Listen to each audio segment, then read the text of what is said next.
All right, good morning, everyone. Welcome to our City Commission meeting of November the 12th. We all survived an election and we survived Halloween also, so thanks for being here. Appreciate it. We're going to start off today's meeting with a prayer from Brandon Aldridge. He's the associate pastor of Cornerstone Family Fellowship Church. And after that, Jake Schmidtke from Building Services. He's a new guy here in town, so we want you all to see him. He's going to come up and lead us in the pledge. So can you all please stand? Thank you. Let us pray. Heavenly Father, we thank you so much for this beautiful day that you've blessed us with, Lord. And I thank you, Father, that your loving kindness and your tender mercies are poured out fresh and new every single day like the dew at dawn, Lord. And we thank you so much for our home here in Panama City, Florida. And I'll lift up this board to you right now, Lord, as in accordance to your word that you tell us to pray and lift up all those that are in authority, Father. And I pray that they would rule with wisdom today. I also pray, Lord, for the audience, Father, as we're all neighbors. I pray that we show love and compassion for each other. We praise you and do all things in Jesus' name. Amen. Amen. Amen. Jake, can you come up? Understand them. I'm sorry. I pledge allegiance to the flag of the United States of America and to the republic for which it stands, one nation, under God, indivisible, with liberty and justice for all. All right, thank you. You all may please be seated. Ms. Smith, can you call the roll, please? Mayor Rowan, Here. Commissioner Lucas. Commissioner Granger. Present. Commissioner Street. Here. Commissioner Halligus. Here. Mayor, you have quorum. Thank you very much. Would anyone like to look over the minutes and make a motion to approve the minutes, or tell me where we need to fix them? A motion to approve. Second. Ms. Smith, can you call the roll, please? Commissioner Lucas. Yes. Commissioner Granger. Yes. Commissioner Street. Yes. Commissioner Halligus. Yes. Mayor Rowan. Yes. Motion passes 5-0. Thank you very much. We're now to the additions, deletions, modifications. Does anyone have any of those items? Addition, deletion, modification? Good morning, Mr. Mayor. We don't have any additions, deletions, or modifications, but I just want to clarify for the audience. I'm aware, as some of you are, that there was some chatter over the weekend regarding potential development agreement and some zoning questions in St. Andrews. That will actually be dealt with this afternoon at the Planning Board meeting at City Hall at 4 p.m. on the lower level in room 10. So if you're here for that, the meeting for that is actually going to be this evening. Again, City Hall, 4 p.m., lower level, room 10. That's all, Mr. Mayor. Okay. I wanted to add an item. It's actually on the agenda, 9E, the general fund balance, but I would like to discuss the general fund balance. So I would like to add that if it's necessary. If we already are capable of discussing it, we'll just leave it alone. I believe, Mr. Mayor, when we come to consent, you just would request that that be pulled off. It's already on the agenda, so it wouldn't be an addition. All right, so it's on the agenda and it can be discussed. Correct. Okay, good. That's item 9E. I also wanted to talk about the possibility of moving our meeting room from here at the county City Hall, or the county commission meeting, of moving it back to room 10 at City Hall. I think that, well, I would just like to hear a discussion about it. Might be a good idea, might be a bad idea. So I need a motion to add that to the agenda unless you don't want to talk about it. I'll make a motion to approve. Thank you. It's 10C. That would be Under 10, it would be under 10, yeah. I guess it would be C, I tell you the truth. That's Miss Smith, she always does that for me. 10, That's correct. is it 10? Thank you. Yes, sir. Okay, that'd be 10C. Would you call the roll on that, please, Miss Smith? Commissioner Lucas. Yes. Commissioner Granger. Yes. Commissioner Street. Yes. Commissioner Halligus. Mayor Rowan. Yes. Motion passes 5-0. Thank you. Does anyone else want to add any addition, deletion, modifications to the agenda? All right, we'll close that part. Now, is Vicki here? She's here. Okay. Oh, there she is. Okay. I'm going to recognize the whole city. We're going to recognize the retirement of Mrs. Vicky Sandoval Cortez. So if she will wander up here to the front, we'll take care of things. And I don't usually do this, but I'm gonna go down with her. She's one of my buddies.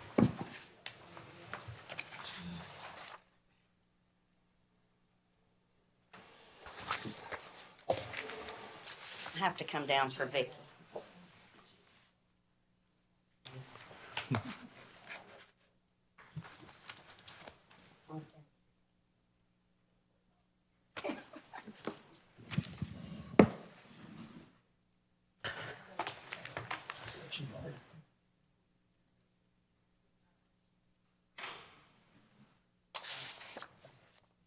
All right, this is Vicky Sandoval Cortez.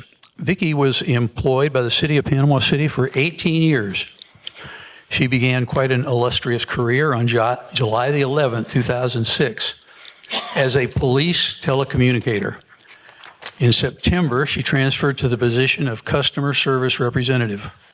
She was promoted to the administrative specialist in October 2016, and on October 3rd, 2017, to customer service manager, where she worked until her retirement September the 20th of this year. During Vicky's time with the city, she developed and honed the core skills that her position requires. Her leadership skills are apparent by the way she communicated and coached her team. She rarely required intervention from her supervisor when addressing personnel issues. Her attention to detail alleviated a lot of rework and unnecessary customer interaction. Vicky's communication skills and empathy are exemplary. She was able to resolve most customer questions, especially water department, and complaints effectively and efficiently. Vicky Sandoval was a true asset to utility billing and customer service division, and the city of Panama City will miss her. So thank you, Vicky, for your excellent service and dedication to the service of our city.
All right, now we have community announcements.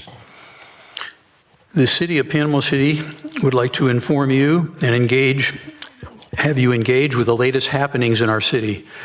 We encourage you to participate in our diverse range of events, programs, and meetings. These are designed to foster a dynamic and connected community.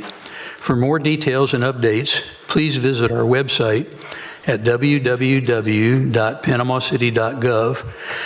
And you can also follow the City of Panama City Facebook page.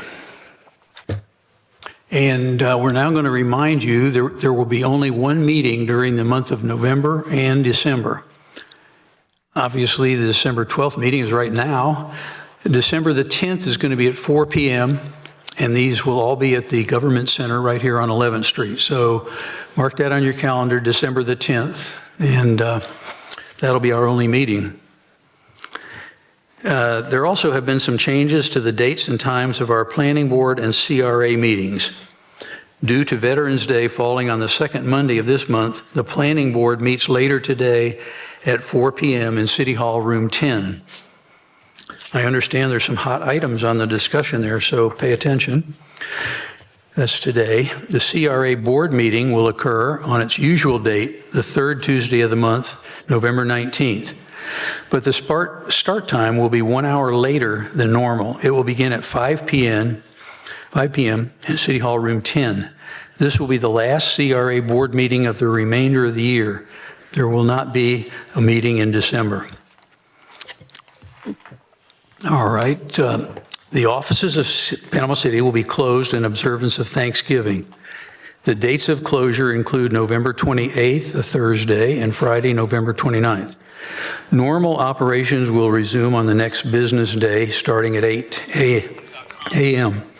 Garbage collections will not take place on Thanksgiving Day.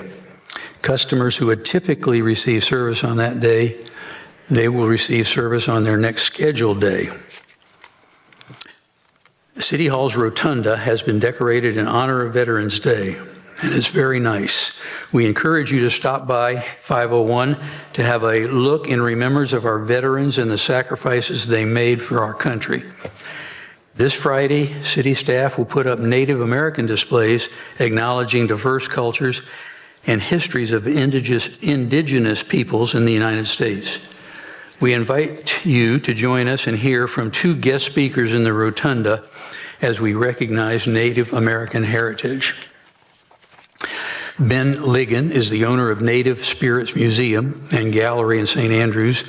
They sell displays on authentic Native American artifacts and decor from the Florida Panhandle and its surrounding areas. Ben will be giving a presentation in the rotunda on November 19th at 9 a.m.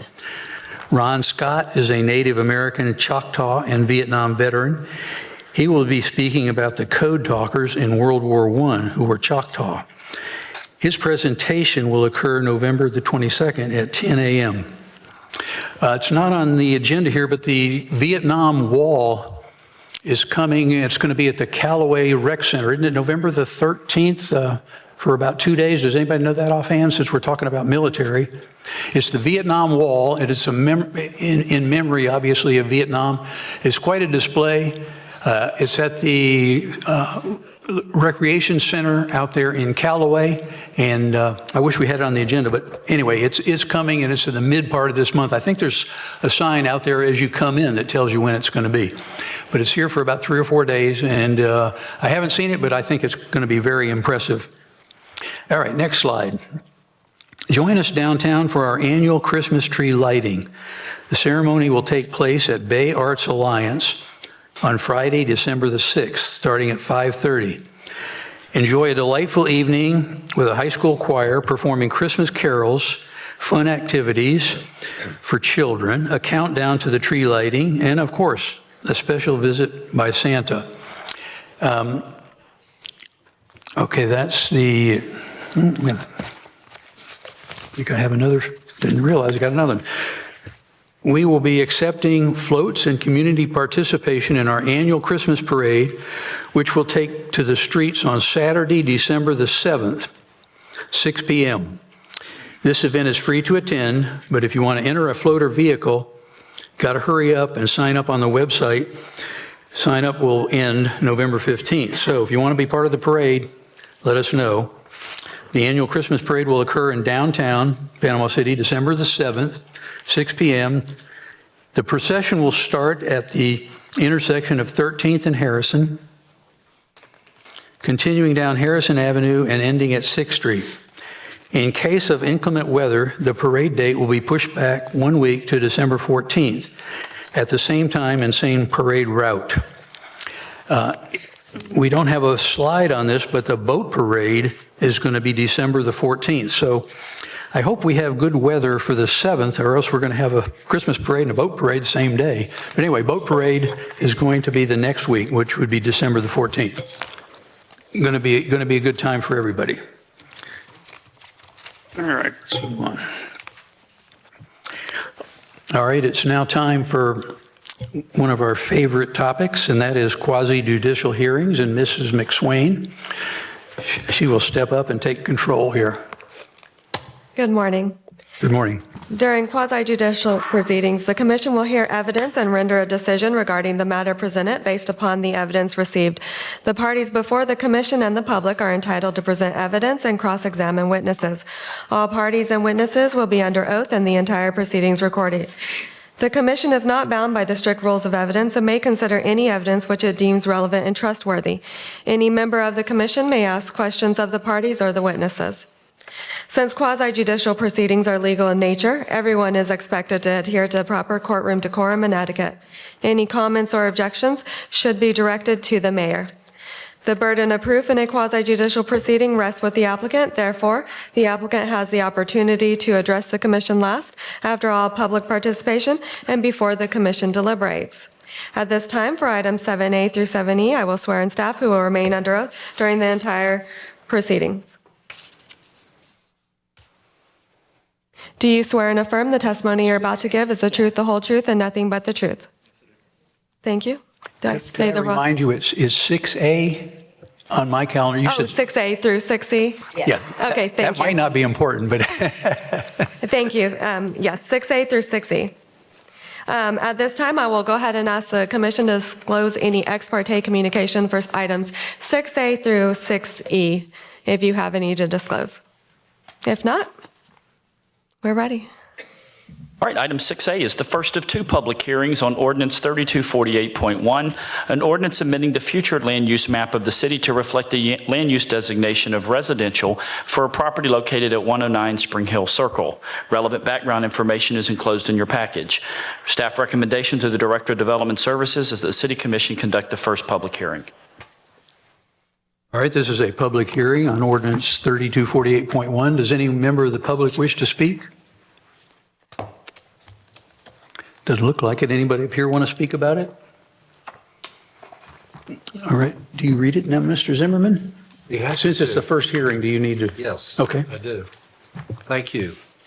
This is first reading of ordinance 3248.1, an ordinance amending the comprehensive plan future land use map of the city to reflect a land use designation of residential for a parcel of property located at 109 Spring Hill Circle, Panama City, Florida, providing for a repealer, providing for severability, and providing for an effective date. Item 6B is the first of two public hearings on ordinance 3248.2, an ordinance amending the zoning map of the city to reflect a zoning designation of residential 1 or R-1 for a property located at 109 Spring Hill Circle. Relevant background information is enclosed in your packet. Staff recommendation through the Director of Development Services is that the City Commission conduct the first public hearing. All right, this is a public hearing on ordinance 3248.2. Does anyone wish to speak to that ordinance? Mr. We okay? Pardon me? I just have one comment to add. So on this particular area, I sent some notes to staff a few weeks ago. We've got a lot of driveway cuts that are just kind of remaining from a previous time. I guess this was looked at a commercial area. I just want to draw attention to, as this property moves to a residential piece, we probably need to remove the driveway cuts on 23rd Street at the same time. Unless there's an access issue that we're unaware of. But there's probably about 20 cuts on that section and maybe only 5 gates out of the 20 cuts. So basically cuts to nowhere? Cuts to nowhere. Yeah. Yeah. Like the bridge to nowhere. All right, we'll take into that, sir, absolutely. So we want to pave them over or make them curb? We'll make them curbs. We'll put back in curbs. But we'll have to, if it's on 23rd Street, we'll have to, interact with FDOT on that. But we'll take them from the cuts into curbs. Very good. All right, Mr. Zimmerman, it's all yours. The first reading of ordinance 3248.2, an ordinance zoning a parcel of property located at 109 Spring Hill Circle, Panama City, Florida, having approximately .227 acres, R1, providing for severability and effective date. Item 6C is the first of two public hearings on ordinance 3249.1, an ordinance amending the future land use map of the city to reflect the land use designation of mixed use for a property located at 2414 Michigan Avenue. Relevant background information is enclosed in your packet. Staff recommendation to the Director of Development Services is that the City Commission conduct the first public hearing. All right, this is a public hearing on ordinance 3249.1 regarding 2414 Michigan Avenue. Does anyone in the public wish to speak? Come forward. If you'll give your name and address and fire away, we'll be ready. And I'd like to swear you Morning, in. my name is sorry, Robert wait a minute. Morrison. Hi. Raise your right hand. Do you swear and affirm the testimony you're about to give is the truth, the whole truth, and nothing but the truth? Thank you. I'm sorry. You'll have to repeat your name again. It wasn't very loud. Okay. Robin Morrison is my name. I own property at 3900 West 24th Street. It's on the corner of Michigan and 24th Street.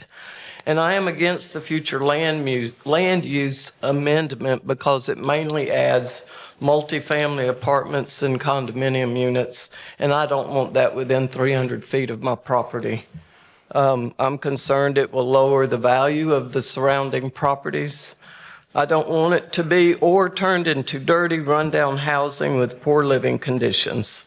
I went by the two Bay Oaks Village mobile home parks on School Avenue in Springfield and the one on North Kimbrell Avenue in Callaway, and I would not want to live there or near there. It looks like there are some FEMA trailers. Whether they are or not, the parks are run down. Would you want to, would you want it by your house? I'm sure that Mr. Helms wouldn't. I know the planning board denied Bay Oaks Village request, and I ask you to deny it also. Would the upkeep, the maintenance, and appearance be guaranteed? Based on the properties I viewed, that would not even be a possibility. And the main point I'm trying to make is that I don't want something within 300 feet of my property that's going to devalue the asset that I own. And the properties this company owns are, as I would value them, slums. Thank you. Well, thank you for coming down. Appreciate your comments. As you know, this is the first reading, so there's a second reading the next time, and that's when we give it a yay or nay. Okay. But thank you. Appreciate you looking into it, try to protect your property, trying to help our city. Yes, thank you. That'll be December 10th, ma'am. Could I ask a question of Michael? Michael, would it be okay? So Robin pointed, I guess the planning board's already denied the request as far as from that standpoint goes, but I saw that this is zoned public institutional. Is there a backstory there on how it ended up public institutional or? Michael Fuller, Director of Development Services for the city. I believe it was zoned in professional institutional because it was previously owned, or some time ago it was owned by the church, which this property owner, the current property owner, purchased it from the church. And because it was part of the church, it was given that zoning designation. That's what we designate churches. Has the owner intended to possibly change or downzone from what they had asked? Because I guess my understanding is if it's public institutional, there's very few uses that they can use it for. Mm-hmm. Have they entertained possibly R1 or something else so that they can utilize the property? We can have that conversation with them. I would strongly advise them to consider that before our next meeting. Right. All right. Gotcha. Thank you. We'll reach out to them before the next meeting. All right. That's a great idea. Anybody else want to speak?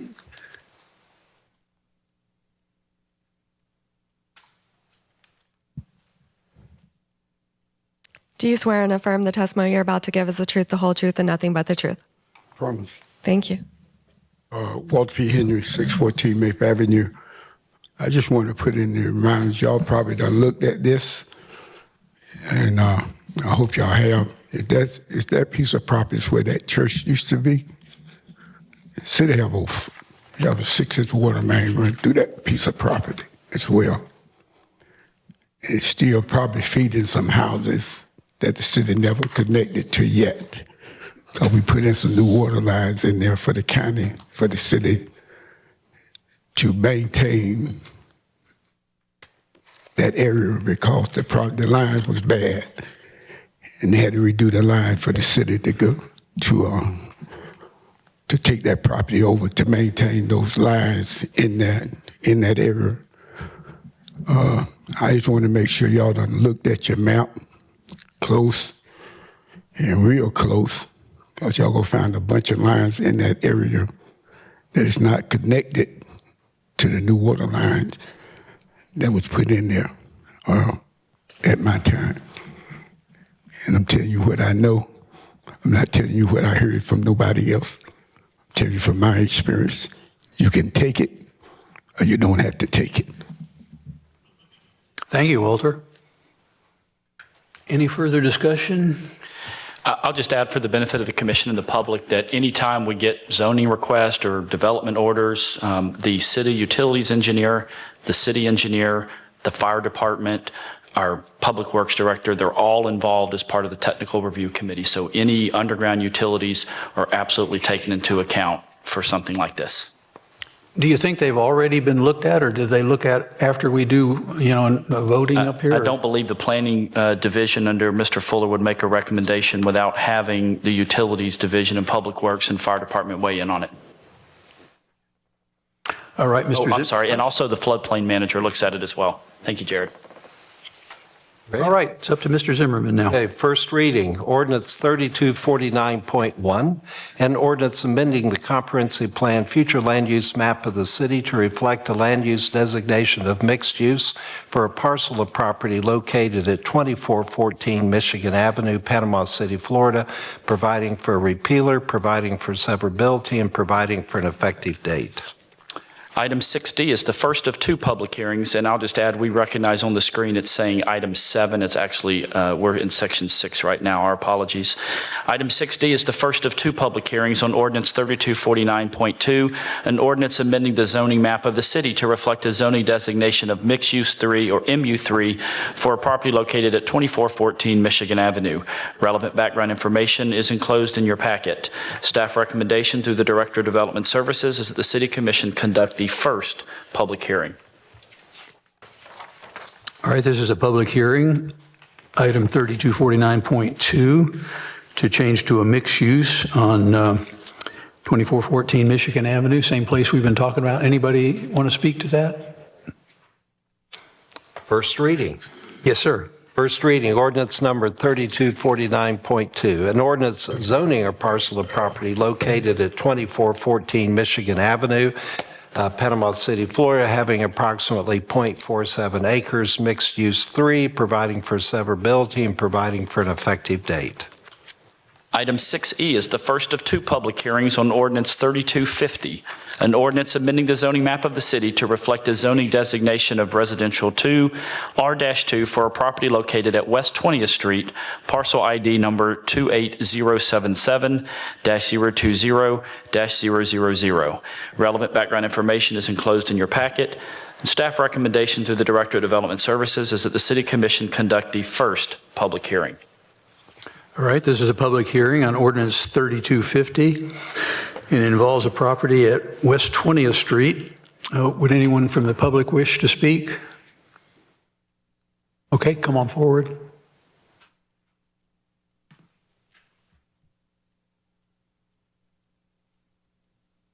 My name is Mark Mulligan. Do you swear and affirm the testimony you're about to give is the truth, the whole truth, and nothing but the truth? Yes. Thank you. Yeah, my name is Mark Mulligan. I live at 1106 West 11th Street. I'm the property owner. And what we like to do with this property is build some townhouses. Just recently, I finished some townhouses on 11th Street that look pretty nice. And we would just want to enhance the area and to do something very similar in that area. It's at pretty much at a dead-end street on the water over there. And I just think it'd enhance the area. Is there a road leading down to this? Because I looked it up on the Google map, and quite frankly, I had a hard time figuring out where it was. We're at the dead end of High Avenue and 21st Street. It says 20th, but we're on the curve. And there's an easement going down on the north side, and there's High Avenue continues. It's not paved, but it continues all the way down through our property to the water where it ends. How many units do you hope to put in? Maybe 6 to 8, something like that. Very good. Well, thank you. Appreciate it. All right, thank you. Anyone on the commission want to speak on this issue? All right, Mr. Zimmerman. First reading, ordinance 3250, an ordinance zoning a parcel of property located at West 20th Street, Panama City, Florida, having approximately 0.828 acres, R2, providing for severability and providing for an effective date. Thank you. Item 7A is the second and final reading on ordinance number 3239, an amendment to Chapter 23, Utilities, adding Article 10, Underground Utilities and Communication Facilities. Staff recommendation is that the City Commission have the second and final reading of Ordinance 3239 at this morning's commission meeting. Mr. Zimmerman? What we have here, and I'll read just a little bit that was included in my letter. Ordinance 3239 amends Chapter 23 Utilities to add a new Section 10 called Underground Utilities and Communications Facilities. The ordinance does primarily three things. One, requires pole owners to remove redundant utility poles. Two, requires all new construction of residences and buildings to install underground electric utility and communications infrastructure. And three, requires all property owners to cooperate and comply with electric undergrounding conversion projects. The city has already begun efforts to strengthen our local infrastructure, and we desire the best electric and communications infrastructure possible to benefit residents, benefits businesses. This includes a desire for underground electric communication infrastructure where possible and also practical. And this has been a desire of the City Commission really since Hurricane Michael and the experiences that we experienced there. And staff has been searching for an economically feasible way to implement undergrounding of utilities. Looked at a variety of examples, one being the town of Palm Beach, where they actually did a general obligation bond for $50 million, and the citizens paid for that. But a new law has been adopted 2 or 3 years ago, and the staff's recommendation, rather than go that route, which would be cost prohibitive for this community, we're recommending that the city rely on Florida Power and Light's Storm Secure Undergrounding Program, or the initials are SSUP. So when that is implemented, Florida Power, this is all of would be a Florida Power initiated program through the Public Service Commission. And this means that the conversion program would be done at no cost to the city, would only be done where undergrounding is feasible, and only if feasible based upon engineering standards. As stated in here, the draft ordinance doesn't implement or mandate a conversion program, but it does position the city to strategically be of assistance to FPL when FPL commences its undergrounding projects. So the city is not going to ring a bell and say, hey, we're getting ready to do an undergrounding project. The city isn't doing anything as far as undergrounding. But we do believe that Florida Power and Light will, and this ordinance is designed to help them implement that program.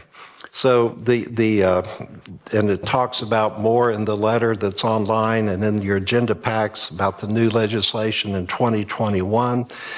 We believe this ordinance is consistent with Section 366.97 and other state laws in this area. The state statute does not expressly preempt local municipalities. We don't believe that it preempts by implication either from enacting legislation concerning this subject, nor does the ordinance conflict with state statute. But there was a concern raised by some of the industry, primarily AT&T and Comcast, the communications.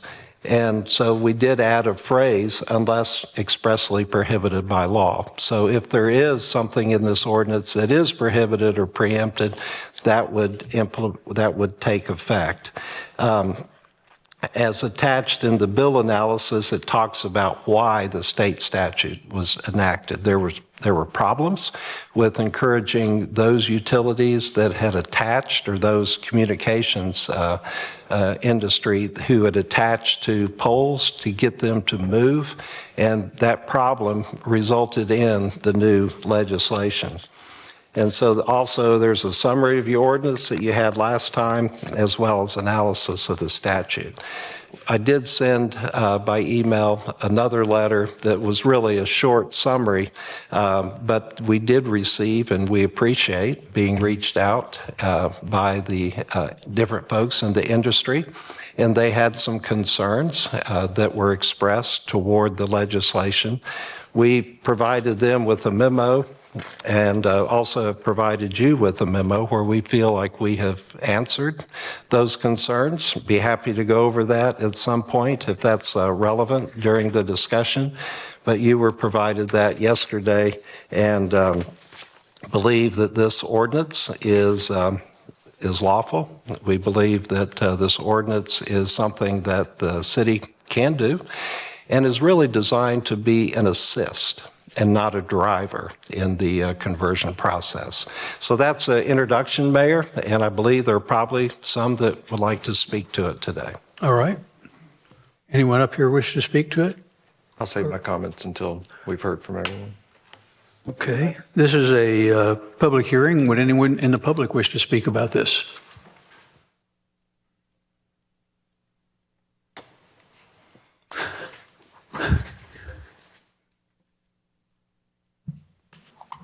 Walter P. Henry, 614 Maple Avenue. I don't know about others. I know on this project, I know I'm gonna have to move my mast from where it's at now to be able to, for the power company to tie into my line. Next problem I want to ask, the citizens of Panama City, how much it's going to cost them? If they're going to have to run from their mast, if they're going to have to run the pipe, put in a pipe, a power company to run a line to their mast, to their house, to be connected to this underground cable. I think folks need to know this. If they got what it's going to cost them to do this. You're making the right decisions, but folks need to know before all this happens, what they're going to incur the customer and the citizens of Panama City. Now, I don't know if Gulf Power will do this on their own, come into your yard and run through this line. Because when a person builds a new house, they got an underground line. If it's like that, they have to run that line from their mast out to wherever the line is going to be. Now, if Gulf Power or Florida Power are going to do this, we'll be happy. But we don't want to be caught. Not at all said, this is what you got to do. If we got to do it, we need to know it now. We don't need to know it later. It's not going to cost a little bit to get this done. But they're going to have to pay electricity to do this work. Thank you, Walter. He brought up a good point. Is Florida Power and Light going to pay to hook up to the house, or is the individual person going to pay, or do we should know? Yeah, Or take a guess. Be happy to address that now or keep a tab of the questions. And That's fine. You want to keep is that okay? Okay, yeah. Yes, sir. That is a good question. Good question. We'll get it, Walter. Anybody else want to speak to this issue? I see somebody coming forward. Good morning, Mr. Mayor. Good morning, Commission. My name is Michelle McGovern. I'm the Vice President of Government Affairs for Comcast. We are here today to ask that this potentially be brought to workshop. I think there's some details. There's some devil in the details here that probably needs to be discussed. And I want to start with first and foremost. I understand that there are some double poles out there. We call them redundant poles. There are double poles out there. There's some wood poles standing next to some concrete poles. There's some communications lines on those old poles that need to be transferred. We need to do a better job of communicating with each other. When, we were made aware of that this week, that there are some, we're got guys in the field right now moving those redundant lines. And so that is something we're working on all over the state as part of Florida Power and Light's hardening project.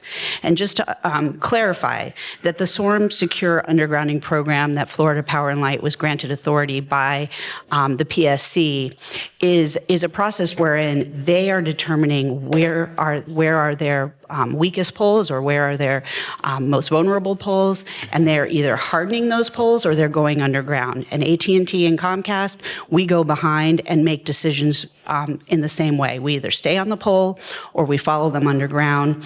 It's a business decision. It's a decision based on where it is and what that process is. And it's also a financial business decision, whether or not we go underground. That's about $100,000 a mile for our companies to do on a good day. And so that is also a business decision that we have to make. And so, and then finally, in the memorandum that you received from our industry, from FIT, there is a very clear line in the statute that says that local government cannot mandate a requirement such as relocating facilities underground.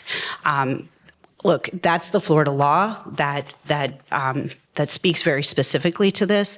I understand there's some concerns about hardening, and we're happy to get into those details about ways that we can work with the city to make sure that you've got the most reliable service that you possibly can. In many cases, particularly after Michael, we rebuilt on poles infrastructure that then survived the most recent hurricanes here, and people didn't see an interruption in service. And we also, in the most recent storms in Southwest Florida, saw where there were underground utilities that we had to wait till the flooding subsided before we could restore services to our customers. And so undergrounding isn't always the best way, but hardening is a process that we're all going through right now in partnership with Florida Power and Light, and we'd love to talk to you more about that process, and we think that a workshop is the best way to do that. And we're here if there are any questions. Thank you. Appreciate you coming forward. What we're going to do is, Mr. Zimmerman suggests, you come on. We're going to take all this talk and suggestions and stuff, and then we'll talk about it after everybody gets done. Good morning, Mayor, Commission. My name is Eddie Thompson. I'm with AT&T. I'm Regional Director of External Legislative Affairs. Did you say Jay? Eddie Thompson. Who? Eddie. Eddie Thompson. Yes, sir. That's me. Thank you for letting me talk. Thank you for this conversation. I do want to address immediately what Michelle said about the poll issue. It was literally the first thing that your city manager told me when I called him on this agenda item 2 weeks ago. It's literally the conversation I've had twice with Commissioner Street about the polls. I apologize on our behalf. Better communication. I spoke to Shane yesterday. I'll speak to Comcast. One thing I offered Commissioner Street is that maybe once a month we meet with city manager and you just talk to us about where it is, what our plans are, where your plans are, so that we can at least have a step forward. It's not something that we want to see. We don't like the complaints coming to y'all. We don't want to hear the complaints, so we try to do our best to fix them.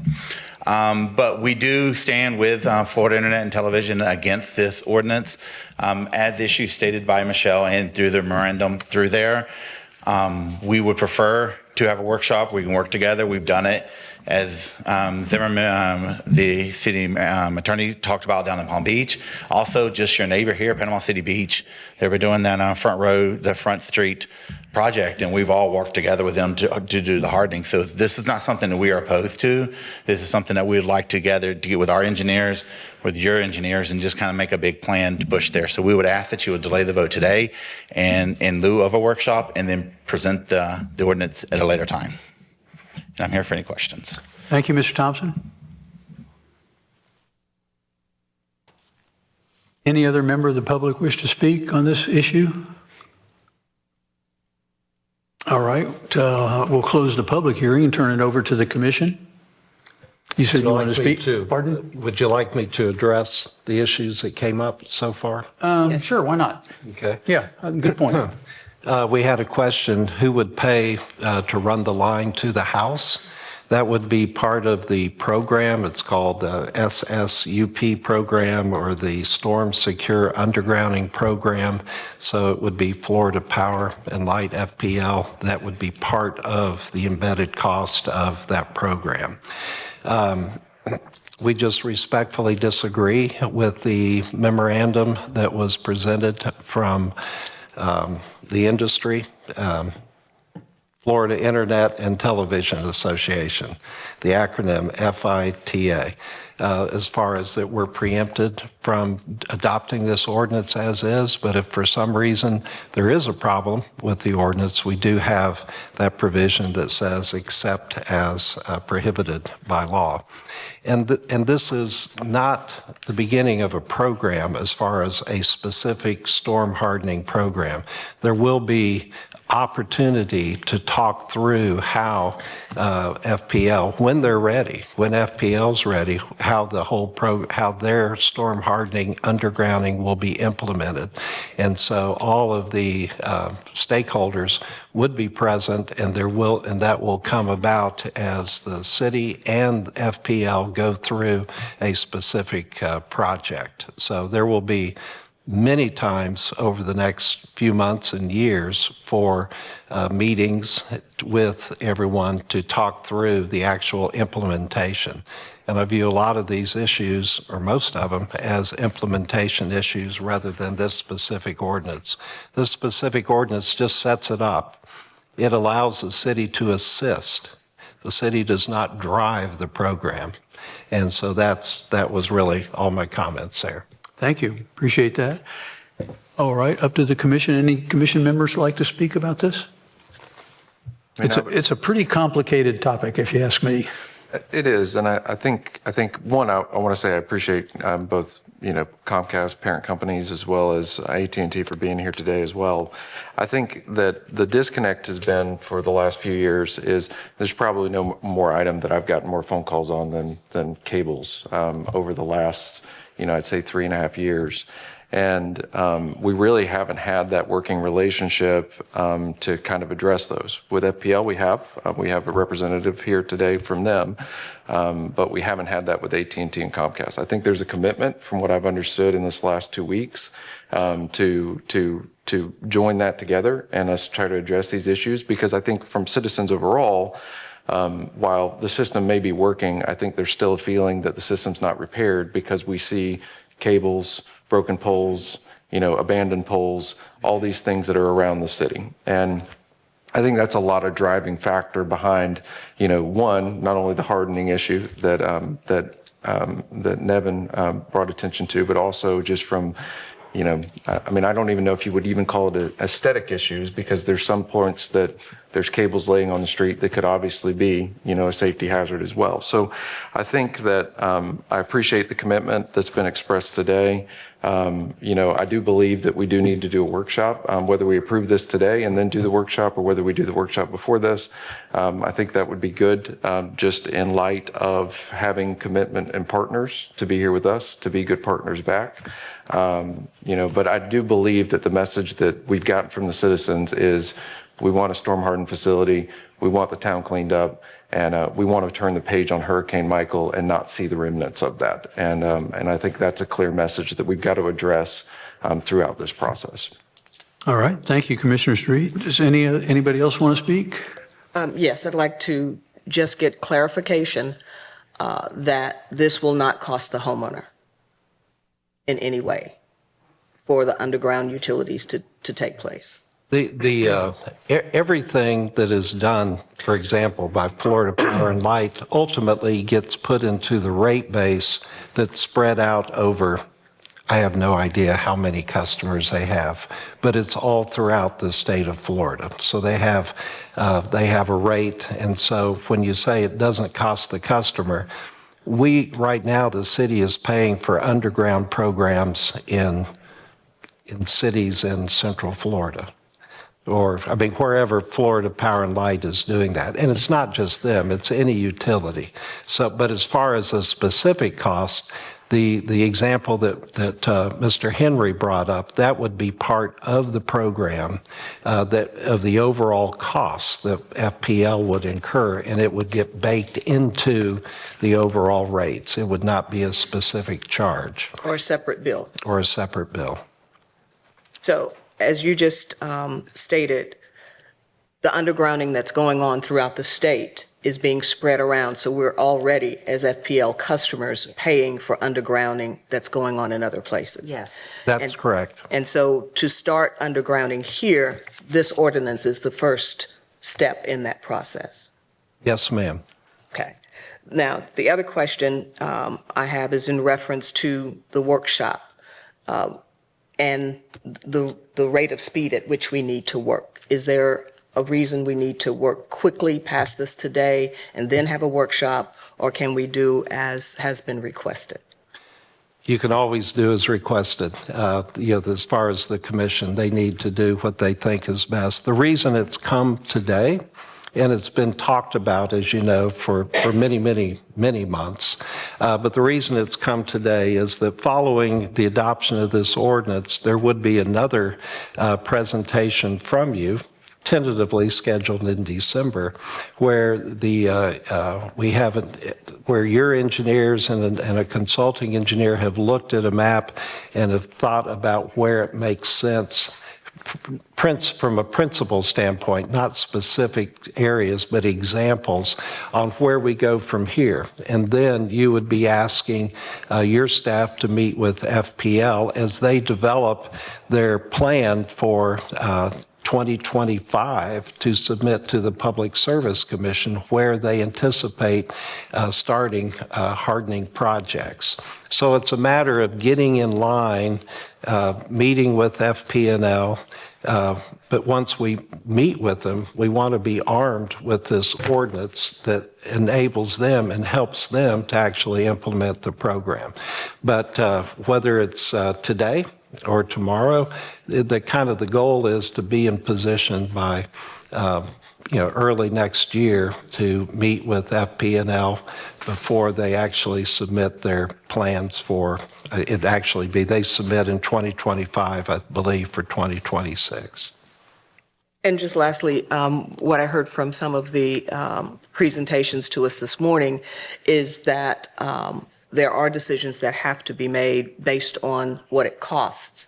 And I just want to make sure that there's a fair representation of undergrounding throughout our city, and that those business decisions are not made that leave certain sections of the city underserved by undergrounding. That after our experience with Hurricane Michael, we want that to be throughout the city and not just in certain neighborhoods.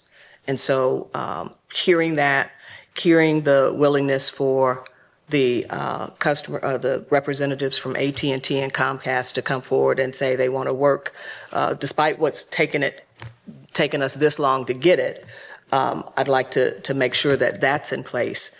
And just speaking on behalf of citizens, FPL, AT&T, Comcast, and whoever else, we all feel held hostages. So if we can lessen that as we move into undergrounding and hardening, I'd like to see us do that. All right. Anybody else in the commission wish to speak? I was actually on the commission with Hurricane Michael, and I definitely have some thoughts through, the experience with that. And if you guys weren't aware of it until now, I know that we reached out as a city several times. I mean, we did. I was here, and we did. We had, because that was a complaint even after that. But anyway, that was when Mark was here and, all of that. But glad you're here, and I want your services here for our people. And I have an AT&T phone when everybody, not a phone, but I had AT&T, so I still do have AT&T service.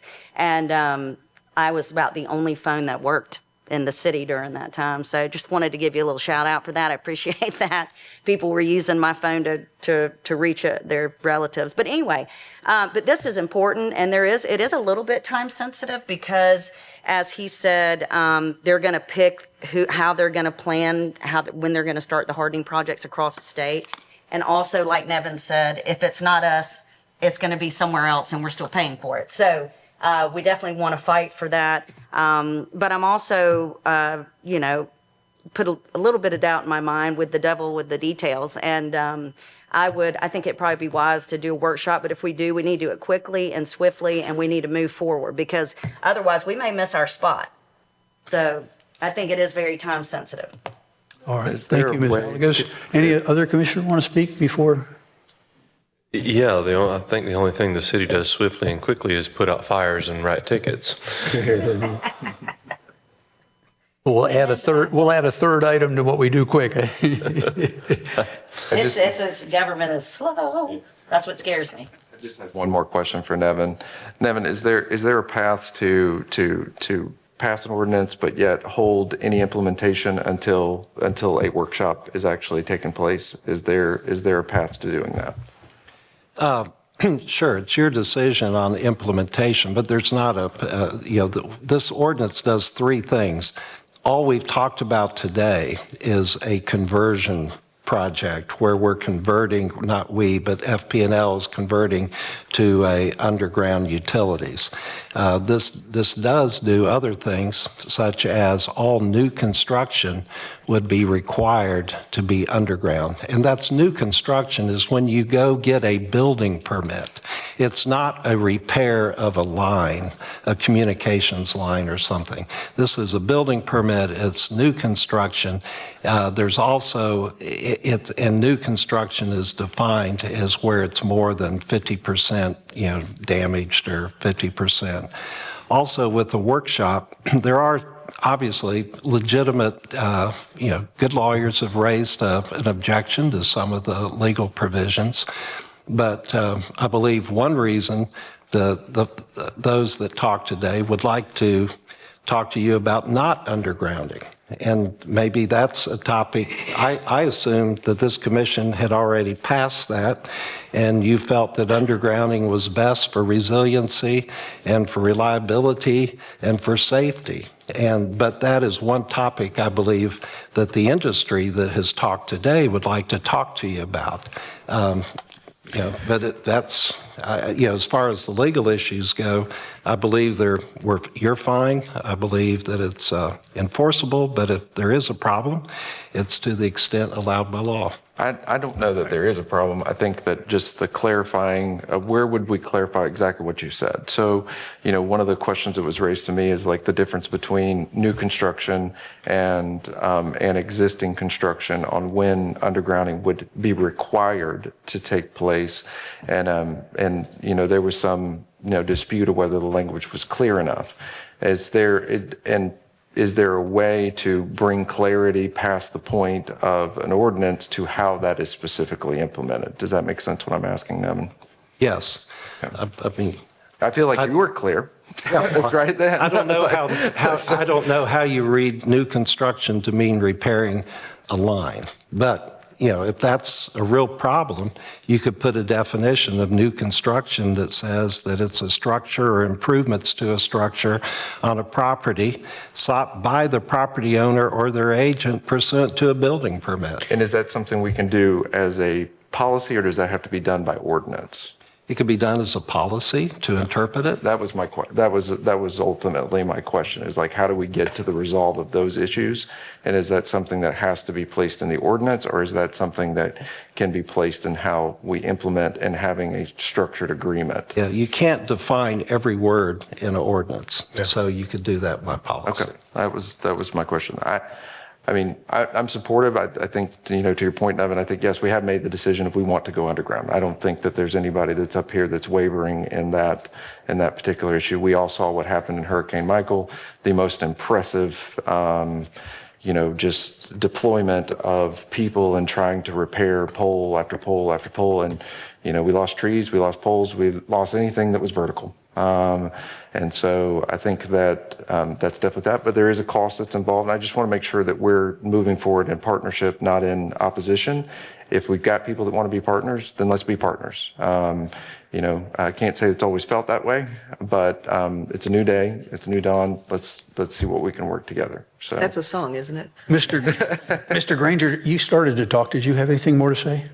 I didn't mean Thank you, to cut Mr. Mayor. Pardon me? Appreciate that. So, as I understand this ordinance is kind of a shell, if you will, that the SSUP program that FPL has across the entire state would operate inside of.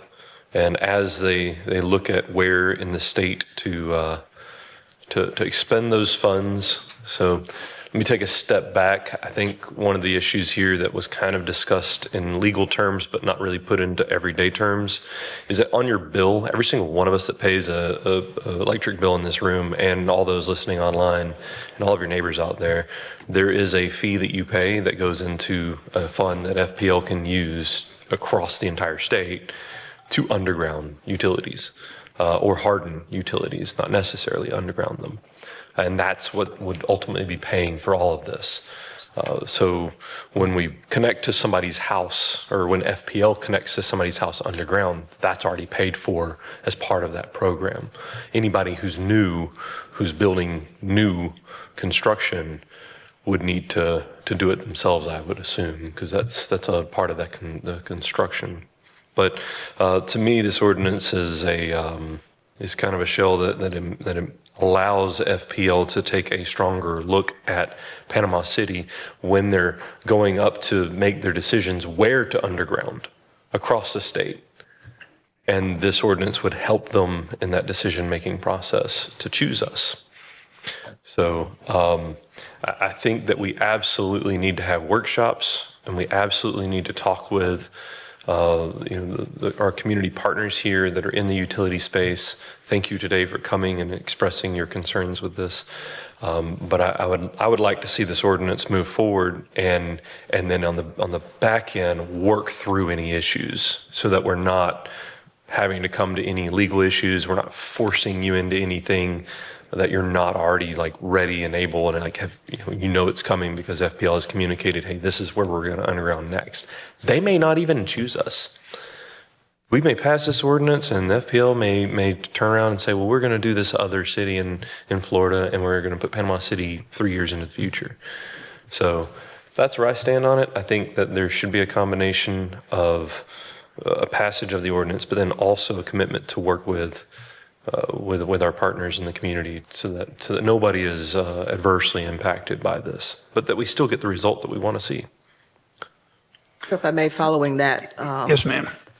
Layman's terms explanation, FPL has a fund, AT&T and Comcast do not. Is that what brings you here today? Okay.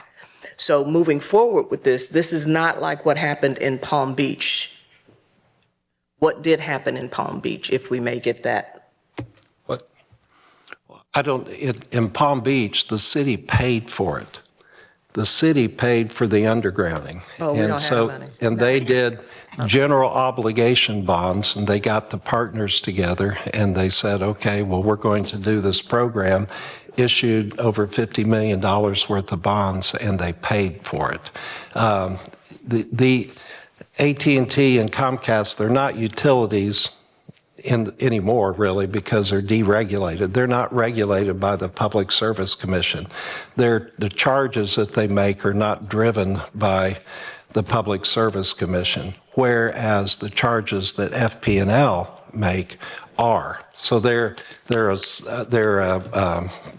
industry, FPL is, it's regulated, the rates are regulated, and so of course, AT&T and Comcast could charge for, just like FPL is going to charge for going underground if that is necessary. But Comcast and AT&T, they don't go to the Public Service Commission. It's whatever the market would bear. And that's not ignoring them. That doesn't say that they're not important. They are important partners in all this. But it does say that this ordinance is to get the attention of FP&L that Panama City is interested. Panama City does want to work and wants to be part of this storm hardening program that the Public Service Commission is allowing the industry to go through. I think to that point too, we also don't get a discount for crappy poles. So if something's laying around and there's cables that are laying around, we're not getting a discount with that either. And so, there's a certain aspect of this that is also, hey, you know what, last 6 years, we haven't been happy. And so let's get to a point that we can work together. And I think there's a commitment to do that. So what you said, Nevin, is we can pass with condition upon a workshop before any implementation. Yes. Okay. I mean, there's nothing, let me back up. The implementation would be that a developer in Panama City North or wherever comes in with a new project and it doesn't have underground utilities. If you pass this, they would be required to have underground utilities. I don't think that's what you're talking about. The storm hardening section or the conversion program section, it won't be implemented because there's nothing to do right now. There's no storm hardening program that I'm aware of that's going on. But it's a legislative decision on your part or as far as how that storm hardening is implemented. But there are some provisions that would, like new construction, that would go into effect. But we are going to work on a program for storm hardening. Yes. Okay. Yes. So before that is implemented, there would be a workshop. There will be, it will come, the plan is to come back at your next meeting with a report on how we actually work with FP&L to get, to encourage, to meet with them, to encourage how we're ready, eager, willing, and to get into that plan. That would be, the goal is to do that at your next meeting. Well, I appreciate the industry being here and telling us some things. And one of the things that struck me is that Comcast and AT&T is talking about hardening, and they're not talking about everything going underground. So I think that there's a little disconnect to me because it doesn't sound like everything needs to go underground. There might be some very valid points of hardening it by not going underground. And I think the concept of a workshop is a great idea, and I think it always helps to help clear the air. So I would like somebody up here to make a motion to have a workshop or make a motion to do something else so we can kind of bury this thing. For that, if, yeah, literally. Keep it above ground. Yes, ma'am. Opportunity, if anybody would like to come back up and speak, and Mr. Boyette is here from FP&L, and we haven't heard from him. All right, does any of you Comcast, AT&T, or FPL want to talk? I believe we closed the public hearing portion, though, Mr. I'm sorry. I'm sorry. Well, we can, by a vote of 5-0, we can reopen it. We have closed public hearing. He's exactly right. Is there a motion to open public hearing briefly? So moved. Second. You call roll, please, Ms. Smith? Commissioner Lucas? Yes. Commissioner Granger? Yes. Commissioner Street? Yes. Commissioner Halligus? Yes. Mayor Rowan? Yes. Motion passes 5-0. All right, thank you for bringing that up, Jonathan. Excellent point. Public hearing for this is now open to FP&L, Comcast, and AT&T. Please be brief.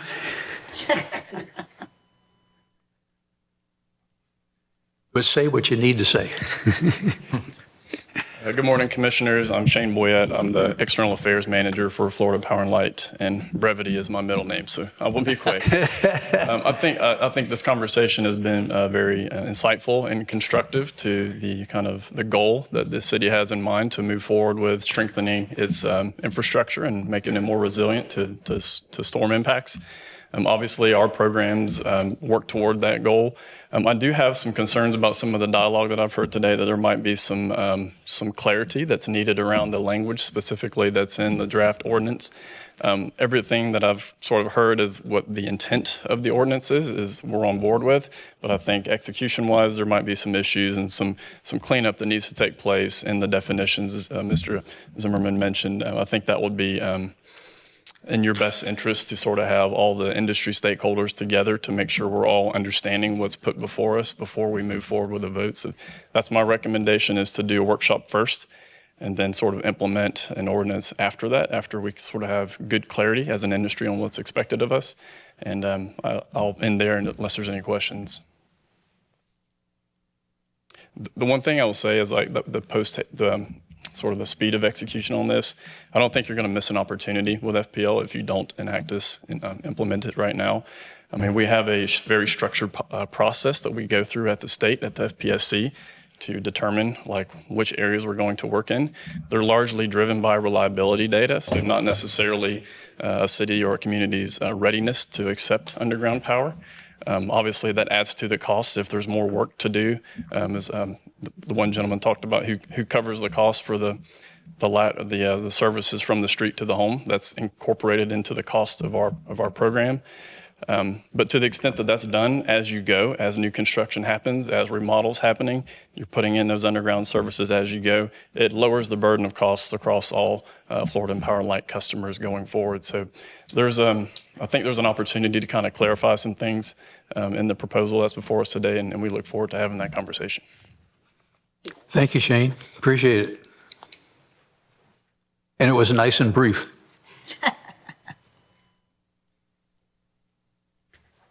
Good morning again. Just a couple of points based on the discussion. One, Comcast and AT&T are regulated by the federal government. We are not regulated by the PSC, but our rates are regulated by the federal government. And if we were to implement a charge, that would be something we'd have to take. Second, we all do, Comcast and AT&T our customers pay a cable services tax that you all receive, and we think it's about $1.5 million in 2023 alone. So there are some dollars there that you all have access to potentially work with. And so I think that's another point that may be discussed in a workshop. And then as a follow-up to Hurricane Michael, Comcast invested over $5 million in rebuilding this network here in Panama City alone. And so what we have seen in other storms, and that's overground utility. In Hamilton County, for example, we rebuilt our infrastructure there. And when Hamilton was hit again recently this year, all of those lines stayed. And so, and customers continued to have continuity. And so just, and then finally, just want to reemphasize Section 337.401, where the state kind of preempts this. And so while we are already working with FPL on their undergrounding, we'd love to talk more about what those plans are. And I think that will help reach the goal that you're trying to get to. And then also finally, you did reach out to us in Hurricane Michael, and there was good dialogue. We just weren't aware of this, of when this was coming up until, we were able to log in online for the first reading, and happy to be here and happy to continue to be part of that discussion. Thank you. Thank you.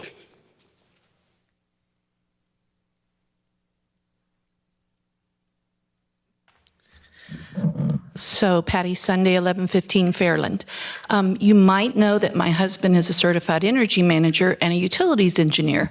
He uses the federal funds to do programs like this, and at home I am his student. These are the kind of things we talk about, and we compare what funds are coming and what funds may change because of the recent election.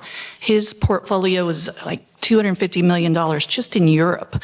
So we talk about these things a lot. I want to tell you, when we lived on the border between Nogales and Tucson, we built a house on 4 acres that was rural. My husband was working with his clients in Mexico, so I ended up being the project manager for that house, which means septic, well, all that stuff.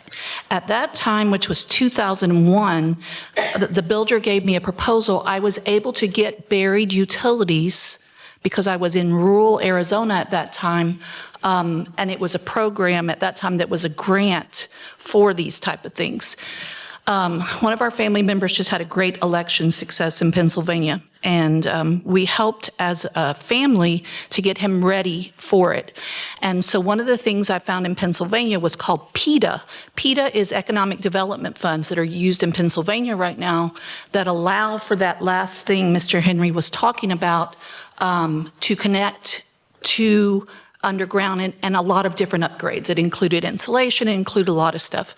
The reason I'm saying this is I'm excited if y'all are going to have a workshop, because when my husband gets back, I'm sure he'll want to come as a citizen, but also somewhat of some expertise as it relates to this. And then while y'all have been talking about it, I've been Googling right now on different funds that I think could potentially solve that in the future. And I really like the idea of being first in line, because it just helps. It helps a lot. So thank you. Thank you, Ms. Sunday. Public participation is now over. Would somebody like to make a vote? Would somebody like to make a motion to do a workshop? Mr. Henry, you already got to speak. I'm sorry. Does any member of the commission wish? Does any member of the commission wish to make a motion, or do we want to talk through lunch? No, do not want to talk through lunch. In light of what we've just heard from FPL, I move that essentially, and help me here, Nevin, I'd just like to say let's have a workshop and then bring this back for a second reading as All a right. whole of the. So we have a motion. Would anyone like to second the motion? So the motion is to table this? I'm not. Technically. It's your motion. Right, well, I was asking the attorney to He asked advise. if this is a motion to table. I don't think I'm not sure that's what you call it. I believe. Help us, Nevin. Help me. I believe it would be a motion to continue this hearing until the next city commission meeting, which is December 10th. Okay. Between now and December 10th, you desire to have a workshop. The suggested date might be December 3rd or whatever, all of you work out. If it is possible to set a time now, it would probably be convenient for everyone to know. But the motion would be to continue until December 10th, the adoption of this ordinance. As has been stated, I move to continue this hearing to December 10th. I'll second. All right. Included in that motion is a workshop prior to. Oh, there would be, okay. And we didn't set the date of a workshop. We just said we'd have one. Well, that's what this motion is. Yeah. Okay. Under discussion, is there enough time to have, we got holidays and all, is there enough time to have a workshop and still bring this back? What do y'all think? We good? I think we've spent so much time on this that we need to have the workshop as quickly as possible. A cursory review of the calendar shows that December 3rd might work. We were actually looking at that date for another public hearing, but chose another date, so we could do December 3rd. Can't we do any time in November?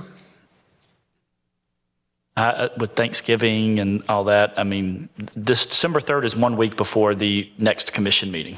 So that I would think be that's perfect. a Tuesday. It would be a Tuesday, yes, sir. Okay. All right. Any other discussion? Mrs. Smith, would you call the roll? Commissioner Lucas? Yes. Commissioner Granger? Yes. Commissioner Street? Yes. Commissioner Halligus? Yes. Mayor Owen? Yes. Motion passes 5-0. Okay, so that motion was we're going to have a workshop the 3rd and we're going to discuss it the 10th. Is that kind of what? This hearing has been continued until December 10th. Okay, thank you. I would just like to say something really quick with Comcast. It's a corporation, right? So I wasn't trying to say we reached out and talked to you specifically. It was a hot mess around here. But, okay, I just wanted to make sure that I wasn't saying, yeah, it's your fault. No, I'm just kidding. Anyway, okay. So, well, thank you for clarifying, because I do remember. I was like, oh, yeah, we definitely did. But anyway, okay, thank y'all. Appreciate it. So one of these people wasn't climbing the pole out in front of your house? All right, item 7B is the final reading of Ordinance 3246, amending Ordinance 3040 to expand the supplemental retirement benefits to grade 23 employees of the city. Relevant background information is enclosed in your packet. Staff recommendation through the HR director, the city clerk treasurer, and the city manager is that the commission approve this ordinance and conduct a final reading. Okay, this is a public hearing. Would any member of the public wish to speak about this? All right, any member of the commission? I motion we approve. Second. All right, we have a motion and a second. I would like to discuss this. This is going to cost $30.5 thousand to give some employees, key employees, a better retirement plan or more stake in the retirement plan. I think all of us know that we're broke. We don't have any money. So I'm, even though these people might deserve the money, I'm against this raise. And I actually had another question. One of the people in here that is up for the increased benefit is our senior information technology manager. And I thought we just hired him. So it would seem to me if we just hired somebody, we don't need to be worried about giving them a raise. He might be the greatest guy or girl in the world, but my thoughts are when you just hire somebody, you don't need to jump on a raise. So my feeling in this ordinance, it's an ordinance, 3246, is that we not go forward with it and not increase the money coming out of our city, and when we're on about a 1.06, I think, reserve status. Anybody else want to discuss? Yeah, it's not a base pay raise by any means. It's just allowing them to enter into a retirement system that they would have to contribute more to. I mean, it's a benefit for sure. So obviously they're going to get a higher benefit rate, but it is not a base pay raise.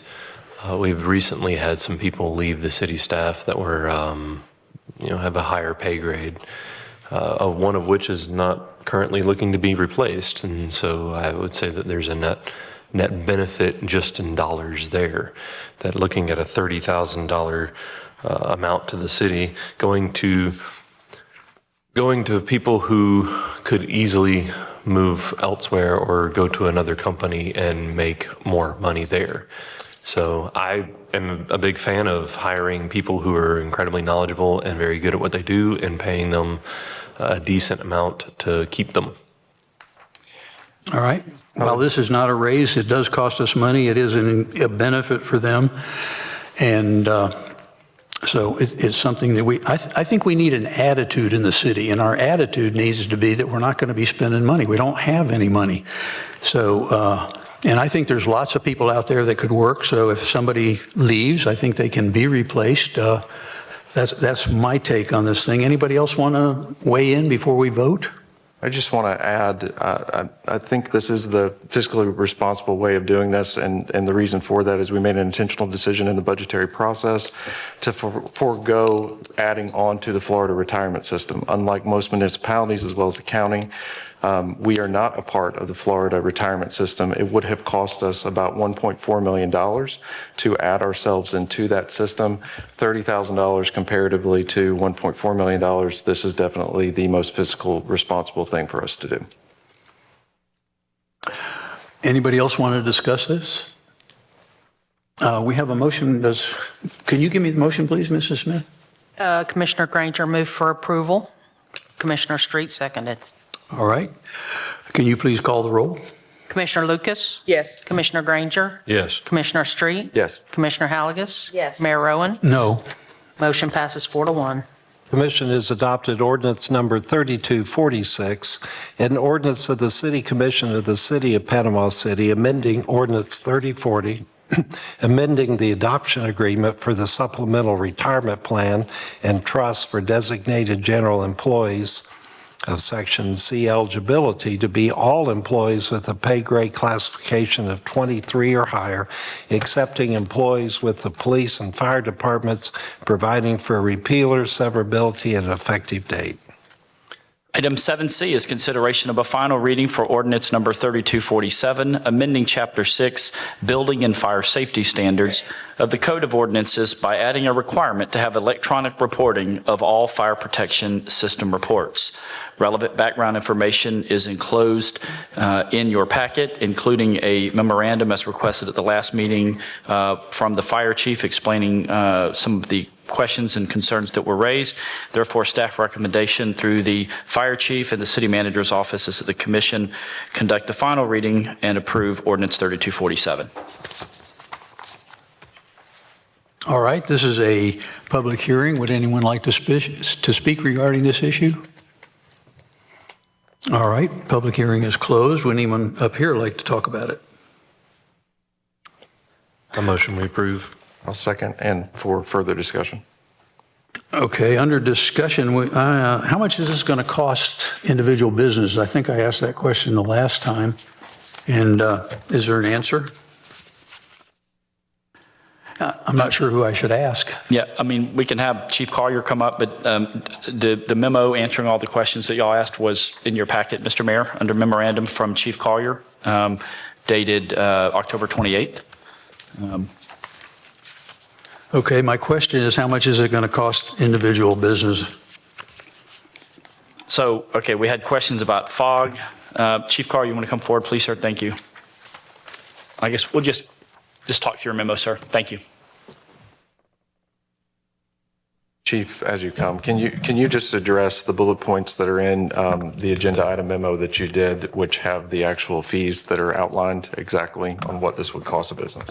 Yes, sir. Morning, Mayor, Commissioners. David Collier, Fire Chief. I know there were some concerns raised in the memo. We did talk about, where there's some unintended consequences, just as was with the fog ordinance. This ordinance does not go directly towards any business owner. This only affects the third-party companies that provide their annual servicing to fire suppression systems, alarm systems, extinguishers, all the life safety aspects. This ordinance is just a requirement for those third-party vendors to provide their annual reporting to our department. What we have found over the years is when we conduct our annual inspections on over 2,600 commercial businesses, sometimes when we go out, we find out that these systems are not serviceable or not functioning properly, and we're not informed of that. So there is no mechanism for the third-party vendor to enforce it, to ensure that they're coming back into compliance and ensuring that these systems are updated. So all this ordinance is asking is that these vendors provide us with those reports. I know, Mr. Mayor, you asked if there's an associated cost. Later on in the agenda, the company that we have chosen to go with for the compliance reporting aspect is a $20 one-time fee annually that can either be added from the third-party vendor to that occupant, or if the third-party vendor decides they want to absorb that cost, that is their decision. We do not mandate that. We have zero control over that aspect of it. We do not generate any funds from this. Nothing comes to the fire department outside of the annual reporting from these businesses. So if somebody has a business, they have to have a third-party vendor come and inspect their property? Yes, sir. That's the way it's been for a long time? Yes, they hold certain state certifications that the local fire departments do not. They are specific to your sprinkler systems, to your alarm systems. It's different certification licensures that local agencies don't do. So that's why these third-party vendors are located throughout all our municipalities, is because they are the ones that have to provide the maintenance and the servicing on these systems. So these people, if you have a business, you could be paying them already or seeing them, or they've already got a relationship of some sort. Yes. And they might be being charged, they might not, but what you're saying is that this third-party vendor now will have access to your database so they can send it? We'll have access to their database. Oh, yeah, okay. So you will be able to know and make sure that they're in compliance. If they're not, is that when you guys go out and take a look? Absolutely. So in the system that we're going to, so once we're informed that a system is not in compliance, that's when we will send a pre-scripted letter stating, hey, this is the deficiencies that were found. You have X amount of days to come into compliance. Let us know about it. That's when our already current ordinance about our re-inspections, if we have to go out multiple times because an owner is not coming into compliance or not working with us to come into compliance, that's when that fine structure would take effect. And I'll tell you that this year alone, we have only fined one business for not being in compliance. Our standard for our organization, as long as you are in contract, you're working towards that goal of coming back into compliance and getting your system serviceable, we're more than happy to work with you. So your first time out, say they're not in compliance, your first time out's free and then the next one's a charge, or do they get No, charged? so our first inspection, our annual inspection is always free. If we have to go back out for our first reinspection, that reinspection is free. Second inspection through any other additional inspections, there is a fee associated with that reinspection. Okay, sounds pretty reasonable to me, because we certainly don't want fires. Yeah. Correct. Anybody else want to ask the chief anything? I just want to, and I appreciate, Chief, you spending some time with me the other day to go through this, because I think my biggest concerns is we don't duplicate what we had with the FOGS program with grease traps. So to be clarifying, and I appreciate the memo that you gave us, it could be up to $24.99 that could be charged, and that includes a annual reporting fee as well as a $5 fire extinguisher reporting fee. Yes, sir. All subject to standard fire code and Florida law. I think the only thing, and this is what I said to you also in our meeting, is we're going to get a lot of data from this. I think this is good data for us to have. Obviously, considering we haven't had this data, then we have to decide what we do with this data. Correct. I think the focus on compliance, not enforcement, is absolutely what your department has to have. And I think you've assured me, and I feel confident that that is the case of what you guys are going to kind of approach this with.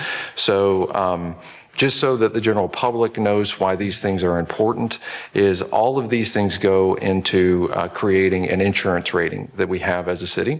It goes into what we pay on our homeowners insurance as well. And so the better that we do with municipal services and code and compliance with buildings, both in wind, flood, fire, any of those things results in savings to our customers. And currently Panama City is continuing to improve that and continuing to see rates drop. And those of us that get insurance bills on our house know how important that is. And so thank you, Chief, for the work that you've done. Just reiterating, if the third party does choose to charge, it's a $19.99 fee as well as a $5 fee on top of that. Yes, so, sir. a year. So the third party charges $24.99 Yes. annually if they want to, and Yes, sir. that's not part of you. And I No, hope sir, they don't. no. There's no funds from this that are generated that come to the fire department, and there's zero cost to the city for the service. Are there several third-party people, so if you don't like your $25 bill, you can go somewhere else? Yes, sir, and that's up to the property owner to decide who they want to have service their system. I see. Very good. Well, thank you for coming. I appreciate it. Everybody else good? Thank you. All right. Thank you again. Do we have a motion? I think Yes, we do. we have a motion. I'm sorry. What's the motion that we approve? Yes. All right. Can you call the roll, please? Commissioner Lucas? Yes. Commissioner Granger? Yes. Commissioner Street? Yes. Commissioner Halagus? Yes. Mayor Owen? Yes. Motion passes 5-0.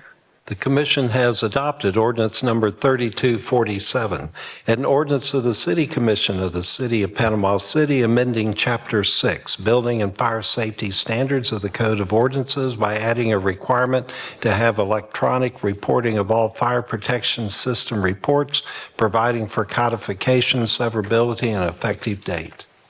Item 7D is the first of two public hearings on Ordinance 3252, an ordinance amending Section 104-26, Residential 1, R1 zoning district of the City of Panama City Unified Land Development Code. Relevant background information is enclosed in your packet. Staff recommendation through the Director of Development Services is that the City Commission conduct the first public hearing.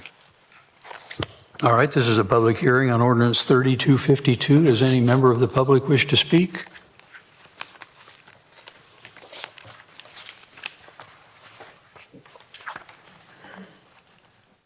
Morning, Derek Thomas, 1100 West 10th Street. By changing the amount of density that you can put into an R1 neighborhood, you're going to change an R1 neighborhood into basically R2 neighborhood, it would seem to me. I think you're going around actually allowing people to apply for different zoning changes by just blanketly saying, okay, we can now build R2 in R1 neighborhoods. That significantly changes R1 neighborhoods into something different.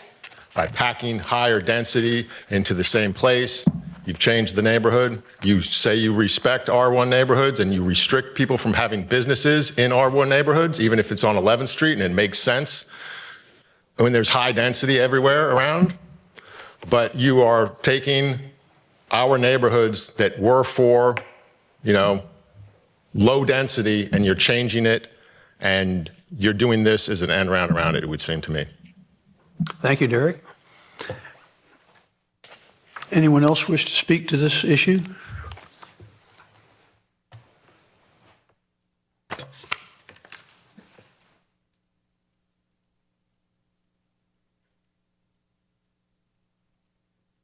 Jimmy Soselski, 1208 Cherry, Panama City. I object to changing the density of any neighborhood. Panama City is known for having larger parcels, more room. By doing this, there can be a lot of parcels that are going to be subdivided. There's one across the street from me, right on Cherry Street. And even on Cove Terrace, you can subsidize, split a lot and build two houses on one lot. And that lot doesn't even have a house. I'm not for increased density. It doesn't make sense. It'll only help a few people. Thank you. Thank you, Jimmy.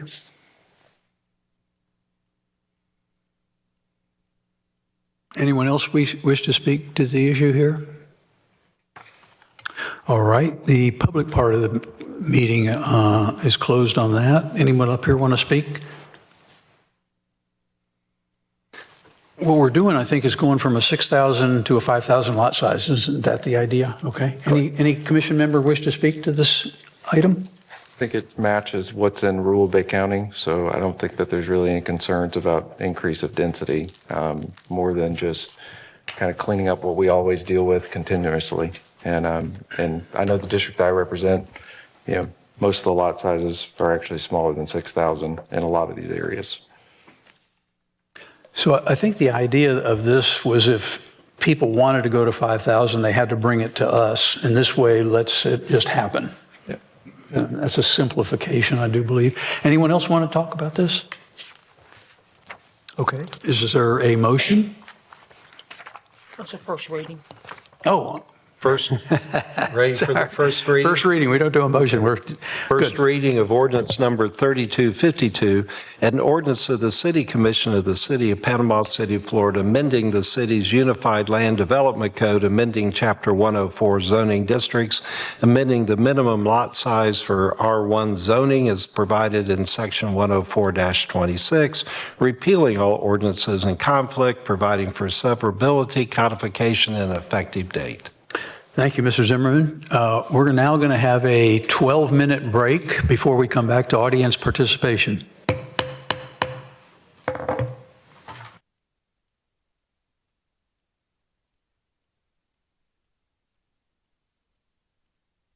Folks, the intermission's over, and it's time to get back to work.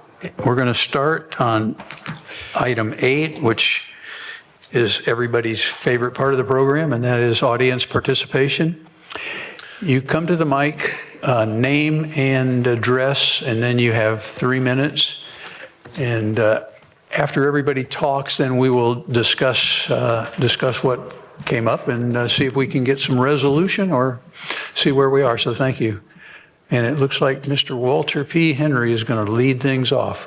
Get mine over with. Walter P. Henry, 614 Maple Avenue, Panama City, Florida. Mayor, you said something earlier that folks need to do. Make it short. Take that point for yourself. Make yours short. Mine's already short. Y'all got them up here. At Sweet Bay, I want y'all to understand. Several months back, y'all had a problem. A young lady came, water bill went up, I think about $4,000. Try to get it shit down, cut down a little bit. And y'all said, whatever Ms. Smith says, that's what we're going to do. Some folks says years ago that computers did not make mistakes. Probably said that water meters don't make mistakes. We make mistakes. Everything that man makes, it don't mean that it's not gonna fail. But if I'll say that this lady at that time, she had used the water. We're not giving away water. Now, you'll give somebody something, you ought to give all of us the same product. Treat us all the same. If we come down and say that my bill is $300 and I don't believe it should be, are you going to shorten it to $150 instead of $300? Now, I know everybody's need to treat everybody the same. Whatever rule you make You need to make it for everybody. If you want somebody to pay something for 5 years, I don't care if my bill was $200. Give me 5 years to pay mine too. That means I can just pay a little bit at a time till I get it done. I'm not rich. A whole bunch of us are not rich. I'm not poor. I sure ain't rich. I'm blessed. And all of us are blessed. So think about it. You put it in our hands then. You said it, come out of your mouth. It didn't come from me. I just heard it. I want to remind you what you said. Or sometimes we forget about what we say at times. Thank you, Mr. Henry.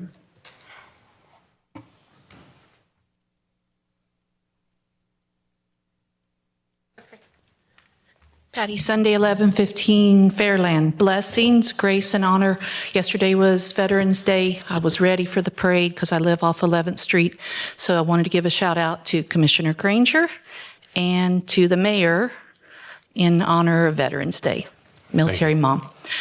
Second thing is I wanted to also give a shout out to Miss Vicky that got the award. I don't know if y'all know, she also speaks Spanish. And just, she was self-taught. And so when I had the pleasure of working with her, I often would just see how fabulous she was in customer service in 2 languages. So that's it. Thank you, Patty.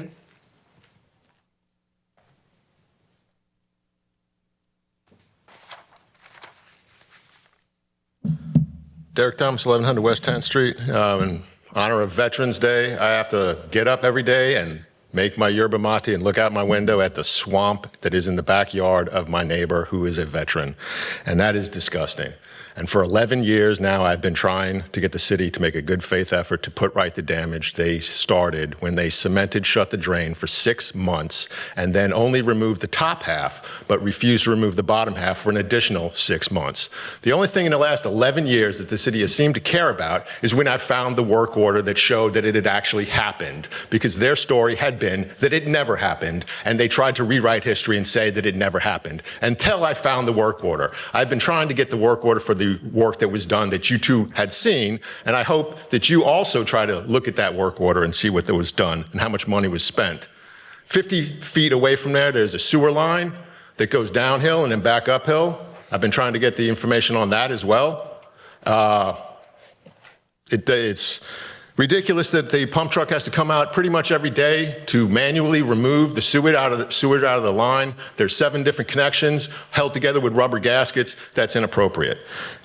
In St. Andrews last weekend, I went there, and apparently the boat launch is closed for use because all 7 of the slips, the parking spaces for people to park their boats, are filled up and cannot be used. Therefore, there is no boat launch because you can't park your trailer after you've launched your boat.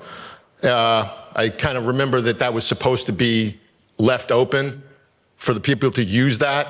Apparently, that's not the case. On Arthur and 14th Street, there is water still gushing up out of the ground at that corner. A large amount of water, so no wonder my water bill is basically the same as my electric bill. If you could stop the leaks all over the city, that might help. I remember that the downtown marina was supposed to have a splash pad in an area for the public in between the hotel and the bar.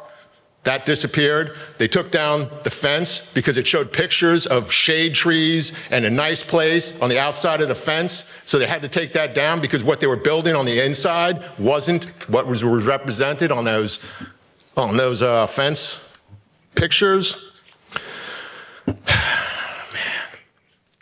I'm going to keep on trying to come in here and talk to you and address this because you say that you can't do it and you can't handle it and it's too complicated and too difficult.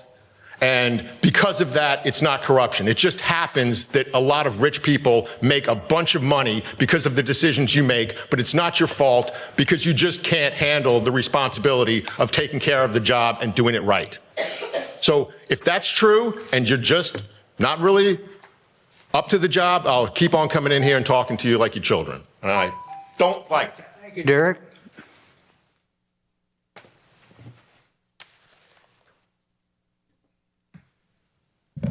Good morning, Mayor, Commissioners. I have 3 points with questions this morning. One is an Name and I'm address. sorry, Michelle Bryant, 716 East 9th Street. Thank you. It's been almost 2 years now, and I've had a meeting with the city manager. I've sent emails about the alleyways in Glenwood, particularly 9th Street, 10th Street, 7th Court, and 7th Street. Many veterans and seniors live on this street, and as I visited my mother, as all of her veteran children got together yesterday, we were able to view an alleyway full of leaves, debris, trees, overgrown items that should have been cut down a long time ago. I know that it has been mentioned that it's a staffing issue, but it doesn't appear to be a staffing issue where some areas are receiving the needed care to have those alleyways cleaned and some of them not. So my question again is, can the city produce a schedule of those alleyway cleanings so that we can see when particular areas can have their alleyways cleaned? My second point is, was there a survey conducted in the Glenwood community when it came to the 80 Harris pickleball court that you guys are advertising for $10 an hour? There's no issue with the pickleball court. The issue of bringing this up and asking if is the mayor had brought up a couple of commission meetings ago about an advisory board. Many citizens have come to the podium asking for advisory boards. When different things are done in the city, it would be beneficiary to have advisory boards. Those particular boards that I speak of is a financial and budget advisory board, a community parks and rec board, and a CRA board that you had for many years that was disbanded when you changed guards with the leadership of that department. Those boards would be able to assist not only you guys, but the staff as well in garnishing actual feedback and things of need that the community is looking for. My last and third point is to address the entertainment districts. About a week or two ago, you guys passed an ordinance in regards to entertainment districts, and you excluded those in said entertainment districts. The question is, one, when were those entertainment districts established? Why weren't entertainment districts in every ward? And if you're going to have entertainment districts, by definition, why weren't areas that already had entertainment facilities in their areas not deemed entertainment districts? Thank you so very much. Thank you, Michelle. We're still in public participation, and it looks like Brenda is coming forward. Yes, she is. Brenda Lewis Williams. That is she. Well, I am she, I should say. Grammatically incorrect there. Good morning, Mayor and Commissioners and everyone else on the dais. I have some points I'd like to address. Name and address, please. Brenda Lewis Williams, 1007 North Center Avenue. Thank you. First, kudos on the progress going on with Martin Luther King. I saw the snuffleupagus, that's what I called it anyway, pouring concrete into the ground. And now whatever those steel things are for the roof and the walls is up.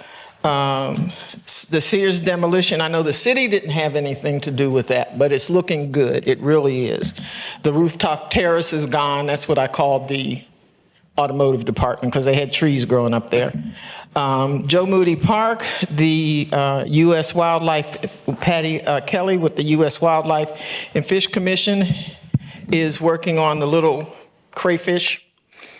I have some requests, public records requests. I would like to have all contracts let by the city of Panama City from 2018 to present, including MBE/DBE participation. If you do not know what MBE and DBE is, it's minority business enterprise and disadvantaged business enterprise. I request a public record request of CRA itemized expenditures from 2018 to present, to include itemized threshold spending, to include real start and completion date and date contract signed. Public record request of itemized spending of FEMA monies derived from Hurricane Michael. Public cannot find information on or about. There was something spoken about retail realtors. My question is this a shell company? Because I can't find anything. It seems to be non-existent, and why was not a bid put out for this? The hired gun organization, why has this organization not been vetted?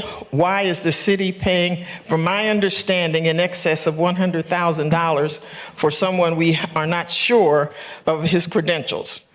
I have repeatedly asked Commission to lower city manager threshold spending, that was CRA threshold spending, and any other department head. Given that the city is tottering on the precipice of bankruptcy as evidenced by the last budget/financial report, this is imperative to curtail spending, runaway spending in my observation. Public records request of threshold spending. I'm gonna let that one go.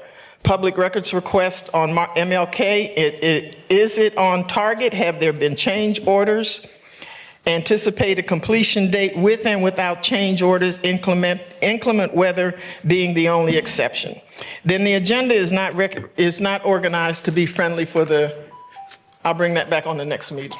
Thank you, Ms. Brenda.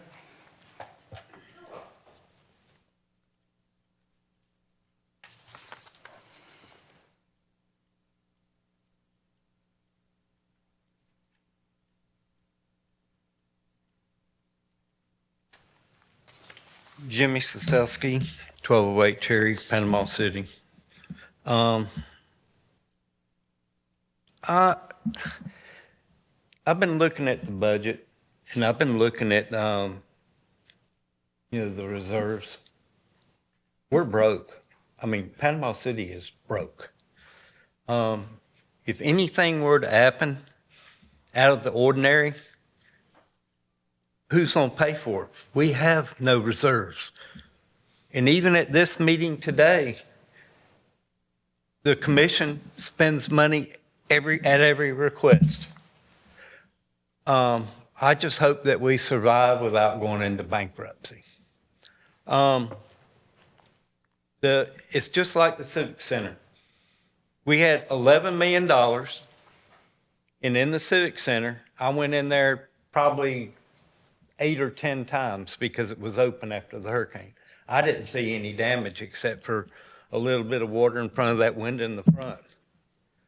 Everything in there was dry. The city spent with architects, consultants.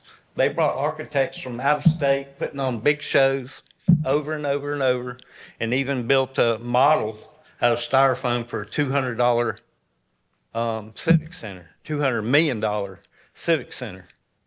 Where did all that money go? Who authorized it? It was the commission. Every time somebody wanted to do a study, every time somebody wanted to do something, they approved. And we ended up with nothing, zero. We had money to put it back. The one quick thing I'm asking about is the street sweeper. What's wrong with it? The roads are, you go down Coe Boulevard, it's full of dirt and debris and glass all the way up and down. Does the street sweeper work? We named it and all, or did they repo it? I don't know. The city is in terrible shape, and what are y'all gonna do to fix it? How are we gonna pay for all this water that's due? We had nobody in control of fixing these meters. We're in debt, and we caused most of the issues ourselves, including the meters not working for years. I can't believe y'all did that. Thank you. Thank you, Jimmy.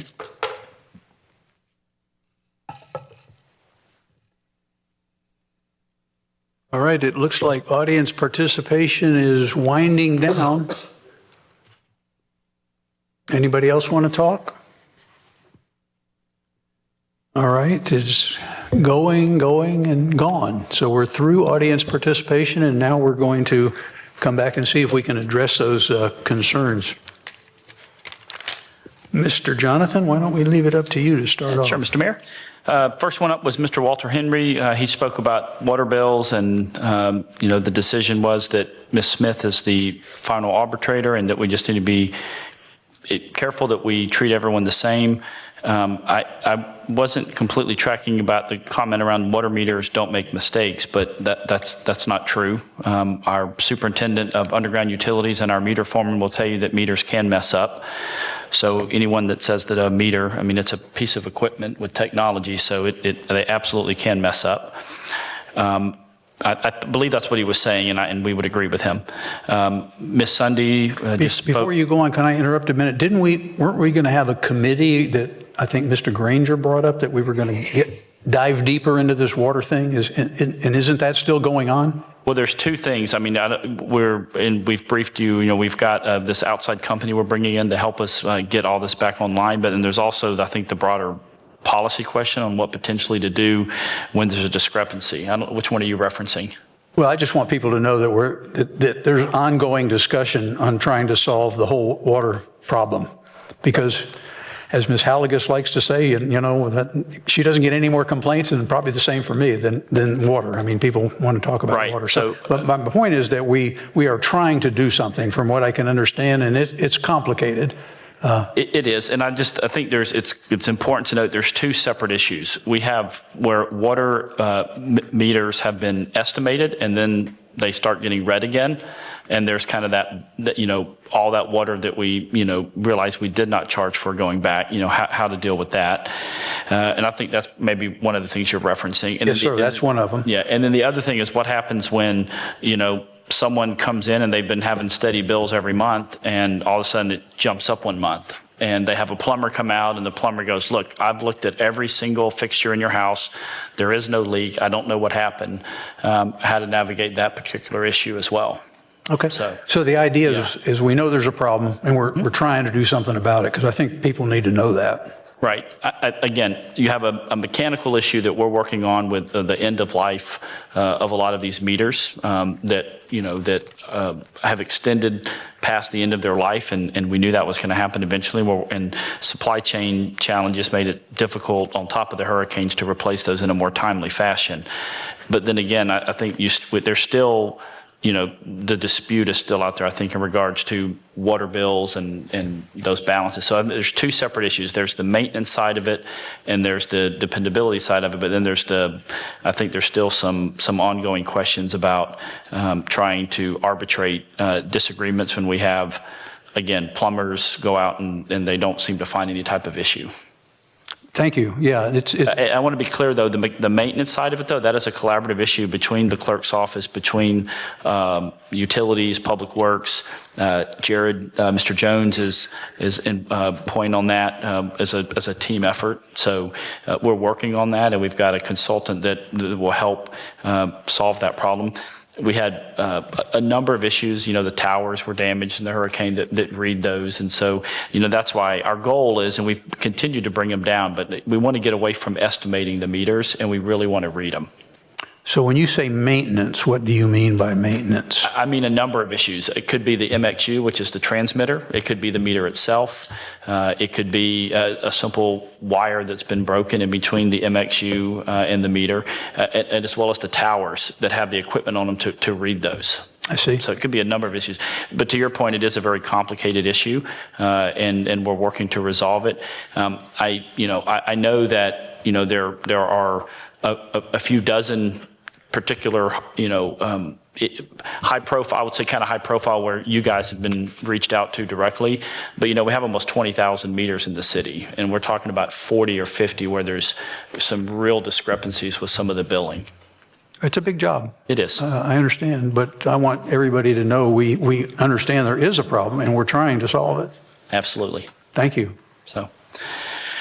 And then Ms. Sunday came up and just honored the vets, and also Vicki Sandoval, gave kudos to her for her years of service and for being self-taught Spanish to increase her customer service. I think everyone would agree that Vicki was a great example of customer service, and she will be missed, and we wish her well.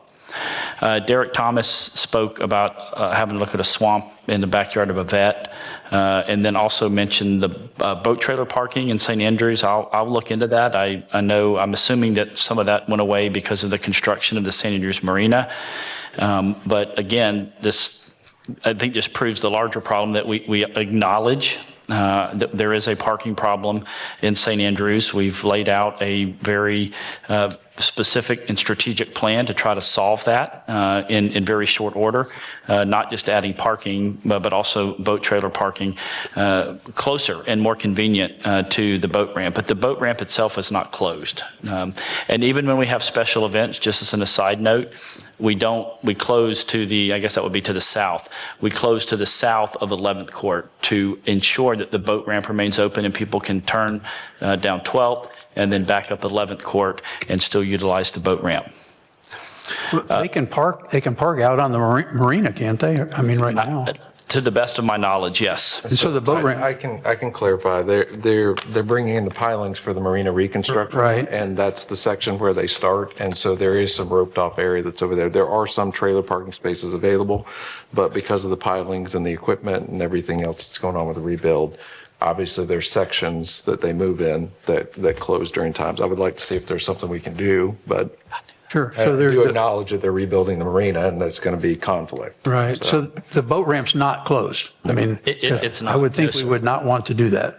Under no circumstances. Like I said, even special events, we keep it open. So it always happens to the south of 11th Court to make sure that people can still make that turn. So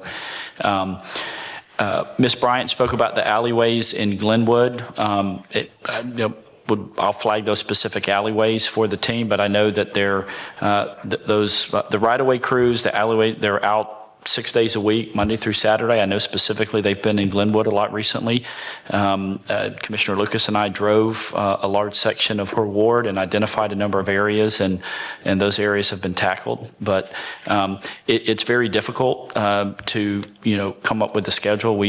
I think we've shared with a lot of y'all the right side report the right sizing report that it would take probably a team of 90 individuals to regularly maintain all the alleyways and all of the right-of-ways in the city.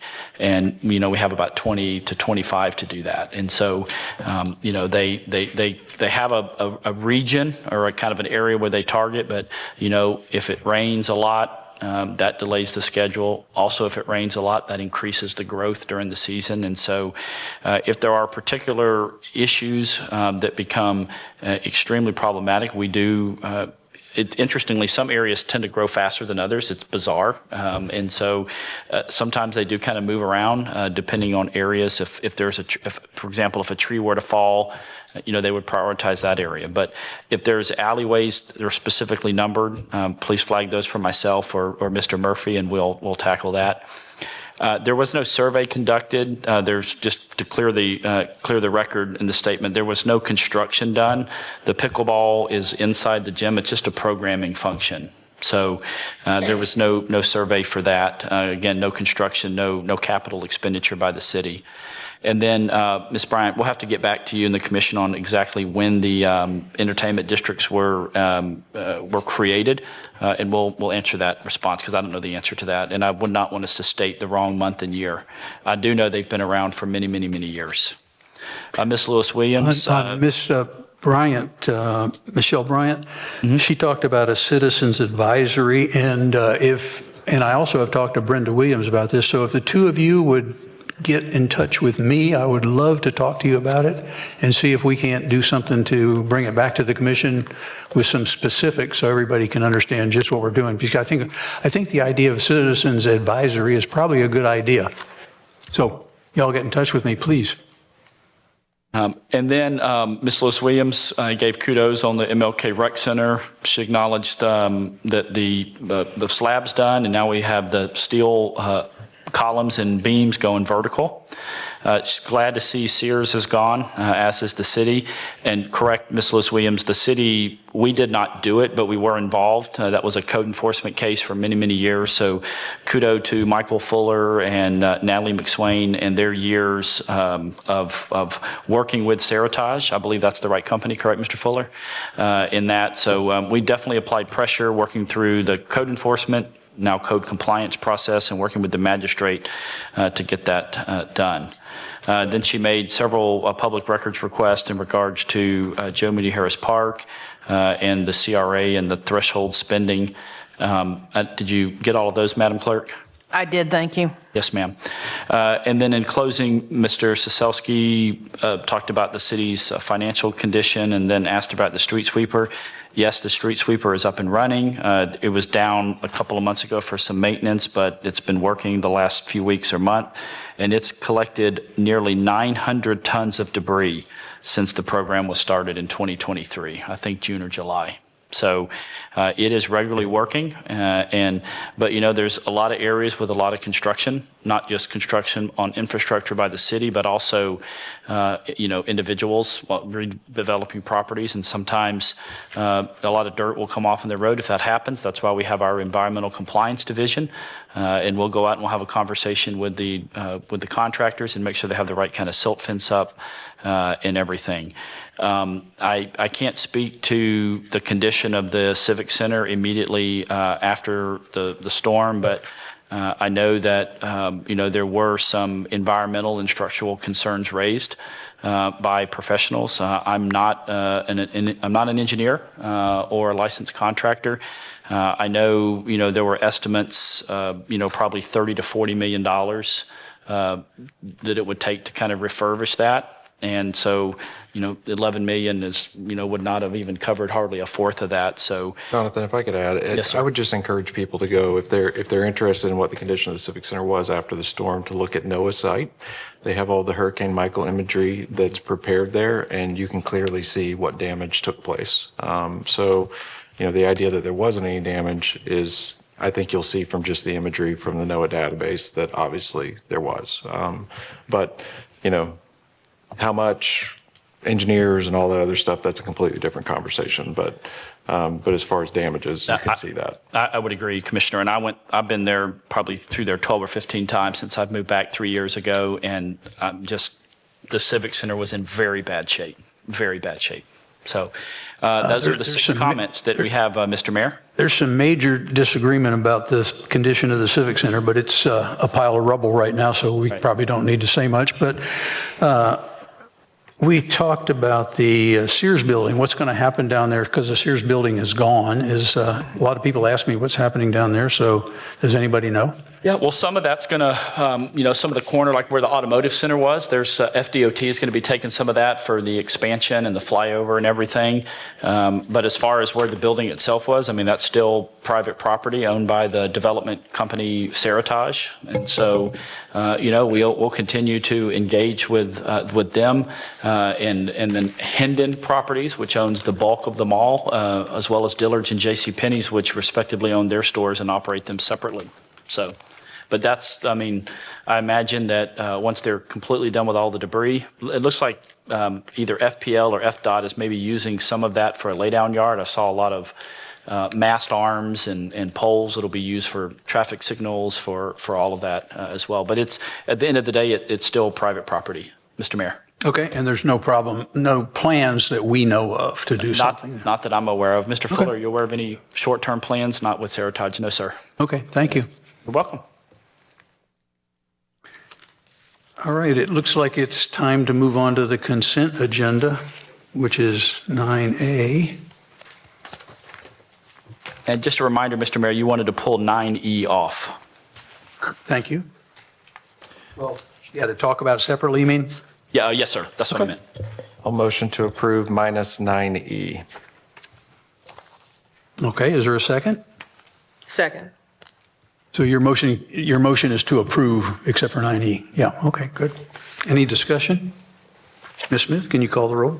Commissioner Lucas? Yes. Commissioner Granger? Yes. Commissioner Street? Yes. Commissioner Halligus? Yes. Mayor Rowan? Yes. Motion passes 5-0. Thank you. Madam Clerk, I would defer to you. This is your memorandum. Okay, she can start, sure. It's 9E, I think. 9E. All right, there's a memo attached to the agenda describing the general fund balance analysis and a spreadsheet on how we arrived at those numbers. as you've stated succinctly, if all goes according to plan for fiscal year 2025, general fund reserves will be at 1%. Very good, thank you. I wanted to talk about the fund reserves. Specifically, on October the 8th, Mrs. Smith alerted us to our balance was going downhill, and we were at 6.44%. And now we have this new notice for today that our fund balance is projected next year to be 1.06%. That's not very much. I wanted to look at some of the things we're being asked to spend money on because I think we need to spend less money. At the moment, from what I can best tell, we're paying $8,000 a month to 2 hired guns to look at options for our city to pursue. As mentioned earlier by Ms. Williams, this company has not been vetted, and I don't think we've told them exactly what we want. I saw one report where they were talking about moving the Chevron oil terminal here, which is crazy. So my feeling, $8,000 a month, 2 hired guns, I think we're going to talk about it a little later in this meeting, but we need to cancel that contract. We need to be done. We need to think about it, maybe have a workshop to see if we need it, or for the moment, in our present financial shape, we need to stop this quickly. So this will be coming up and we can talk about it in a little bit. We've also talked about this piece of land on Chestnut Avenue to be used for a parking lot. We're talking about spending $1 million. That's a lot of money when you only have 1% reserves. We in the city, we already own significant land in St. Andrews that can be used for parking. There's a 1-acre parking lot at 1300 Beck Avenue. Across the street from the shrimp boat, there's nearly an acre. And St. Andrews School, right now, the CRA is working on grants to rebuild the school, but they don't have any plans for the rest. Well, they have some plans. They want to put bocce courts in there. But at the same time, the rest of the land is owned by the county. So I think that there's an option that we could talk to the county if we want parking about getting that. So this is money that we're talking about spending that we absolutely do not need to spend. I'd also like to embarrass our city clerk a little bit. She's asked for a raise. She hadn't had a raise in a couple of years, and she's doing a great job. I think she deserves a raise, but she has pulled that request off our agenda because she manages our money and she sees we can't afford it. So, you know, this is the kind of thing, the kind of person that we need to copy. She's telling us we don't have any money. She's saying, you don't have to give me a raise right now. She'll probably take one someday, and I hope we get in a fiscal opportunity where we can do that. We need to follow her lead. I don't think everybody remembers this, and I guess being the oldest member up here, I remember a little bit, but Jefferson County, Alabama, which is the home of Birmingham, Alabama, in 2004 went bankrupt. They had outstanding debt that they couldn't finance with their water department. And actually, they are just now, I think in 2024, they just now are putting the final touches on resolving that bankruptcy. And at one time during their bankruptcy, they had to let 500 employees go. Birmingham's a lot bigger than us, but that's painful to think you had to let 500 people go because you're in such bad financial shape. Nobody on this commission, none of us want to see that happen. So we need to do something to prevent that from happening. And we've already talked a workshop. I would like to suggest that we have a workshop or a special meeting to discuss our financial status. And also in that workshop, we could talk about ways to improve or, well, save money and way to improve our financial status. So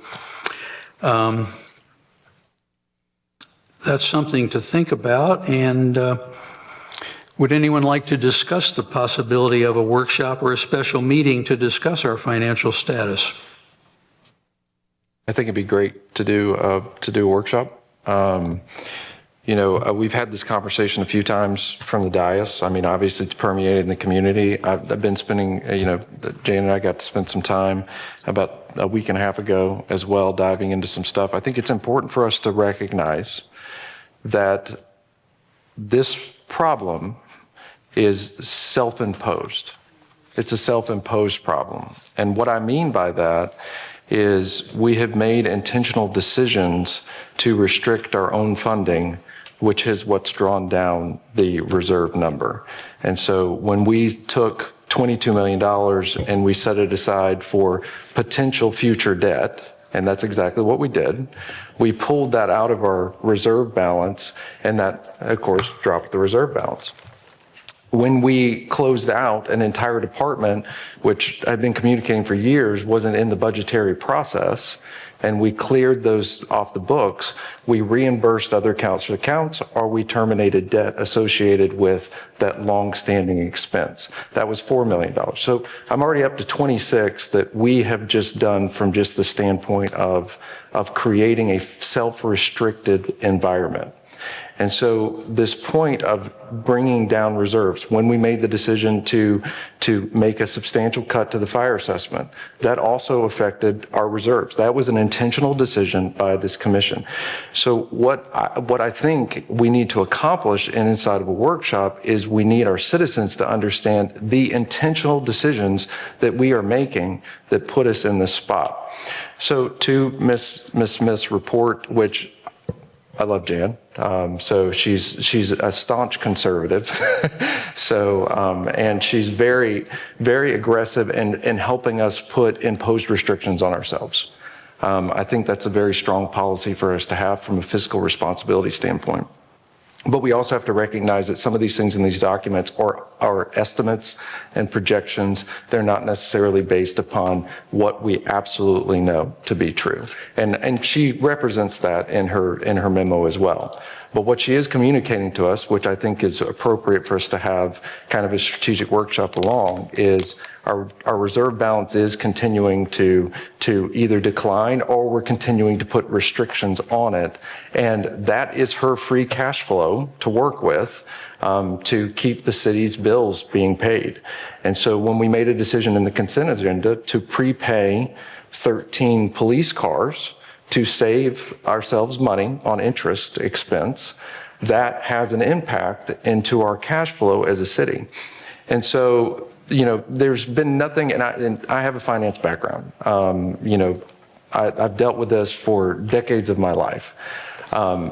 Municipal budgeting is the most complex thing that I have ever experienced from the standpoint of a financial component.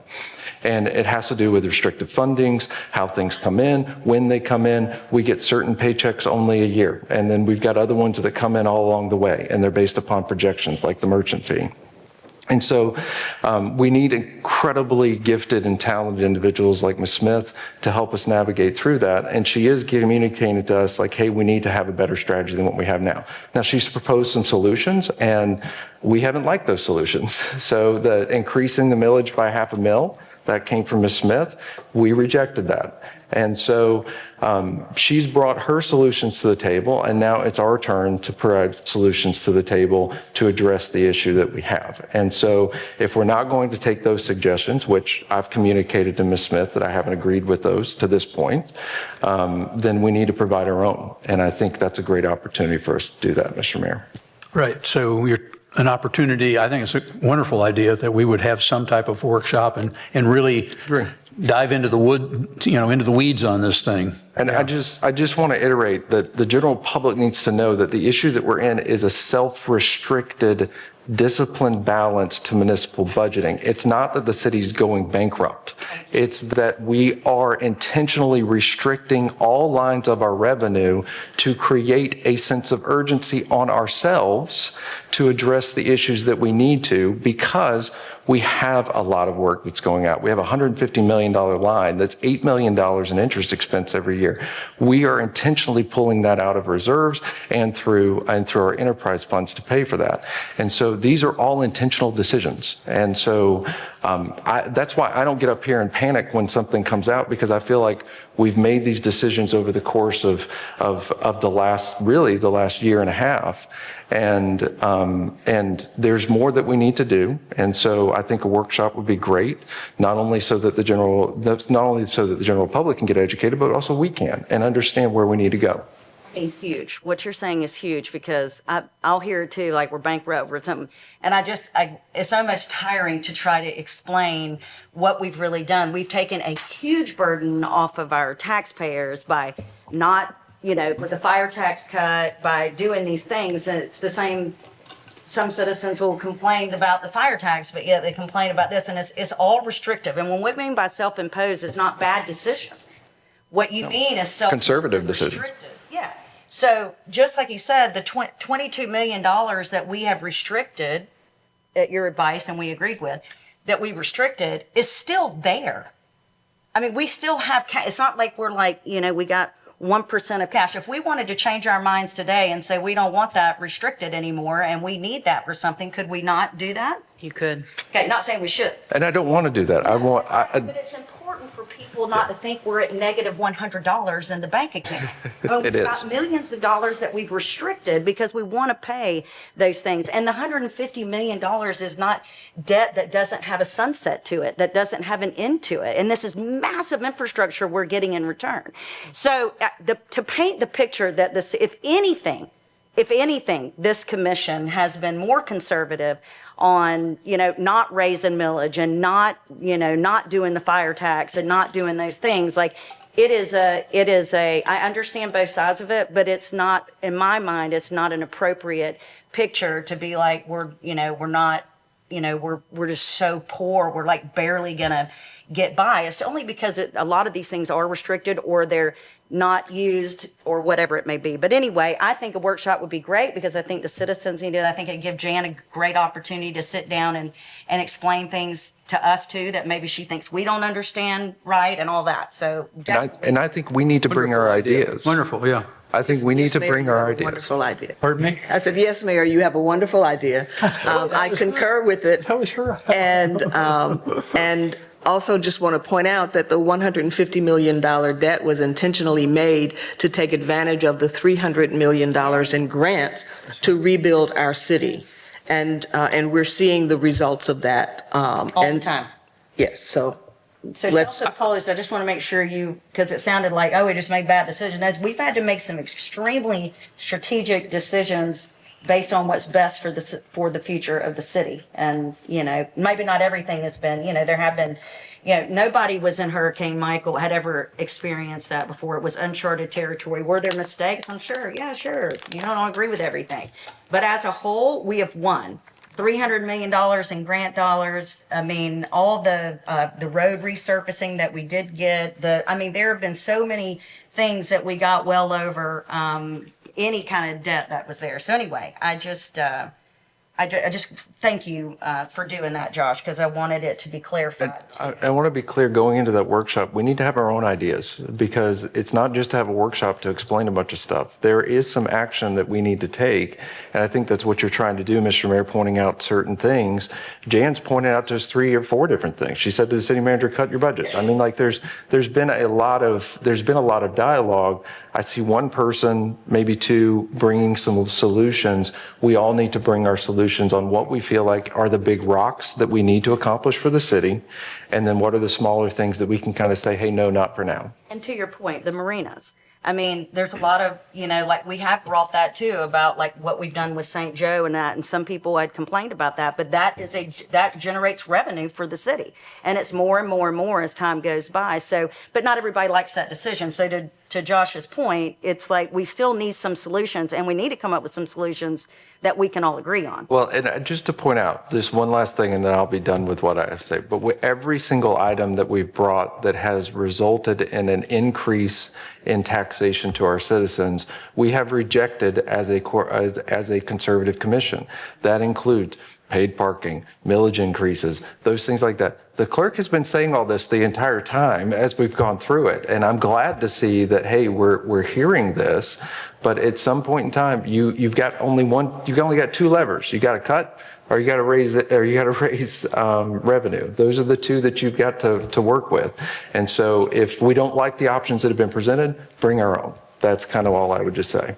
Yeah, well, I think this is definitely educational for me, and I think we can help educate the citizens. There was a little mention, at one time, I think we make 4 debt payments of $4 million. Is that sort of right on that? 2. We make 2 more?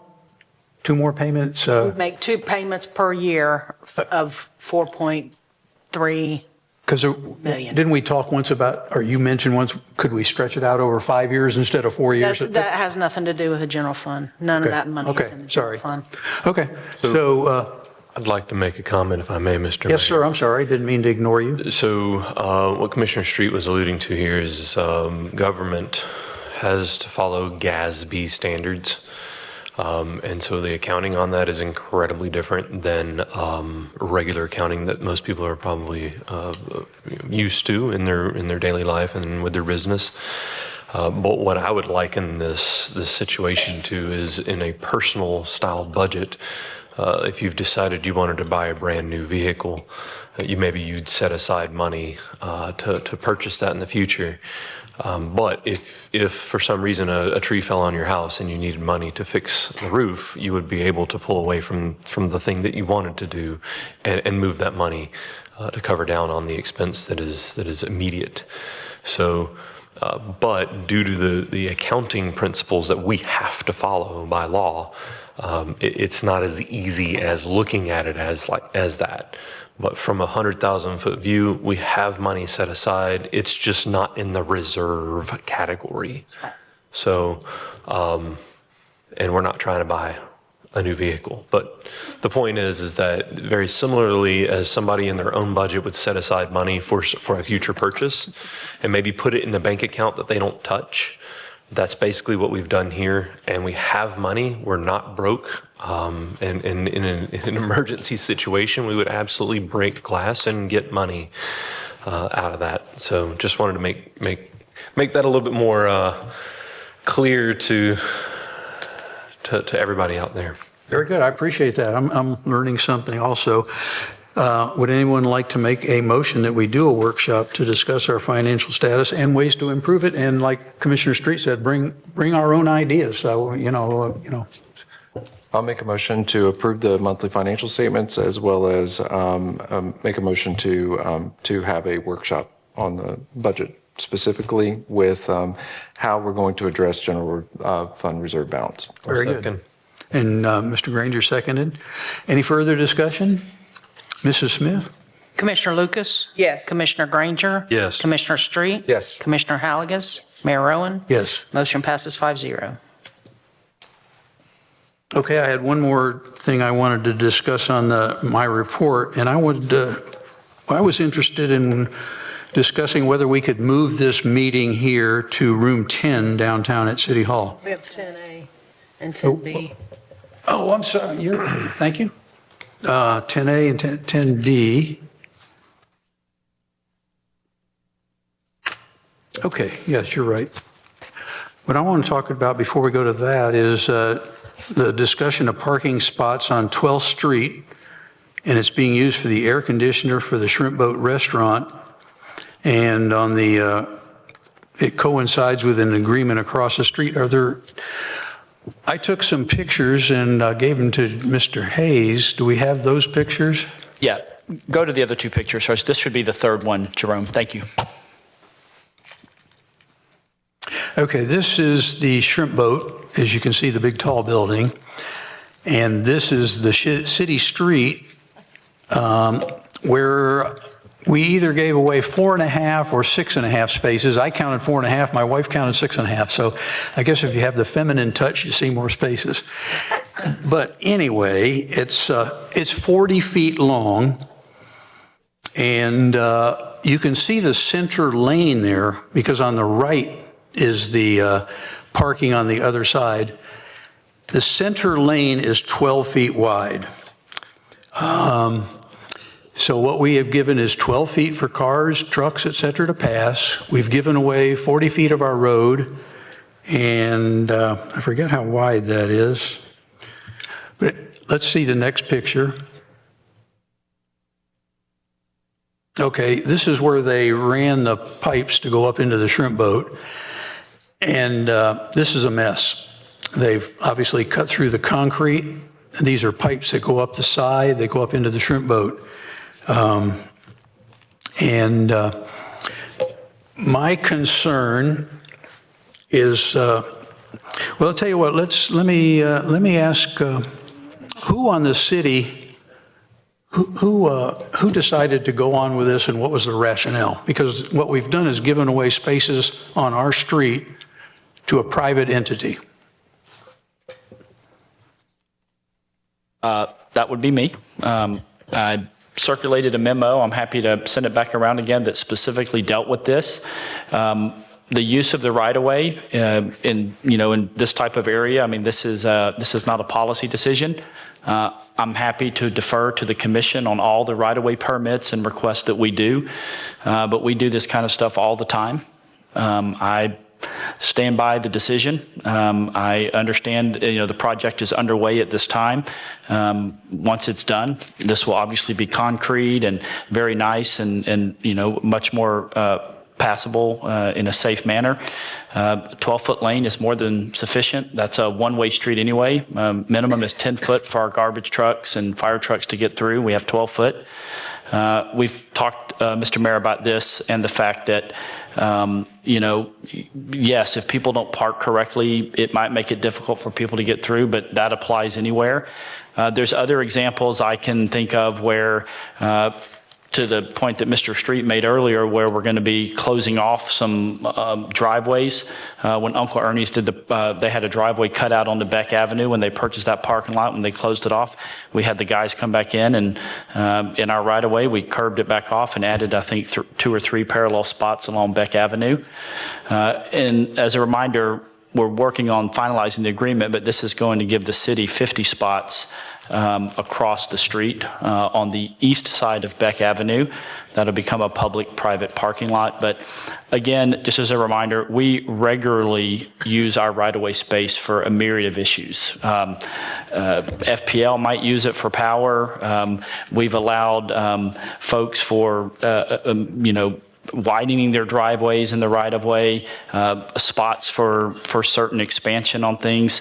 This kind of thing is a regular occurrence. We use our right-of-way and make modifications to it for a myriad of reasons. Sometimes with private companies that were here today, AT&T and Comcast for whatever reason.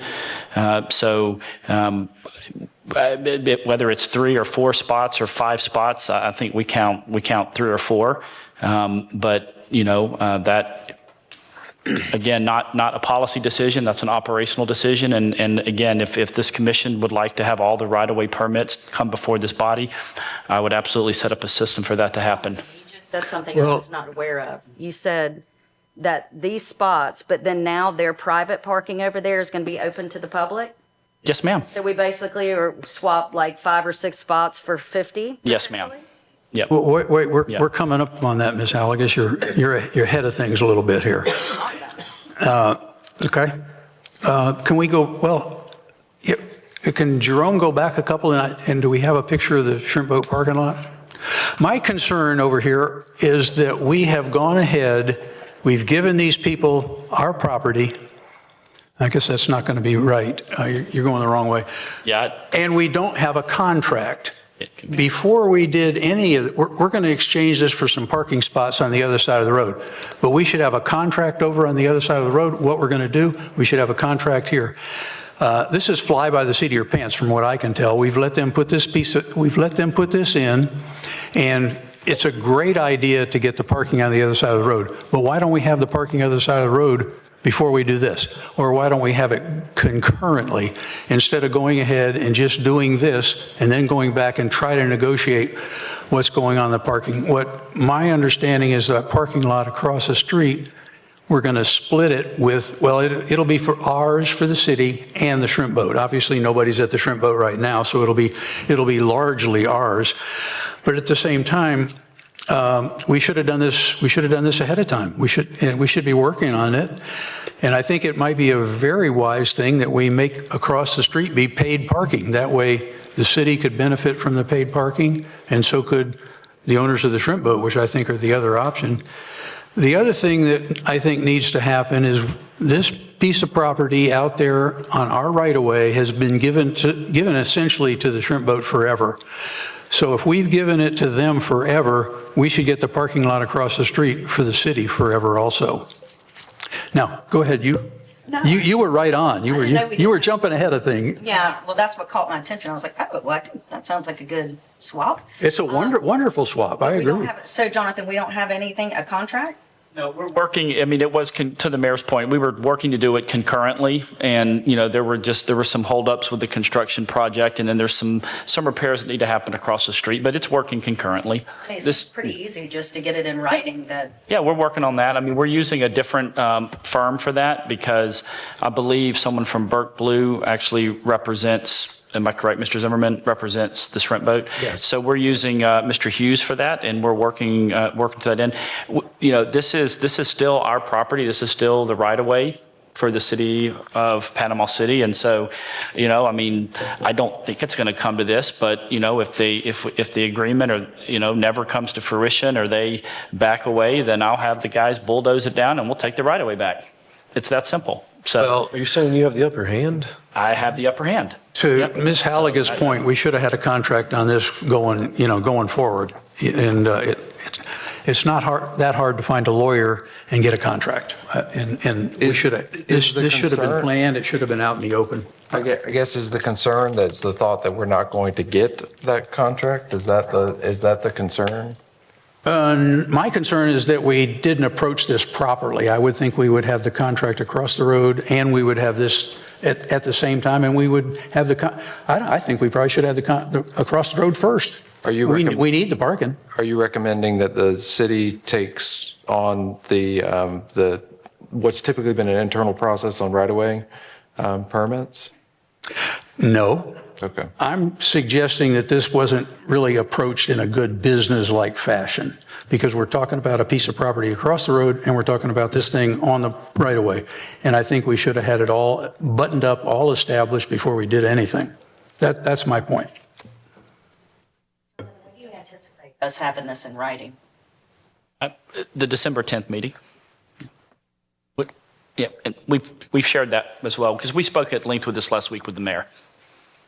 Yeah, but my point is you didn't do it right. You've never admitted that you didn't do it right, because I think you did do it right. But that's my point. And the other thing that I would like to talk about is maybe consider paid parking across the street. And what I've been hearing is that we're going to sign a 30-year lease on the parking. I think we should sign the lease forever and ever, because they're going to get that piece of property forever and ever.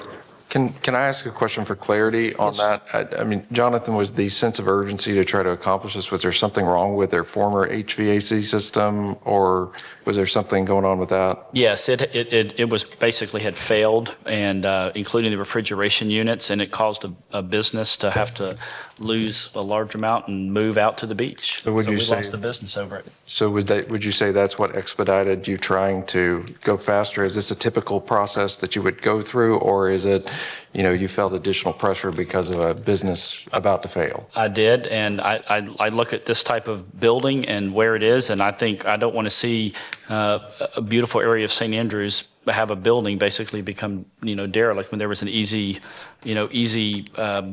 solution that benefits the city and benefits the business both. In fact, I would say it benefits the city more in the long run. Yeah, and I think a contract could have come out just as quick as putting this stuff here. That's my point. I think we ought to have the whole thing. It's a business. We run a business down here. It should be a business model. That's my point.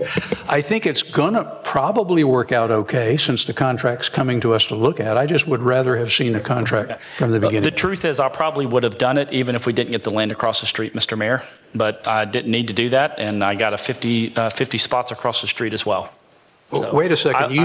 I would consider helping any business potentially in our right of way if there's a benefit to the city. And so, and again, we do that on a regular basis across the entire city with a myriad of projects inside of our right-of-way. I know we're focused in on these air conditioning units, but we utilize, and again, I'll happily recirculate the memo where we talked about the history, where there are lots of other examples where we have used right-of-way space. It remains our property, but there is a kind of a public-private benefit to it. So. Well, that's real discouraging, the fact that you just said, even if we didn't get the parking, you'd have done it anyway. That's crazy. You've given away a bunch of our parking, and you've given it away. This business, they could have moved their air conditioners underneath that building. Hey, that's their problem. It's not your problem, and it's not our problem.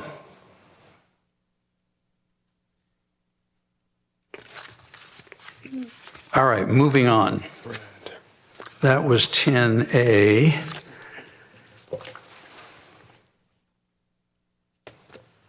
And what I want to talk about for 10C, I guess it must be. C? It was 10C, moving the meetings to City Hall. C, 10C. Oh, okay. Oh, so that 12th Street parking was the same thing as? For some reason, it was put on as two items. I don't know why. Oh, okay. Yeah, no, it's the same thing. That 12th Street is across the street. Gotcha. Which maybe we're not going to get it now, since Mr. Hayes says we didn't really need, he'll do it anyway. We're going to get it. I said I would have considered it, We'll but I absolutely see. want the 50 spots. We're going to get them. Again, it ain't our job to solve air conditioning problems for companies. And when you talk about easements, usually the easement doesn't mean anything. This easement is a loss of 4.5 parking spots, and that costs money. That's worth money. So that was what 12B was, our 10B was about. I wanted to talk about moving the city meeting, this meeting, to room 10 at City Hall. And I just think it would be nice to stay down there, and I think we've got the room, and my feeling was we could probably do it, but maybe y'all know something, or maybe you don't want to do it. So I'm opening this up for discussion. I love having commission meetings in City Hall because it's more, I think it's more comfortable for the citizens. I feel like we're up here like we're on some kind of throne or something. And then when we're at the commission, and we rarely fill this room up. We rarely fill that room up unless it's a hot topic. So I'm for it. I mean, I don't know what your reasoning is for it, but I mean, for me, I like it because I think it's a little more personable with the citizens. That was really my kind of reason to get people to come down and see where their city hall is, and we're close and social with them, and yeah, so I'm game for anything. That was my reason. I don't have anything else. Ms. Lucas, it looks like you're going to say something. No, she said she was game for anything. I said, Okay. anything? Well, since you said that, like, one of the things that we had some little internal conversations on is, like, as the Martin Theater gets rebuilt, like, would that make a good chambers for us once it's done to have our meetings there, because it's a little larger than City Hall and those kind of things. And so I think that'd be a pretty cool place to do our meetings, and they get to love. I mean, why not go to a building that you love going to? So, but I'm open to going to the room 110. I don't need a big giant hall to conduct a meeting in, so I'm happy to do it wherever. I think I appreciate the county allowing us to use it, and they've been great hosts. I mean, fantastic hosts for us, and so you know. I'm not opposed to it, but I think that if we do move to regular meetings down there, we need to cut off some of the folks that are on the dais, meaning that we have so many people at the table that usually we wind up where, like, you can't address all of us. You know what I mean? Like, y'all are way down on the other end. I'm usually sitting in the middle, which is where you need to be. And I'd like to face each other a little bit. Yeah, it'd be nice. We don't say it's straight table there, so Don't- it's kind of hard. I'm blocking her and everybody's blocking. I do like the kind of curvature if there was a way. I don't know if they make portable tables like that, but anyway. Yeah, it'd be nice to have some kind of curvature to that as well, because I like looking over at y'all. And Waving. Maybe we try it a couple times. Well, all I would say is keep in mind, we're getting ready to tear up, Harrison Avenue and part of Phase 2, and also 5th Street. So, I don't know that creating additional traffic around there in the middle of all that construction and limiting, we're going to lose parking during the construction, and then it'll come back. Capacity is only 84. It's 280 here. So I know and I agree, we rarely hit that, but when we do, we have to have people stay upstairs and watch it virtually in the rotunda.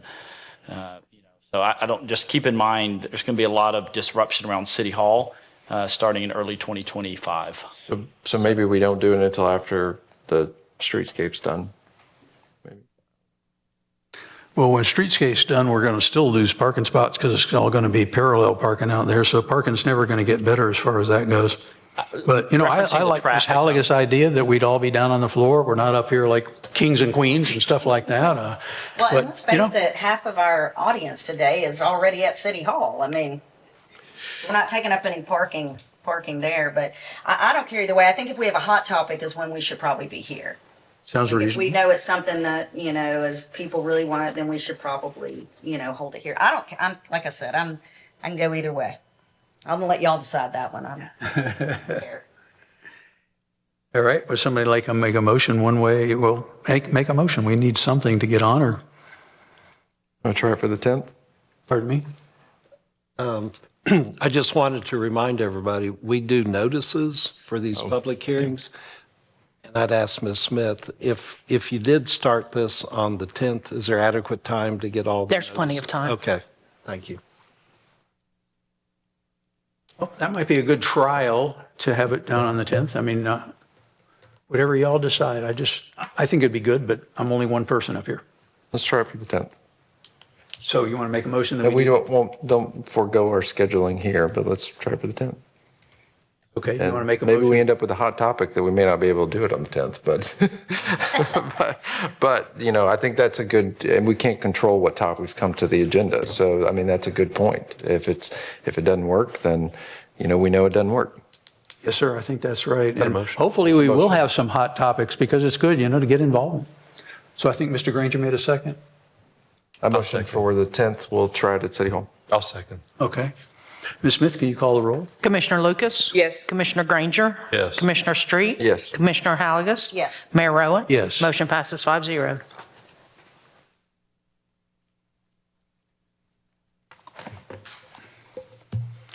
All right, it looks like, Mr. Zimmerman, you're front and center. Okay, thank And you. It looks like a very long piece of literature that you're going to try to put on us. Already put you on. Thank you, Mayor. What we have is this item and topic has been discussed at least twice, maybe 3 times by the City Commission. But it's what I provided you was information concerning a Sweet Bay request to the City Commission for today's meeting. And there's really 3 requests. The first request is to have a public hearing and first reading of the tax increment financing ordinance. It probably makes sense to do that second. But the second thing I have listed is to consider the proposed interlocal agreement and then also a proposed addendum 2 to the developers agreement. The interlocal agreement probably ought to be talked about first because that creates the policy for what the City Commission wants to do. And then after that, depending on where it goes on the interlocal agreement, you could deal with the tax increment financing ordinance. And then after that, addendum 2 to the developers agreement. And just as far as the timing goes, the earliest that the ordinance and the interlocal could be adopted is at the December 10th meeting. In other words, you'd have a first reading of the ordinance, and on December 10, if you wanted to, you could adopt it. But you could, if you wanted to, put in the interlocal agreement that you could approve it today, but then it still wouldn't become effective until the ordinance is adopted. And the reason for that is that the whole interlocal agreement is predicated on creating a tax increment financing district. And the tax increment financing district that is created by the ordinance sets a base year, and then all of the increased revenues that come in from the Sweet Bay Community Development District after that base year will go into a trust fund. And then the interlocal agreement, what it provides is that essentially that the city would every year calculate the cost of services that it renders to the district. And that's driven by a model. I believe the acronym is FIAM. And that model has been developed where it calculates based upon the city's budget, on a population basis, the cost of providing services to the Sweet Bay CDD district. Then what the interlocal agreement says is, if you approve it, is that you would take the total revenues that have been paid into this trust fund, and you'd subtract from those total revenues the cost of providing services, and then the excess, or would be called net city benefit, would be divided 50% to Sweet Bay and 15% to a trust fund that is for the city for transportation type purposes, and then the remainder 35% goes to the city's general fund. So what you have here is the interlocal agreement, and the policy issue really is primarily whether or not the city should invest 50% of the net city benefit. And as I said, the net city benefit is a result from the increased tax revenues from within the Sweet Bay CDDs minus the cost of any city services incurred. And if you do that, it would be for the purposes of providing an incentive to the Sweet Bay CDDs to go ahead and put in infrastructure, and an incentive to develop quicker, and also an incentive to produce higher valued homes. And the issue of higher valued homes, we all know that more value there are, taxable value, the more ad valorem revenues they generate. And so to provide an incentive to increase doing, because in Sweet Bay, the homes are approximately 1.5 to 2 times more valuable than the average home in Panama City. And it's that additional value that this would provide, arguably would provide an incentive to keep doing that, because if they don't, then there wouldn't be any revenues to share. So if they don't, Sweet Bay doesn't continue to develop, there would be no revenues to share. If Sweet Bay just were to build average price homes, there also would be no significant revenues to share. So that's the interlocal agreement. As you look at it, you might, there's been questions about the model, the fiscal impact analysis, whether that really fairly represents the financial burden of the city on how that's calculated. If you feel that that's a reasonable way to calculate the cost of the city, then I think you look at the interlocal agreement. I'm just going to point out a couple of things that are different in the interlocal agreement, and then if it's okay, I think Mr. Harrison, it would be good for him to explain why it is that they're asking for this. Mr. Harrison represents the Sweet Bay CDD, but here are some of the differences in the interlocal agreement today as it compared to the one that you had back in July. On page 7, the whereas clauses provides a listing of kind of the criteria that the City Commission has used in the past before it provided an incentive to a developer to bring a project to Panama City. Also, there is on the same page, there is a whereas that clause that talks about the economic impact, projected economic impact to the city as a whole by this development. And then there's that if you do this, then it's appropriate that there would be a whereas clause that says that you feel like this interlocal agreement satisfies that general criteria.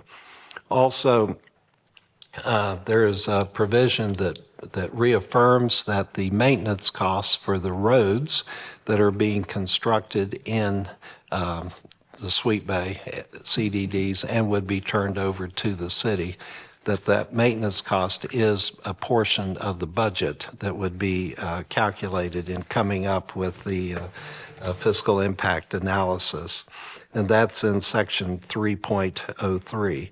Also in 3.03, there, same section G, there's a construction schedule and timelines. This deals with Frankfurt Avenue, and then also it deals with, I believe, the Marina, Phase 1, and also Town Center, Phase 2, in another commercial area. And I believe that the out is around 2 years for everything except Frankfurt, which would be sometime next year. There's a limitation that no bonds can be issued for longer than 30 years.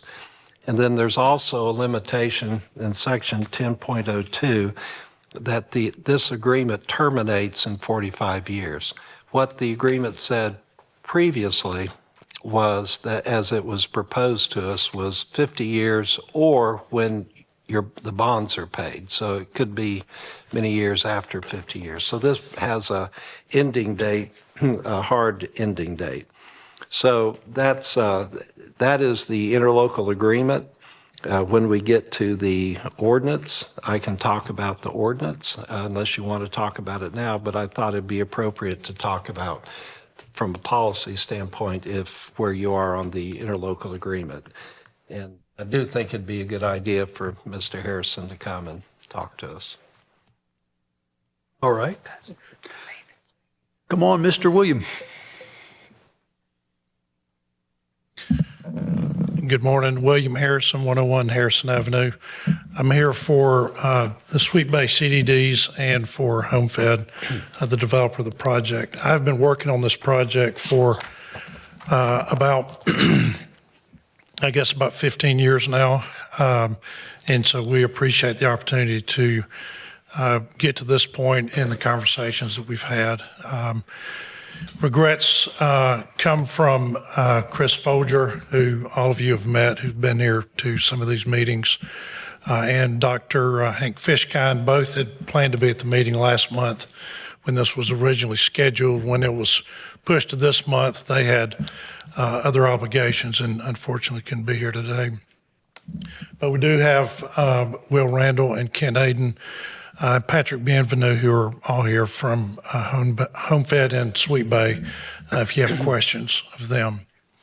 Let me provide a context for where we are with the agreements today and start with really what we would like to accomplish today on the three different items that are here before you. One is we would appreciate approval of the interlocal agreement today, with an effective date being the same as the approval and effective date of the tax increment financing ordinance that, of course, would require 2 readings. We would secondly request that there's a first reading of the TIF ordinance that you have a draft of today that we could bring back to the December 10th meeting. And the third issue that is on your agenda is the developer agreement. This commission last amended the development agreement in December of 2023. Because of changes that have been made in this draft of the interlocal agreement, specifically relative to improvements on Frankfurt, there is a priority funding schedule in the December 23 developer agreement that would allow for all the funds, the $3,050,000 worth of funds to be spent on Frankfurt, as Nevin mentioned, in the first quarter of 2025. And so what the city has done up to this point over the last couple of years is that the CDDs were created by ordinance of this commission. There was a request from us to revise the comprehensive plan and the land development code that really did 2 things. One is to increase the number of residential units from 3,200 residential units to 4,000. We currently have about 500 homes that exist in Sweet Bay. The second change that was made in the comp plan and the LDR was we extended the development period for Sweet Bay for an additional 10 years, which would basically give us 30 years from now to develop the property. Those changes were done in December of 2023, of course, with the prioritization of the Forest Park Mobility Plan funds of about $3 million, giving priority first to Frankfurt. So let me kind of walk through the actions that you have taken after creating the CDDs.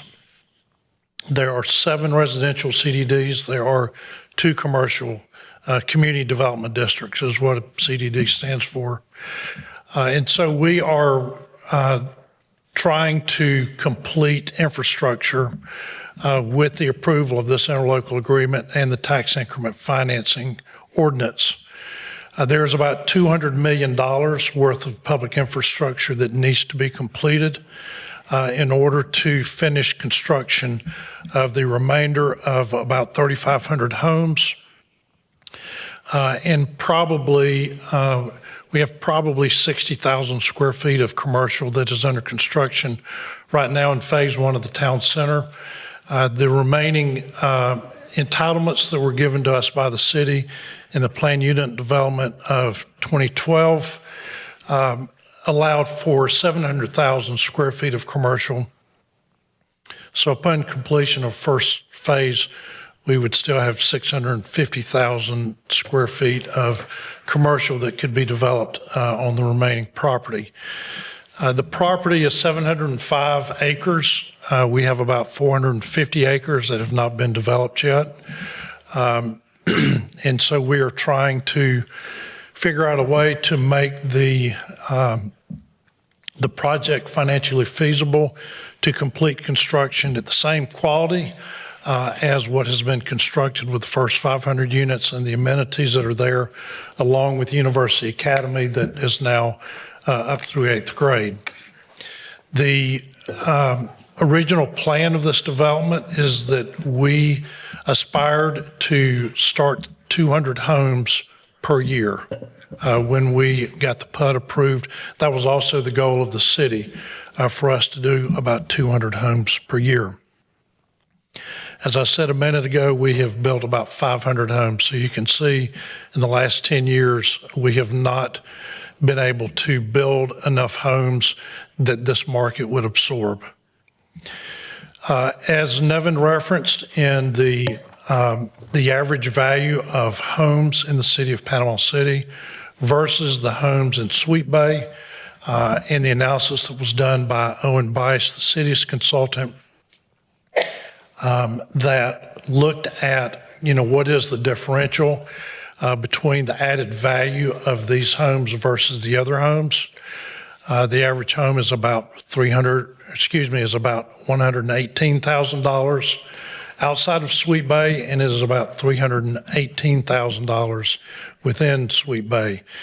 If we built the same home inside Sweet Bay or outside of Sweet Bay, exactly the same home, there's about a 25% value add for it to be in Sweet Bay versus being outside of Sweet Bay. And so a lot of what you are considering in the policy decisions that are before you, and as Nevin described it, is really dealing with the difference, this additional value above what the average value is of homes in the city of Panama City versus what they are within Sweet Bay. When we look at a tax increment financing in this interlocal agreement, all of this discussion has to do with the added value and the added revenue that is related to the same level and quality of development in Sweet Bay that you have seen with the first 500 units. The challenge is that in asking you to approve this revenue share proposal, there's kind of a tension, if you will, between you wanting to accelerate construction of homes within Sweet Bay so that there's added ad valorem revenue, there's added gross receipts tax revenue, The challenge for us is that we cannot guarantee a certain number of homes per year. As we all aspired together, the city and the developer in 2013, we didn't meet that goal, not because we couldn't build, not because we didn't have the land, but because we didn't have the market to absorb those units at the price points that we were putting them on the market for. And so in our discussions since July, the points that we have made to you in our conversations is that we can't guarantee you that we're going to build a certain number of homes per year as a result of this agreement. What we can do, and as you can see in the paragraph that Mr. Zimmerman pointed out to you, is that there are certain things that can be done. We pull out of our engineering report that have been in all of our drafts of the interlocal agreement. We have had 2 different drafts of the engineering report in looking at the pace of development of public infrastructure moving forward, assuming that the commission approves these documents. What we have put in this agreement, different than what you saw in July, is that we are proposing that the $3 million that we are obligated to spend based on the 2013 development agreement that you revised in December of 2023, that $3,050,000 would go to groundbreaking for improvements on Frankfurt Avenue, starting from the recently rebuilt intersection at 390 in Frankfurt, going from there to the north up to the bridge that is just to the north of Robinson Bio Circle. That would be at the expense of Sweet Bay and HomeFed to do that. Under that obligation, the city, going back to the Public Works Department, Engineering, and Mr. McQueen's direction to us back about 1.5 or 2 years ago, we have a conceptual drawing that the city would like for us to follow in developing detailed engineering and construction plans that we would do at our cost, with the city looking over our shoulder and directing the engineers that we're paying for that final design and for permitting. That is in final design right now. And if these documents are approved, we're anticipating that there would be groundbreaking of the improvements to Frankfurt, as I mentioned, in February of 2025. We also anticipate the construction beginning of Sweet Bay Avenue Phase 2, which is about 1,500 feet, that moves the main road basically down the main runway, if you will, towards the marina. It doesn't get to the marina, but it adds 1,500 feet that would allow us to increase residential development on both sides of Sweet Bay Avenue, and that groundbreaking would be scheduled for January of 2025. Now, there are some other development best effort goals that you see in the draft that we have supplied to you. Some of those have to do with Phase 2 of the town center. Some of it has to do with additional residential. Some of it has to do with development and construction of the marina, which is permitted. And so we are, showing that there is immediate effects and results from the approval of this agreement. Overall, let me explain in a little bit more detail because of discussions that we had at the last meeting in July over at City Hall. In that commission meeting, Commissioner Lucas had concerns about the length, which Nevin discussed briefly, but let me add a little bit to that. The concern that we heard from Commissioner Lucas was that with the December 2023 change to the developer agreement to 30 years, if we were to have an agreement as originally drafted, and then we ended up with let's say in the last year, the 30th year of build out, if we had a 30-year bond issue or a 40-year bond issue, then this agreement and the revenue sharing would go on possibly for 70 years.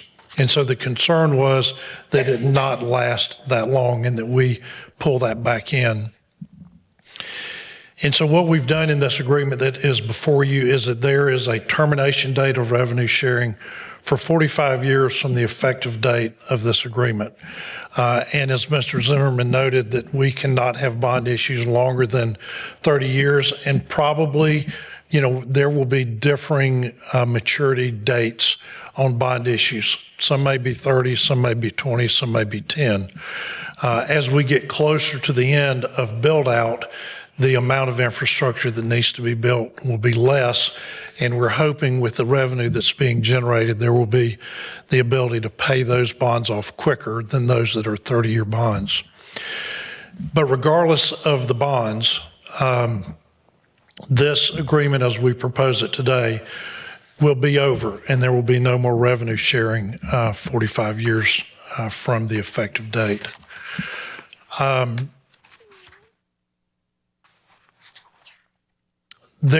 You may have questions about other things that I didn't address or that Mr. Zimmerman didn't address. I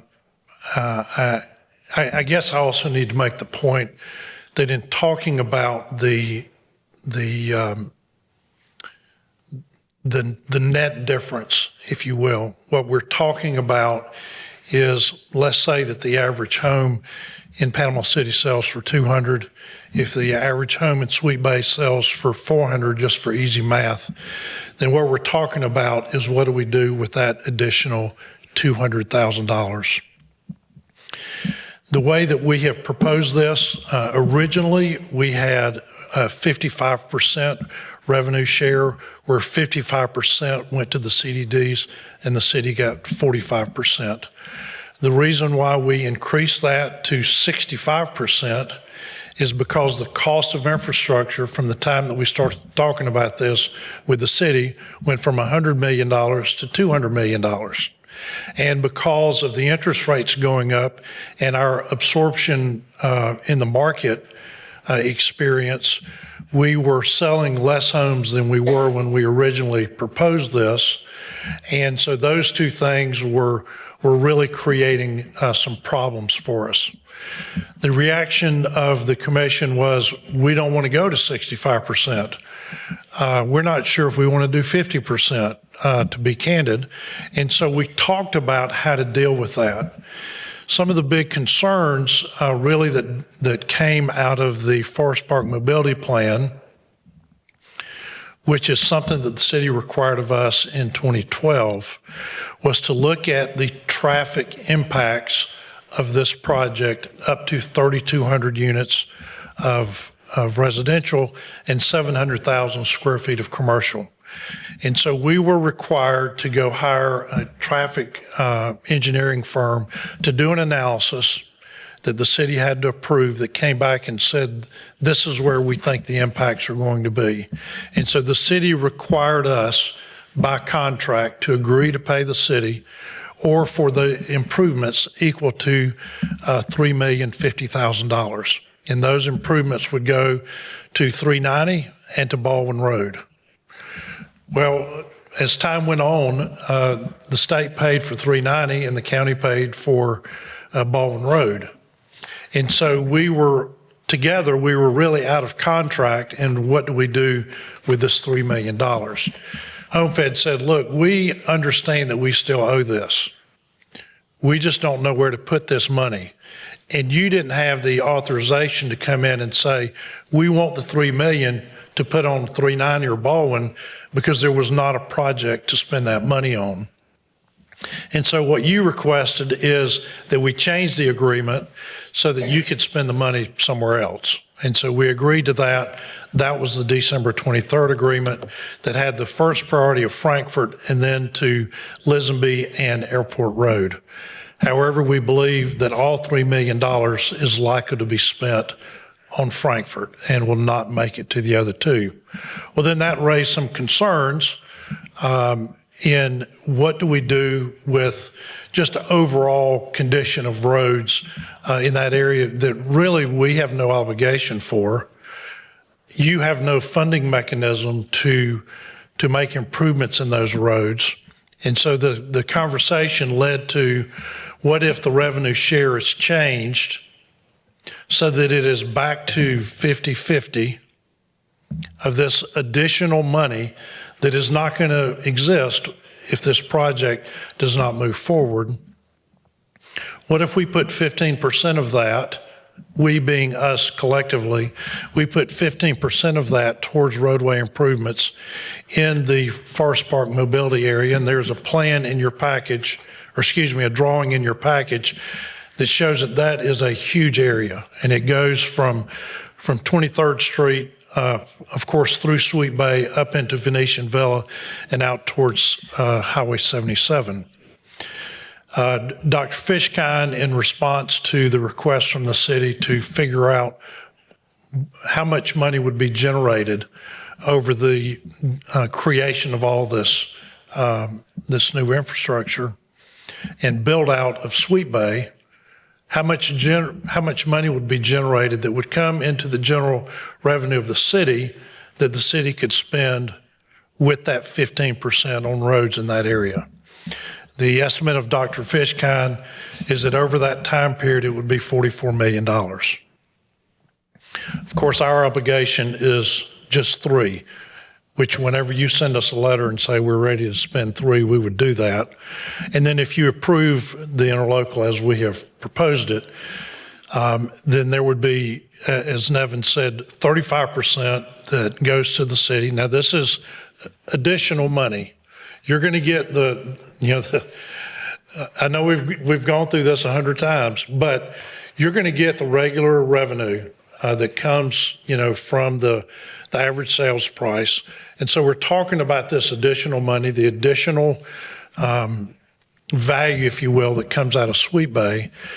And so 35% goes to the city, 15% goes to the city for roads in that area, and then 50% would go to CDDs to help pay for the public infrastructure.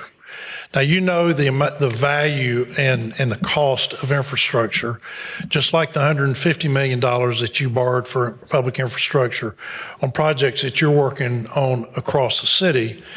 This is $200 million that is just on that, the build out of that property. And so it is all publicly dedicated roads, water, sewer, stormwater, and public amenities that everyone in the city can enjoy. And so we are proposing that to you today. And I don't say all this in a vacuum, because I know of all of the questions and concerns and the wrestling that you do with the city budget, and listening to all the discussion about all of the strategic decisions that you have made. We believe, in fact, that this is beneficial and brings new revenue to the city that you may not otherwise get. And, to the point as but for this approval of this, this construction and these improvements will not continue. As you have heard Mr. Aden and Mr. Folger say to you in previous commission meetings, we cannot guarantee that the pace and the quality of development will continue, but for the city's assistance. As you have seen, the challenges that we have had in developing the project up to this point, we would like for your assistance and your investment in this, and we will do our best to build this out in 15 years rather than the 30 years of the planning horizon that you've already approved. So I realize that's a lot. I know you've been here for a long time. I'm happy to answer any question. Ma'am? We're used to it. Yeah. Just in general or from me? No, well, I meant just in general. So anyway, Mr. Aden, Mr. Randall, Mr. Bienvenu are all here. Maybe they can answer questions if I can't, but we'll be happy to entertain any questions if you have any.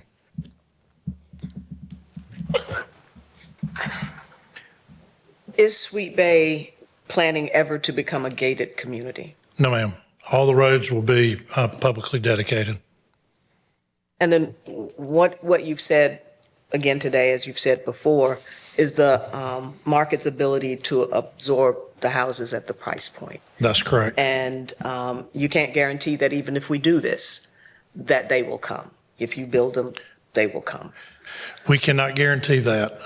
But this is a self-correcting, as we've talked about, this is a self-correcting issue. It is in our best interest to build as many homes, sell as many homes at the highest price point that we can, because that is what derives revenue under this agreement. It is what drives profits for the development of all of these lots. So we can't control that, but as we aspired in 2012, we want to build out as quickly as possible, and we want it to be at the best and highest price point that we can, understanding that we're trying to get the market to absorb the quality of development that we're creating. What happens if you build out and they don't sell? Well, we do market analysis as we go through. And so some of the ways that we do that and some of the challenges that we've gotten, from some of the commissioners is, what if we move from a single family market to multifamily, whether it is multifamily rental, which we, have an apartment complex out there now. Do we have another apartment complex or two? Do we move into higher density development? There's an area on North Frankfort that I don't know who came up with Gold Coast, but it's all waterfront that overlooks North Bay. And so, originally we anticipated that would be single family homes because the market at that time, didn't appreciate, condominiums of whatever height. And so we are going to go back and look at that and see whether we have more density and intensity on that property than doing single family. When we do that, then that changes the price point because it takes less land if we have more density and intensity. So we're hoping to be able to find a better market there for that while respecting that most of the project really thrives on single-family dwellings. And if I recall correctly, there will be no affordable housing. It's all affluent housing in this development. Well, that all gets down to what is the definition of that. And so, the city came to us following the hurricane wanting apartment buildings because at that time we didn't have enough. Now it seems like, we as a city have made up for that. But we accelerated that and we went and considered that. And so that is, here again, depending on how you consider that affordable, that is very different than single-family homes, waterfront homes, some of those kinds of things. And so it brings a very different price point and a market that we did not originally anticipate. But as far as if you're talking about government subsidized or anything like that, we are not anticipating and not pursuing any of that, and that is not in our business plan. No, my definition of affordable is someone being able to afford a home on their salary. If they're making the salary that, 40 to 60 is what's needed, thousand, and those price points are not there even for apartments. So I guess what I'm getting at, I might as well just say it. This TIF would be to subsidize apartments and homes and that complex for the affluent. Is that where? I wouldn't say that because, we're looking at a mix of multifamily. And so multifamily, can be, whether it's townhouses, whether it's multi-story, you can see this in different applications elsewhere than city where it looks like one building, but it may be 3 or 4 units that are in one building that are kind of like a really fancy duplex, but they end up being a triplex or a quadruplex. And so the price points of all of those whether it is for sale or for rent, is much lower than a single-family home on a single detached residence on its own lot. So I wouldn't say that it's necessarily affluent. I would say because of the quality of the amenities, the extras that are there, that pushes the price point up, so where I was talking about a 25% value add if it's inside Sweet Bay, it is because of access to amenities that don't exist in all the other places of the city. Whether it's sidewalks or, courts, dealing with, public gathering places, waterfront, trails, that go down to the waterfront and those kinds of things. Not all projects are of this scale, and so they can't provide public amenities, like this project can.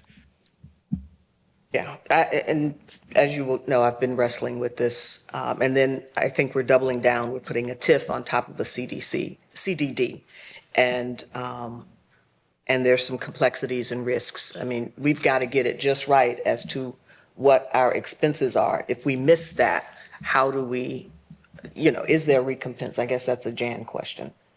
If we calculate and, because that's one of the things I've been reading about, is the complexity of getting our expenses just right so that we hit it and we don't miss it. It is, it's a critical issue. I'm sorry? It's a critical issue.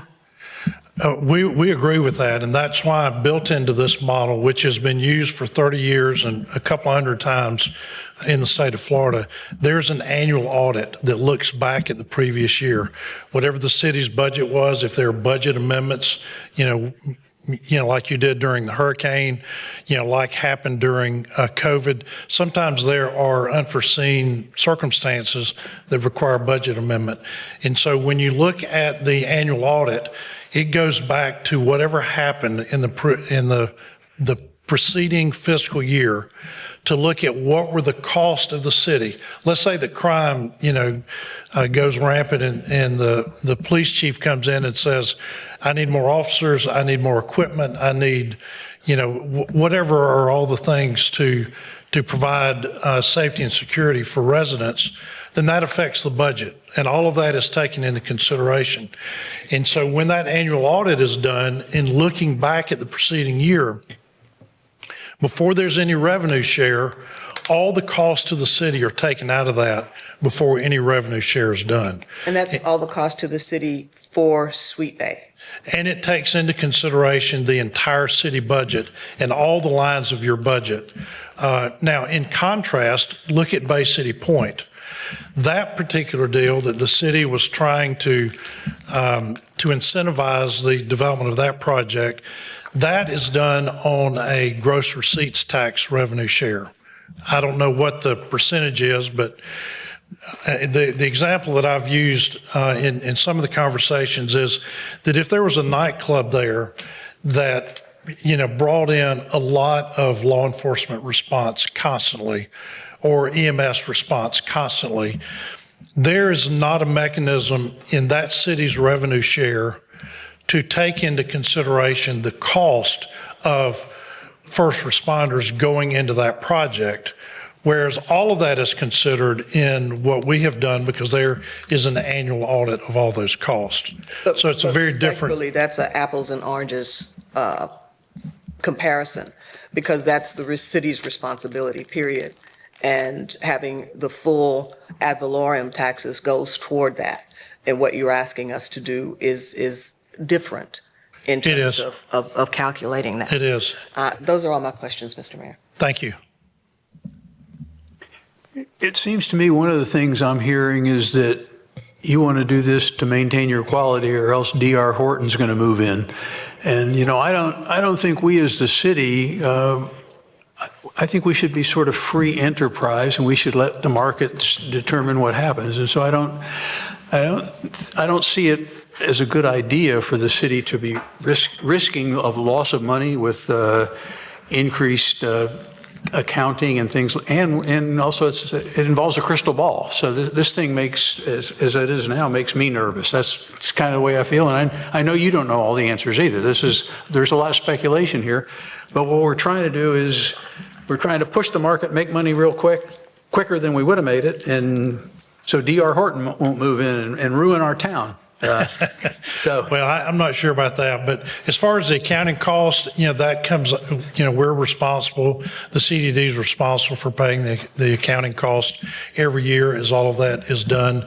Yes, we are all collectively trying to figure out, where does the market go and what do we do to enhance property values to increase revenues to the city as a whole. And to the point that the commission is wrestling with in general revenue across the board, what we're trying to do is to, rather than do this over a 30-year period, there is a net present value boost to the city to be able to get all of that quicker. And if you end up with the average sales homes throughout the rest of this project, then the city's not making any additional money. And in the places where you can make additional revenue, those opportunities continue to dwindle without having to raise ad valorem across the city to get it off of everybody's back.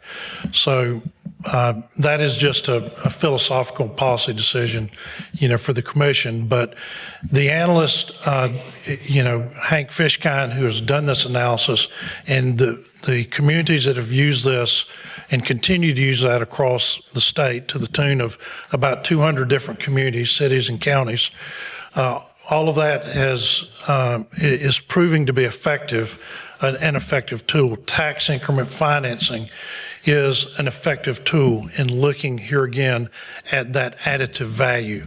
You do that with the downtown CRA, downtown North, and all of that, where you are playing off of what is the additive value that is brought from the investments that are made there, and you're trying to reinvest in that area so that the values go up.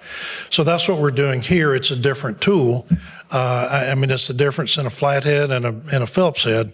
It's just a different tool that you can use to incentivize development to hopefully bring in more revenue. And we think that it's a good. Our analyst thinks it's a good idea. The city, we have paid for your analyst to look at it, and your analyst has said, yes, this is a reasonable tool, and is done successfully. Philosophically, whether Panama City wants to do it, we'll find out here in just a minute. Well, I think because there is zero risk to the city if we move forward with this. Because if you don't build, then there's no revenue to share anyway. So all the revenue share comes out in the future on new builds. Just an hour ago, we were talking about ways that we need to come together in a workshop and figure out ways to come up with other. This is really, really hot. There's an hour ago we sat up here and we said we need to come up with other ways to generate money. That's what we said, and we all agreed to have a workshop. And here we are. We have something in front of us that is zero risk, that we don't have to put any money into, that will generate us more money. I think it would be, if we didn't move forward with this, from what we've been told by HomeFed is that they are going to stop building. That's the but-for statement, right? So that's one of the options. So they may mothball it, they may sell it, they may do something different, but ultimately we won't see any of that revenue moving forward. So to me, we sat up here and we said we wanted to have other means to generate funds, and here we have a developer saying, if you'll share with revenue of future houses with us, then we'll build houses and sell them at a high rate, so that way we can generate quite a bit of revenue off of it forever. So I don't see why that would be risky to the city. I don't see why that would be something that we wouldn't want to do. Commissioner, if I could add that the estimated value from the financial consultants that the city has and that we have, the build out of the remaining units, the value is $1.7 billion. Which in, let's say 5 years from now, if we pass this, 5 years from now, we may be looking at a rollback rate of 3. We may be able to lower millage down to 3 instead of 4.799. That's where I'm sitting on this, is that the cumulative effect of all of this could be that the citizens of Panama City as a whole pay less money in ad valorem taxes. I think that's what's right by the citizens. I don't know what y'all think, but I think that's what's right by the citizens. I have some questions as well, William. So, I mean, I don't think anybody's that, so don't freak out on me with what I'm about to say, but I hate complex agreements just in general. So just as a matter of thing, because it takes a tremendous amount of time to go through these. And so this has been one of those cases. So just in future reference, let's try to bring something shorter.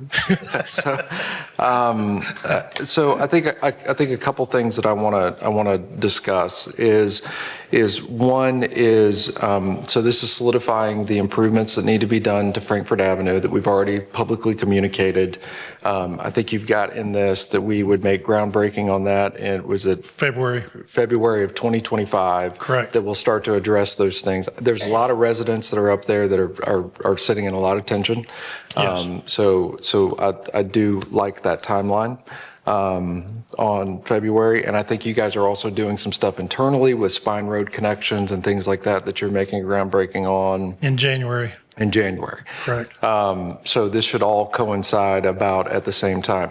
You and I had a conversation about this, about like performance measurables, like having like, hey, we do this, you do this, and so you guys have added some best efforts language regarding to Town Center Phase 2. What does that entail? I'll let Will address that. I don't know the details of Phase 2. And then I'll have some other questions. If we can just go through these just really quickly, so not only I fully understand, but, Town Center Phase 2, Will Randall, 3204 Hartleaf Avenue East, Panama City. Town Center Phase 2 encompasses 4 acres across Promenade Street from the existing construction that's going on now. It entails about 40,000 square feet more retail and potentially a 90 to 110 key hotel site. So that's Phase 2. It's everything north of 390. Then we have an additional 30 acres south of 390 that will follow as Phase 4 of the town center. So when we say Phase 2, Phase 3, is that all in that same area? That's all in the same area that's currently being developed just south of the apartments and just south of the existing development that's taking place there. Is that still medical in nature? Is it? Medical, the medical? Medical, we're looking at medical south of 390, not north of 390. That'd be Phase 4? That would be Phase 4. Sorry, I didn't mean to interrupt. That's okay. So, and this, you have a projection of, between a year and a half, 2 years, that's when this project would let as well. We hope to break ground on Phase 2, Phase 3 in the summer of 25. Then after that, you've also got the Sweet Bay East Loop Road, which includes the marina piece. So can you kind of describe what's the marina component of this? The marina component is we're currently, when we got our bids back in, we were about 50% below where we needed to be. The numbers came back considerably higher than we expected. So we are reassessing the marina right now. Actually, we've ordered a market study to take a close look at the effects of the marina. With the onset of the additional slips coming on at St. Andrews and downtown, we just want to make sure that it's a reasonable business planned for the marina. So we're going to make a decision on the marina in the first quarter of 2025 and set a timeline for that. As far as the east side is concerned, we've got 2 different areas being developed, both with 200 lots, so a total of 400 lots. And that Sweet Bay Avenue Phase 2 Spine Road development that's coming in January is what gives us access to those areas. So we're teeing all that up. Hopefully we race you to the finish line on a marina, just in general. We hope so too. It's a complex contract. So the other thing I had is we discussed about a 15-year build cycle. Did that get included in this agreement? Best efforts. So where was that outlined? I guess that's what I was looking for. There's some, is it an addendum? Because I saw clearly the construction starts and I saw those, but I didn't see anything, and I may have just missed it. And that's why I said, obviously I've been trying to read as fast as I can. Well, part of the conversation, Commissioner, was if we go and change the developer agreement, because that's where that 30-year timeline is, that was extended in December of last year. So the question is whether we open up that development agreement again and change that to. So it wouldn't be in this years. agreement, it would be in the It would be in development the development agreement. Are you guys still amicable of doing that? Yeah, on a best efforts basis, here again, it's all market driven. Yeah, and that's understood. I mean, I'm not asking you to build, 1,000 homes that nobody buys. I mean, Right. that's not good for anybody. They're on the hook when they bond.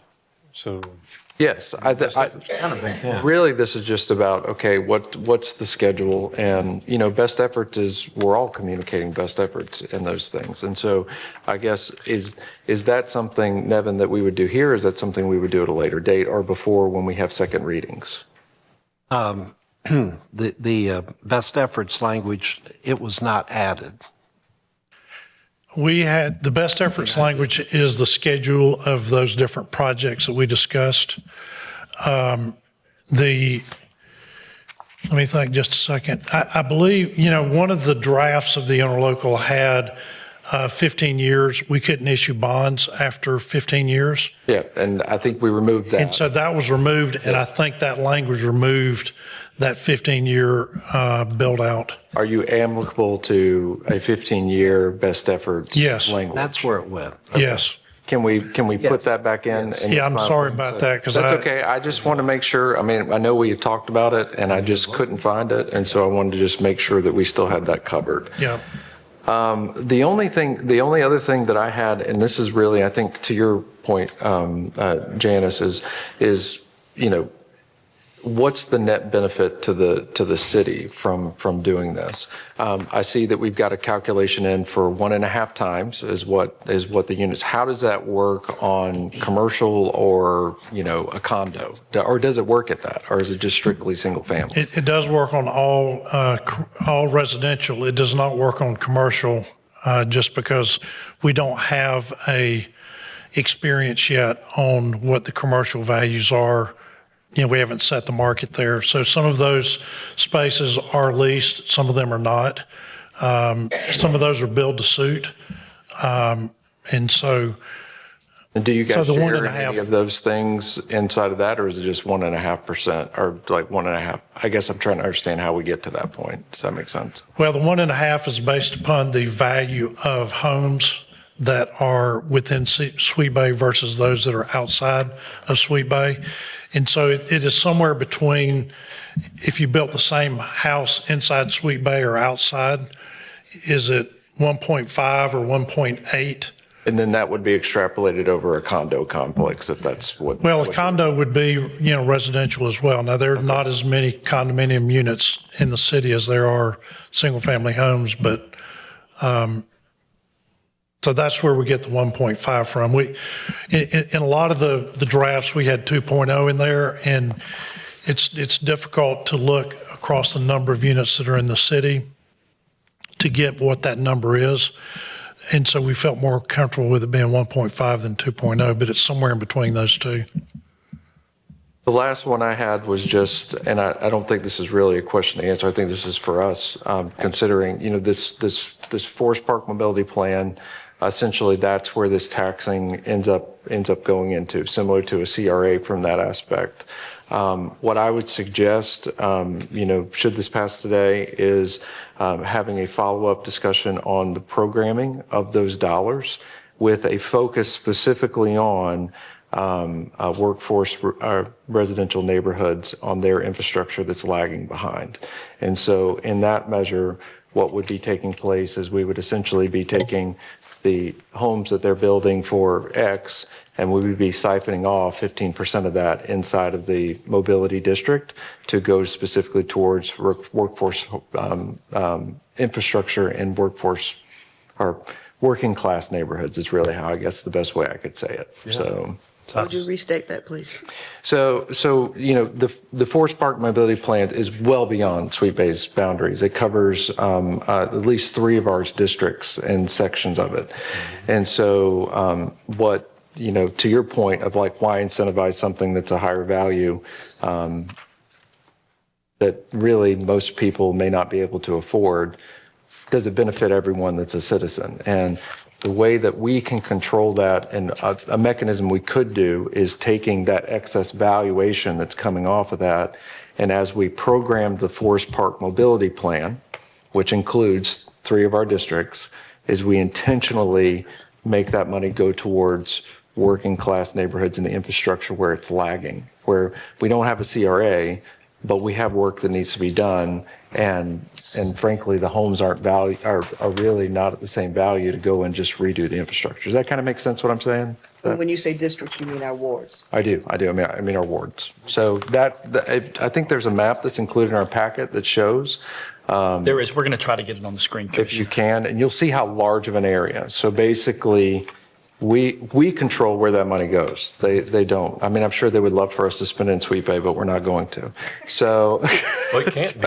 It can't be Sweet Bay. Right. Yeah. So, but we would dedicate those and prioritize based upon what the needs are of those residents. So. Gosh, I would argue that everything in that mobility map, with a small exception, is middle class, working it is. class, old infrastructure. So, But it's not quite at that point to where we get the incentives that we get with certain areas for grants. And so it's like, it's just like it's in like no man's land for what we can do. This is one mechanism that could be used to do that. I just want to say, Brian, I completely and utterly agree with everything that you said. And I think this is just another great way of partnering to generate money. And it really is no less than what we're doing in, downtown for the TIF program and all that, except we get no revenue share off that. I mean, for, 15 years or whatever the sunset is. So, but it's not about just that project. It's about how it bleeds off into everything else. The more, the retail and the more desire people will have to buy over there and remodel those houses in that area that are not inside Sweet Bay. And I mean, it's just a snowball effect. So anyway, these are all great questions, and it's good. And I love the idea, especially for you, because I know one of the biggest complaints in your district are the roads and all that. And although it will still be a blessing to the other 2 wards of those areas as well, it's just it's a no-brainer. My simple question is, are you going to get a sidewalk on Frankfurt? Because they have been, I'm serious, that everybody over there, whether you live in Sweet Bay or you're in Kings Point or you're not, and you're in that little section of the trailers that are right there or whatever, it's a real safety issue for school buses and young children and all that. So I'm making a joke, but I'm really not. I just want to make sure that the sidewalk is going to be included in that. We've also applied for that grant, reminder, as a multi-use sidewalk as well. That was something I've done as well, try to push for the grant from the state, because the state has signaled that they have money for sidewalks. As far as for me, I have my questions answered. I mean, frankly, and I think Brian, you know this, that like I wouldn't have dived in as deep into this had it not been so important to the district that you represent. And so, but I mean, I think we've gotten to with some of the changes, at least something that I can find acceptable. Not incredibly excited about it, but it's something I can accept. I'm excited about it. So Brian's excited about it. So part of this is about trying to build out Sweet Bay. Yes, sir. 3,500 units. Do you allow private builders to come in there? In other words, do you sell off a lot in Sweet Bay where a private builder can come in and build a house? Or, because my understanding is only Sweet Bay has one builder, I think, that does it all. We currently have one builder in phase 3, but as we move into future phases, we've had 2 builders in the past, as many as 3.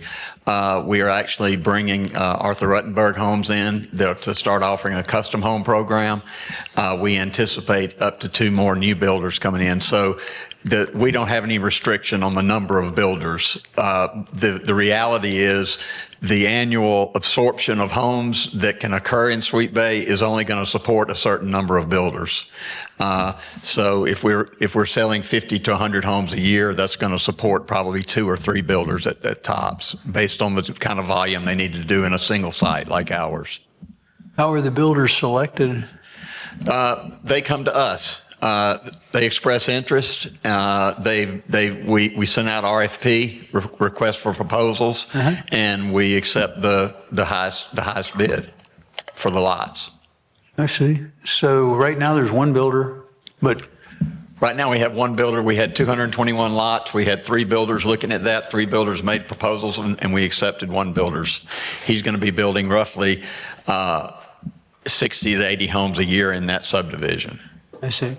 I do want to clarify one thing because DR came up into this conversation. We've not had the issues that I know that have existed other places with quality of builds and constructions. I don't know if that's a process that we've done differently than other areas, but I just, I know that there was some talk of like no DR, what of those things like that. They do a tremendous amount of work with the city for our military up in Panama City North. So I just want to make sure that that's clarified as well as, we like our partnership with obviously Sweet Bay. We like our partnership with DR. And, it's our responsibility to ensure the quality bar is maintained. So just to keep that in mind. Yeah, so, that's a good point. Thank you for that. DR has built quite a few houses over in North Panama City, and we welcome them, and we want them to continue to continue. Mr. Mayor, I want to point out we have that map up. They were asking for clarity on the Airport Mobility District. This is so it's pretty much every ward is touched except Ward 1. Sorry, Ms. Hallius. I'm not selfish. I want to ask Ms. Smith, I know she's written a letter, but could you kind of summarize where you are? Because I know you don't think this is a good idea, and you are on our side. If I hate to put you on, well, you're good when you're put on the spot. I'm secure in that I have fulfilled my fiduciary duty to the citizens of Panama City. Okay, and your recommendation? I don't. I know you have a letter. I still don't think that it's a great idea. To me, it's subsidized housing for the affluent and without regard to workforce or affordable housing. But it's just my opinion, like you have yours. Thank you. I just want your opinion. I value it, so I appreciate that. Now that we have this graphic up, if I could kind of explain what you're looking at. The statute that existed at the time in 2012 required the city to impose either a per trip traffic impact fee or a mobility study that showed the roadway network leading from a proposed development and the negative impacts that development would have on the network surrounding the development. And so the city enabled Sweet Bay to hire a traffic engineer. The footprint of the roadway network was analyzed, and this is the boundary that came out of that analysis. So everything that I have proposed to you in this interlocal agreement is just based upon this drawing because that was the footprint of Sweet Bay up to 3,200 dwelling units. If we go above 3,200 dwelling units, then we'll have to come back and analyze everything above 3,200 dwelling units. But the statute that required this in 2012 eventually was repealed by the legislature. When the legislature repealed it, the city commission repealed this requirement for developers in the city of Panama City.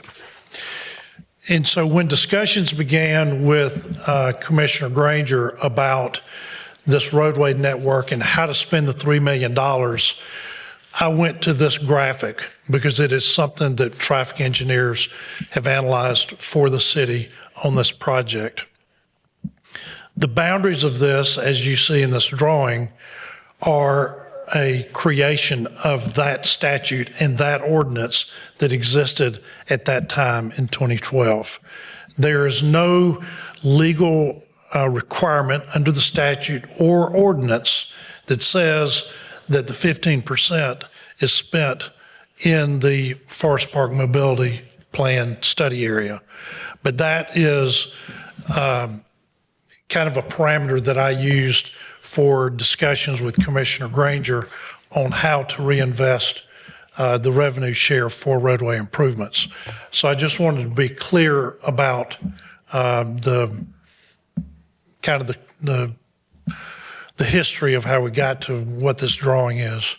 Self-imposed restriction, is that what you're saying? Self-imposed restriction, yes. Exactly.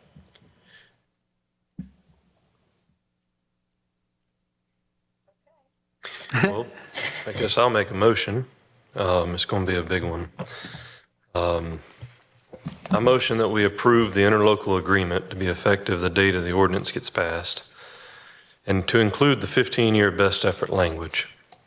Second. I'm not done. I'm still seconding. Okay. I'll do it again in a minute. Included in the motion is that we move forward with a public hearing and a first reading of the tax increment financing ordinance.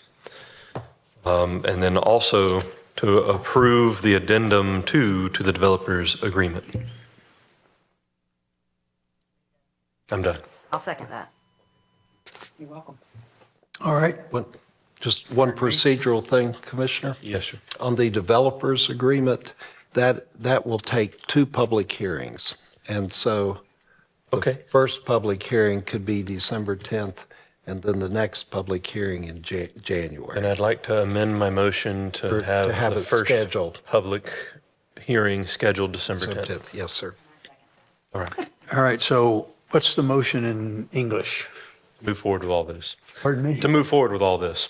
I was afraid of that. With those stipulations. Yeah, with the stipulations. So wait a second. Your motion is, we're talking about the interlocal agreement, aren't we? Yes. So we've been talking about the interlocal agreement. What I want to do is pass the interlocal agreement so that we can move forward with the other 2 items, because they'll have to have first and second readings. So your motion is to approve the interlocal agreement? I'm not trying to steal your thunder. So I'll repeat the motion. The motion is to approve the interlocal agreement to be effective when the ordinance, if it gets approved by us, to be approved, with the 15-year best effort language that Commissioner Street was concerned with to be added back to the agreement, and that we move forward with having the first public hearing for both the reading of the tax increment financing ordinance and the addendum 2 to the developers agreement. Thank you. And you had a second from Ms. I had a second Halligan? from Ms. Halligan. Just a quick Now clarification. we have a Can I do that? clarification. Can I do that? Okay. One, on the interlocal agreement, I do have some language that we could use for the 15-year, just so we could go ahead and say it. The district will use its, and this would be at the end of the section where the projects are listed. 27. Yeah, it would be at the end of section 3.03G. The district will use its best efforts to have commenced construction of the public infrastructure necessary to support build-out of the residential units within the development property on or before the 15th anniversary date of this agreement. And if that's acceptable, I believe it's acceptable to Sweet Bay. Yes, that's acceptable. Okay. All right. And that would be the language about the 15 years. Just the ordinance itself. Do I need to restate my motion, or are we good with that language? State the motion, is that what you're wanting? No. Okay, all right, then we're good. Well, not yet. Okay, we're not The ordinance itself, we need to have we could do a first reading today. Okay. Because the ordinance is here in front of you. We would need to have a public hearing just on the ordinance. And so the interlocal agreement is essential because you wouldn't do the ordinance unless you did the interlocal agreement. So it would be appropriate to approve the interlocal agreement. We could then have a public hearing and do the first reading. And then also, you've already, in that motion, is to go ahead with the, excuse me, the hearings for the development agreement. So it's really, your motion is very close because. All right, I'll restate the motion then. Approve interlocal agreement. Have first reading on today on the ordinance, and then also have set the dates for the development agreement. Then after that, it would be useful to have a public hearing on the ordinance itself. Okay, so do you want me to restate the motion? I know what it is. Okay, but does everybody else know what it is? All right, so I'll restate the motion with a change. A motion that we approve the interlocal agreement to be effective when the ordinance is effective, to include the 15-year best effort language that you've just read, and for us to have a public hearing today and the first reading of the tax increment financing ordinance for the second public hearing to be in December 10th, and for that we have the first reading of the approval of the addendum 2 to the developers agreement on December 10th. Clear as mud? Yep, got it. Okay, yeah. I second. All right. Any discussion? I'm going to talk about what Jen said. I think this is, we're financing for wealthy people, and I don't think it's a good idea. I don't think it's a good idea to put the first reading and the interlocal all together, too. I think we're pushing too fast, so I'm not comfortable with that. Mr. Mayor, I walked around my ward knocking on doors to, campaign, and their roads were their number one issue, and outside of Sweet Bay. Obviously, the roads are not an issue to those inside of Sweet Bay because their roads are quite new. But the entire Forest Park area, the entire Venetian Villa area, the entire Candlewick and North Shore Phase 2 area, all of those that live on Jinx that are in the city, those over on Frankfurt Avenue that live in the city, their roads are deteriorating. Their roads are filled with potholes.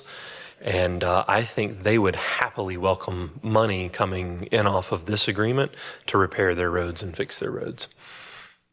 That's fine. I just don't think it's the best way to get that money, but anyway. Anybody else want to speak? Ms. Smith, can you call the roll? Commissioner Lucas? No. Commissioner Granger? Yes. Commissioner Street? Yes. Commissioner Halagus? Yes. Mayor Rowan? No. Motion passes 3-2. So now that is over. Nevin needs to read. Oh, my bad.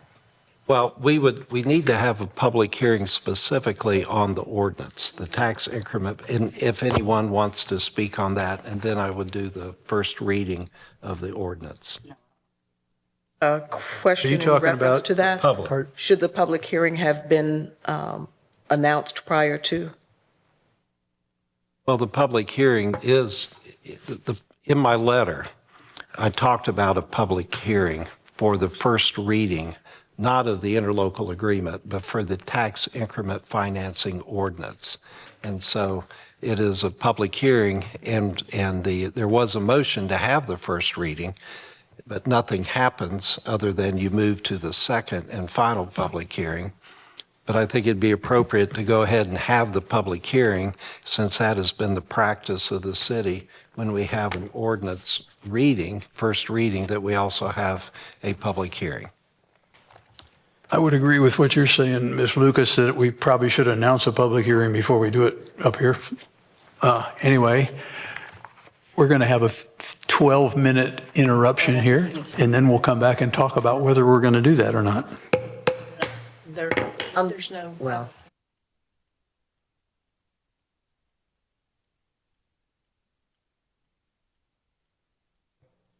All right, people, back to work. Thank you.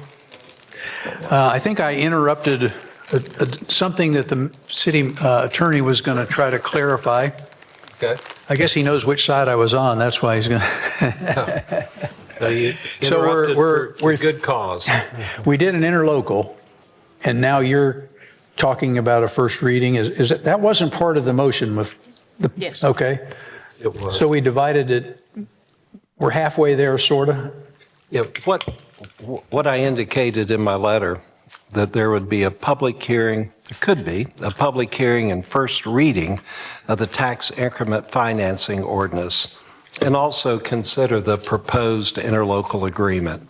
So what the commission has done is approve the interlocal agreement, but it doesn't become effective until there's an adoption of the tax increment financing ordinance. So the ordinance, it's just a first reading. In all of our first readings, we have a practice of having a public hearing, and then I read the title, and that's it. So I believe the motion was to have the first reading. So for us to do the first reading, I was recommending that we go ahead and have the public hearing, and then I would do it, and that's pursuant to the motion. Okay, so this is a public hearing on a first reading, public hearing, first reading. It's the tax increment financing ordinance number 3236. Okay. Would any member of the public wish to speak on this ordinance? All right, public hearing is closed. Let's let the commission talk about it. Anybody want to talk, or have we beat this thing to death and make a motion? There's no motion, Mayor. We don't. Oh, I I'm just sorry, read it's a it. first reading, so I'm sorry. That's fine. Go right ahead. You ready? Yes. No. Anybody want to speak? Okay. Okay. You're on. Thank you. Ordinance number 3236, first reading. An ordinance of the City of Panama City, Florida, relating to the Sweet Bay Community Development District's Tax Increment Financing District, providing definitions and findings, creating the Sweet Bay Community Development District's Tax Increment Financing District, and defining the geographic boundaries of same, providing for the annual calculation of a tax increment amount within the geographic boundaries of the Sweet Bay Community Development District's Tax Increment Financing District, creating a trust fund for the transfer and maintenance of such tax increment amounts, providing for use of the monies in the trust fund, providing for severability, providing for codification, and providing for an effective date. Thank you. Ms. Smith, it looks like you're up. Thank you, Mayor. Item 12A is consideration to award bid PC 24-044 Eastern Shipbuilding Group Fenders Bumpers project to the low bidder, Michael L. Anderson, Inc., doing business as Anderson Marine Construction. Approval of a contract in an amount not to exceed $543,148, and adoption of Budget Amendment Resolution 2024-1111.2.1 for 1112.1 for the not to exceed amount of $543,148. As background information, the City of Panama City entered into a grant agreement with Triumph Gulf Coast, Inc., Triumph, and the Eastern Shipbuilding Group, Inc., also ESG, on August 1st, 2019. The purpose of the grant is to provide funding for infrastructure improvements, including platens, dredging, bulkhead installations, launchways, equipment, and warehouse facilities on an easement owned by the city. On September 4th, 2024, an invitation to bid was issued for the Eastern Shipbuilding Fenders and Bumpers project. 2 bids were received by the closing date of October 9th, 2024. The lowest responsive bidder was Michael L. Anderson, Inc., doing business as Anderson Marine Construction, for an amount not to exceed $543,148. Staff recommends award of bid PC 24-044 Eastern Shipbuilding Group Fenders Bumpers to the low bidder Michael L. Anderson, Inc., D, doing business as Anderson Marine Construction, approval of a contract in an amount not to exceed $543,148, and adoption of Budget Amendment Resolution 2024-1112.1 for the not to exceed amount of $543,148. Thank you. I had a question of what was the other bid? I don't see the second bid on here, so I was curious about The that. other bid was from Eastern Shipbuilding, but I don't recall what the amount was. It was higher, obviously, than the $543,148. So Eastern Marine did the bid? Eastern Shipbuilding. To bid on their own? They're authorized to bid on their own projects.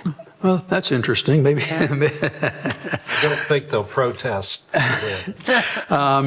was at the project manager was at the bid award, so I think if he was going to protest, he would have done it at that time. Okay. Another question. Once this is done, who inspects it? Do we have somebody in the city that can inspect it, or how does it get inspected? Does the guy that put it in inspect it, which doesn't sound exactly right? I would imagine the Triumph Group. You got it, Jared? Thank you. Yeah, the Triumph Group, as part of this grant, they actually pay for construction engineering inspection services. So their CEI team, while things are under construction, are doing those inspections, and they report back to the customer, which is Eastern Shipbuilding. Thank you. Okay, thanks. One other question. Obviously, we got money to do this project from Triumph. And my question is, why can't we in the city get some money from Triumph? What do we need to do to get some money from Triumph? I don't expect an answer. Just think about it, because somehow Triumph is footing the bill on this. It's not a lot of money, but at the same time, what would it take for us to get some grant money from Triumph? I'd be happy to have that discussion. Okay, thank you. I think you want to make a motion? Yeah, I'll make a motion to approve. Second.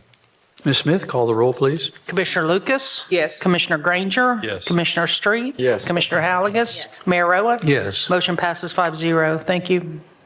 I believe there's a budget resolution. Resolution number 2024-1112.1, a resolution providing for budgeting of capital funds. Item 13A is consideration to approve the fiscal year 2024 final budget amendment resolution 2024-1112.2. Background information, this amendment is to account for the prepaid expense of 2 fire department vehicles applied to the fiscal year 2024 budget. Staff recommends approval.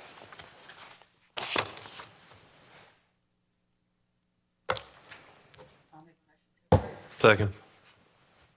Ms. Smith, can you call the roll? Commissioner Lucas? Yes. Commissioner Granger? Yes. Commissioner Street? Yes. Commissioner Halligus? Mayor Rowan? Yes. Motion passes 5-0. Resolution number 2024-1112.2, a resolution providing for the final amendment of the approved fiscal year 23-24 budget. Item 13B is consideration to approve Budget Amendment Resolution 2024-1112.3 to carry forward fiscal year 2024 funds into fiscal year 2025. As background information, this resolution is to account for funds that have been encumbered by purchase order and have been carried forward by the soft close general ledger entries to 2025, or were not encumbered by purchase order in 2024, but will be expended in 2025 utilizing funds budgeted in 2024. Staff recommends approval of this budget amendment resolution. I'll move a motion to approve. Second. Mrs. Smith, can you call the roll, please? Commissioner Lucas? Yes. Commissioner Granger? Yes. Commissioner Street? Yes. Commissioner Halligus? Yes. Mayor Rowan? Yes. Motion passes 5-0. Resolution number 2024-1112.3, a resolution providing for the amendment of the approved fiscal year 24-25 budget to budget carry forward amounts from fiscal year 24 to fiscal year 25. Item 13C is consideration of approval for the Building Services Budget Amendment Resolution Number 2024-1112.4. As background information, the Building Services and Fire Department fee schedule and supplemental building services contract with Wilden Engineering Incorporated was approved at the regular City Commission meeting on October 8th, 2024. As a result, the enclosed budget amendment resolution has been prepared to account for projected revenues and expenses pertaining to building services in fiscal year 25. Staff is anticipating approximately $2.5 million in revenues in fiscal year 25. Also enclosed for the City Commission's consideration is a table of projected expenses for the next 3 to 5 years. Resolution number 2024-1112.4 contains the planned expenses for fiscal year 25. Staff recommendation through the Director of Development Services is that the Commission approve the Budget Amendment Resolution 2024-1112.4. All right, would somebody like to make a motion regarding this budget amendment? So moved. Second. Mrs. Smith, can you call the roll, please? Commissioner Lucas? Yes. Commissioner Granger? Yes. Commissioner Street? Yes. Commissioner Halligus? Mayor Owen? Yes. Motion passes 5-0. Commission has adopted resolution number 2024-1112.4, a resolution providing for the amendment of the approved fiscal year 24-25 budget to budget revenues and expenditures for the new development services fee schedule. Item 13D is consideration of approval and authorization to execute the Florida Department of Commerce Community Planning Technical Assistance Grant Agreement in the amount of $75,000 for comprehensive plan updates and associated budget amendment resolution 2024-1112.6. Relevant background information is enclosed. Staff recommendation through the Director of Development Services is that the City Commission approve this grant agreement and budget resolution and authorize the City Manager to execute the CPTA grant agreement along with the budget amendment resolution. Thank you. Would somebody like to make a motion regarding this or discuss it? Motion we approve. Second. Mrs. Smith, can you call the roll on 13D? Commissioner Lucas? Yes. Commissioner Granger? Yes. Commissioner Street? Yes. Commissioner Halligus? Yes. Mayor Owen? Yes. Motion passes 5-0. Commission has adopted resolution 2024-1112.6, a resolution providing for the budgeting of capital funds. Item 13E is consideration of approval of budget amendment resolution 2024-1112.8 to provide for the receipt and expenditure of the remaining state revolving loan WW0302F0 in the amount of $6,666,597. As background information, the City Commission approved the issuance of $31,987,800 in the state revolving loan funds WW0302F0 on February 14th of 2023. However, a budget amendment was not done for the entire amount. This budget amendment is necessary for the utilities to be able to expend the remaining additional funds that were received. Staff recommendation through the Director of Public Works and the City Manager's Office is the Commission approve this budget amendment resolution. Thank you. Thank you. Anyone like to discuss or move forward? I'll make a motion to approve. Second. Mrs. Smith, can you call the roll? Commissioner Lucas? Yes. Commissioner Granger? Yes. Commissioner Street? Yes. Commissioner Halligus? Yes. Mayor Owen? Yes. Motion passes 5-0. So on 13E, the resolution 2024-1112.8, a resolution providing for the budgeting of capital funds. Item 13F is consideration to approve budget amendment resolution number 2024-1112.9 to accept and expend funds from the fiscal year 2024 Patrick Leahy Bulletproof Vest Partnership Program in the amount of $8,296.00 as a 50% reimbursement for each eligible ballistic vest purchased. As background information, the Panama City Police Department applied for and was awarded $8,296 rather, and to provide a 50% reimbursement for eligible ballistic vests purchased. PCPD officers are required to wear ballistic vests while on duty. Their vests expire every 5 years and typically exceed the cost of $850 each.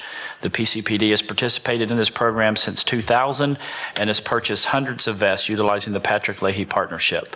Staff recommendation to the Chief of Police is that the Commission approve this along with the accompanying budget amendment resolution. Very good. Would anyone like to make a motion to approve the budget resolution? Motion we approve. Second. Mrs. Smith, will you call the roll, please? Commissioner Lucas? Yes. Commissioner Granger? Yes. Commissioner Street? Yes. Commissioner Halagus? Mayor Rowan? Yes. Motion passes 5-0. Resolution number 2024-1112.9, a resolution providing for the budgeting of capital funds.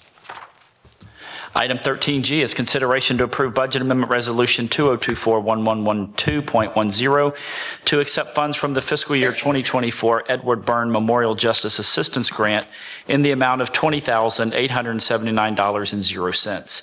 As background information, with no funding match required, the Panama City Police Department, or PCPD, was allocated $20,879.00 this year.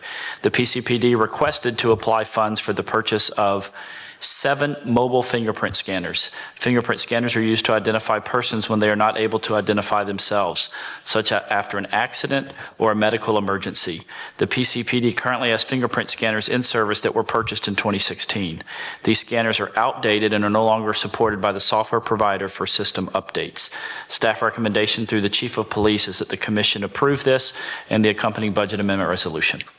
Thank you. Would anyone like to make a motion to approve this budget amendment resolution? I'll move a motion to approve. I'll second. Mrs. Smith, would you call the roll, please? Commissioner Lucas? Yes. Commissioner Granger? Yes. Commissioner Street? Yes. Commissioner Halagus? Mayor Rowan? Yes. Motion passes 5-0. Commission has adopted resolution number 2024-1112.10, a resolution providing for the budgeting of capital funds. Item 13H is consideration to approve Budget Amendment 2024-1112.11 to accept and expend funds from the Florida Department of Transportation subgrant for highway traffic safety funds in the amount of $41,000. As background information, the Panama City Police Department applied for and was awarded $41,000 from the Florida Department of Transportation for impaired driving enforcement operations. Funds will be provided as reimbursement for officers working overtime while participating in enforcement operations within Panama City and for the purchase of 1 digital signboard. The overtime and digital signboard require no match. Staff recommendation to the Chief of Police is the Commission approve this request along with the accompanying budget amendment. Does anybody know anything about that digital signboard? Is that something in the police department, or is it in a car or truck or something? So it's a variable message board, similar to what DOT would use. We actually had several of ours out to support voting operations and letting people know where they are, but it's just like a 3-line, I want to say it's maybe a 40-character message board. So it's out where cars can see it when they're driving by, sort of thing? Oh, interesting. Thank you. Anybody want to make a motion to approve that? A motion we approve. Second. Mrs. Smith, would you please call the roll? Commissioner Lucas? Yes. Commissioner Granger? Yes. Commissioner Street? Yes. Commissioner Halagus? Yes. Mayor Rowan? Yes. Motion passes 5-0. Resolution number 2024-1112.11, a resolution providing for the budgeting of capital funds. Item 13I is consideration of approval of Budget Amendment Resolution 2024-1112.12 for the use of federal forfeiture funds to purchase equipment for the Panama City Police Department in the amount of $151,409.00. As background information, the Panama City Police Department is seeking to utilize federal forfeiture funds to purchase a T-66 Bobcat, a 16-foot hydraulic dump trailer, and 2 Wenco light tower generators.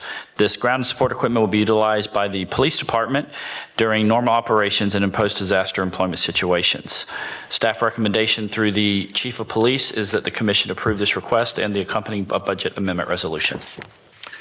Thanks. I had a question about this. This comes from federal forfeiture funds. Can those funds be used for anything except this?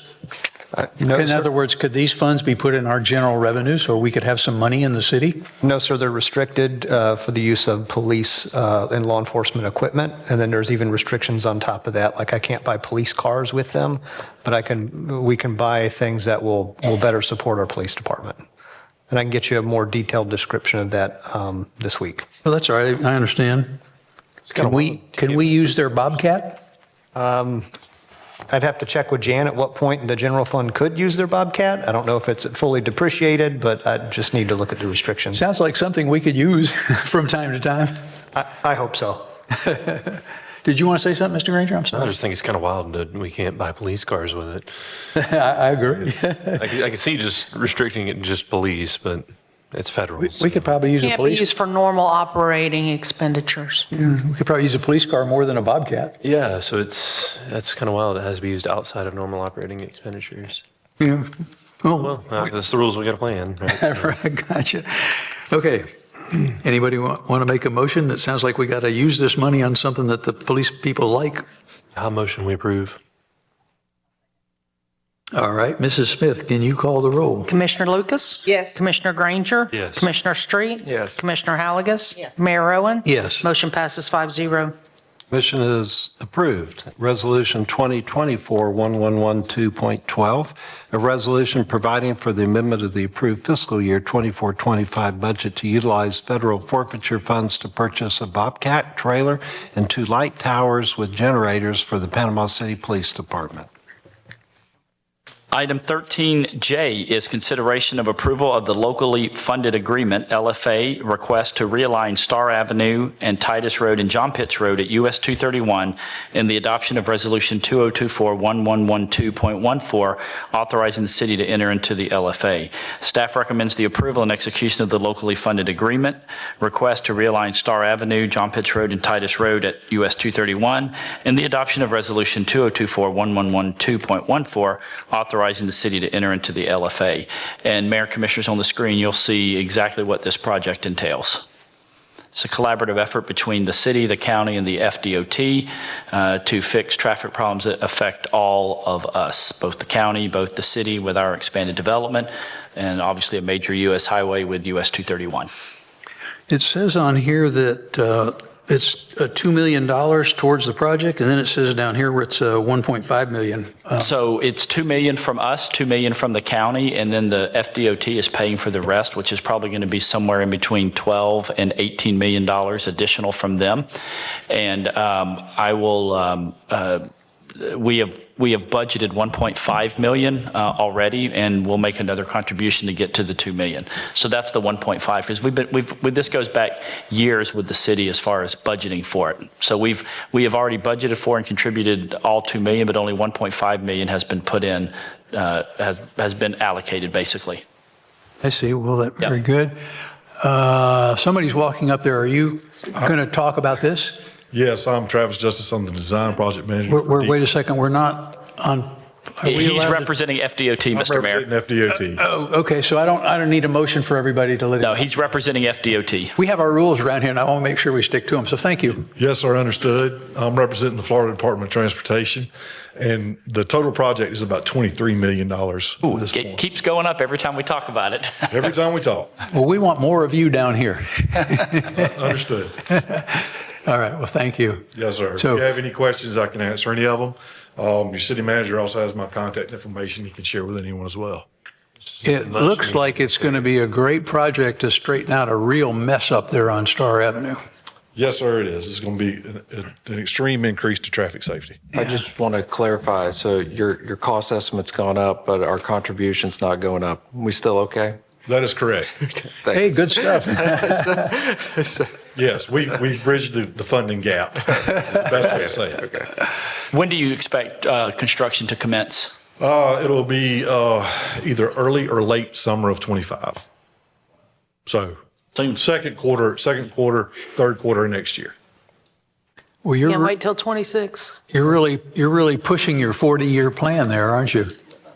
Doing everything we can. So I think this is a great example of how the city and the county and FDOT has worked together to try to affect change, make the streets safer for our citizens, and all pitch in at the same time. So Yeah, I'm excited over this, and I know the residents that live in this area, folks that drive down 231 that go to down into Callaway area off of Star Avenue. I mean, this is a really bad intersection. That this is a really good solution, I think. and Titus Road as well. Right. I agree. My motion, we approve. I'm sure there's a second out there. Oh, I'll second. All right, Ms. Smith, can you call the roll? Commissioner Lucas? Yes. Commissioner Granger? Yes. Commissioner Street? Yes. Commissioner Halagus? Mayor Owen? Yes. Motion passes 5-0. Thank you, Commissioner. Thank you, DOT. Sorry you have to sit here all this time. Oh my gosh. Commission has adopted Resolution 2024-1112.14, a resolution of the City of Panama City, Florida, approving the locally funded agreement between the Florida Department of Transportation and the City of Panama City for project number 217910-9-52-01. Item 13K is consideration to award the contract for the Invitation to Bid, or ITB, PC 24046 Project Storm Group C to Mainline Construction in the amount of $2,192,224.92, and authorization for the city manager to execute any required change orders up to an additional cumulative amount of $109,611.25 without further approval of the commission. Staff recommendation to the Director of Public Works is that the Commission award ITB PC 24046 to Mainline Construction in the amount of $2,192,224.92 for the construction of the Project Storm Group C work, and authorizing the city manager to execute required change orders up to a cumulative amount of $109,611.25. Thank you very much. Anybody want to address this or make a motion to proceed? I'll just add this is a fully funded grant through CDBG-DR, Mr. Mayor. My motion to approve. Second. Mrs. Smith, would you call the roll, please? Commissioner Lucas? Yes. Commissioner Granger? Yes. Commissioner Street? Yes. Commissioner Halagus? Mayor Owen? Yes. Motion passes 5-0. Do you need to read that? Nope. No reading. There's no read. Nothing to read, Yep. okay. Item 13L is consideration to approve the purchase and financing of an asphalt zipper for $340,360 over 6 years to allow for in-house full-depth reclamation roadway improvement projects within the city of Panama City. As background information, many of the commissioners regularly indicate that the most frequent complaint they get from citizens is the current condition of our streets. At a recent Public Works conference, city staff was introduced to a company that makes a piece of equipment, the asphalt zipper, that offers a very attractive solution to some of the paving issues that the city is currently encountering. As detailed in the attached memo from Public Works Director Clint Murphy and Deputy City Engineer Matt DeVito dated November 4th of 2024, the purchase of the asphalt zipper would provide full-depth reclamation capabilities needed for streets in our city that are in the worst condition, as milling and resurfacing is not an acceptable solution for roadways that have signs of subgrade failures. The cost of the asphalt zipper is $340,360.00, which also includes the cost of the trailer for easy transport of the unit to all parts of the city and a 3-year extended warranty. See the attached quote, also dated November 4th of 2024. Given our current budget restraints, staff has recommended financing this purchase through a finance option arranged by the asphalt zipper, which allows payments to be made over a 6-year period at an interest rate of 5.86%, resulting in 6 annual payments of $68,997.42. The first payment would not be due until the end of the first year after we take delivery of the unit, which will translate to the first payment not being due until the spring of 2026. Staff recommendation through the Director of Public Works is that the Commission authorize the City Manager to execute the finance agreement to purchase the asphalt zipper as described above. One question, since we're going to buy this thing and we get a trailer along with it, could we use a trailer that we already have in the city and not do the trailer, or is a trailer free? Where is the trailer? I mean, it's included in it. Well, I understand that. It's like a specialized lowboy, so it's made to haul this piece of equipment. This piece of equipment is actually loaded on the front of a front-end loader when it's operated, so like a big bulldozer. And so it's made specific to load and unload this piece of equipment. Okay, so that means we got to have it? Yes, sir, unfortunately. Thank you. Would anyone else like to question this, or do we have a motion? Yeah, I'd say thank you to staff for taking a look at this. This was something that was introduced to I know myself and another commissioner up here. this is an effort to try to pave roads in the city and try to do so more cost effectively and more expeditiously. So thank y'all for listening, and thank y'all for running this down and vetting it for us, bringing them out and doing the demo. I was pretty impressed by the demo. So with that, I'll motion to approve. And I'll second, echoing Commissioner Granger's sentiments. I'm usually not as excited as the boys and their toys. That's understandable. She was this day. But this was impressive. This was impressive, and I'm particularly encouraged by the folk who will be using it, who are on the asphalt crew. They were excited. They were like, "Can we have it yesterday?" So Were they boys too? not all of them. Not all of them. No, not all of them.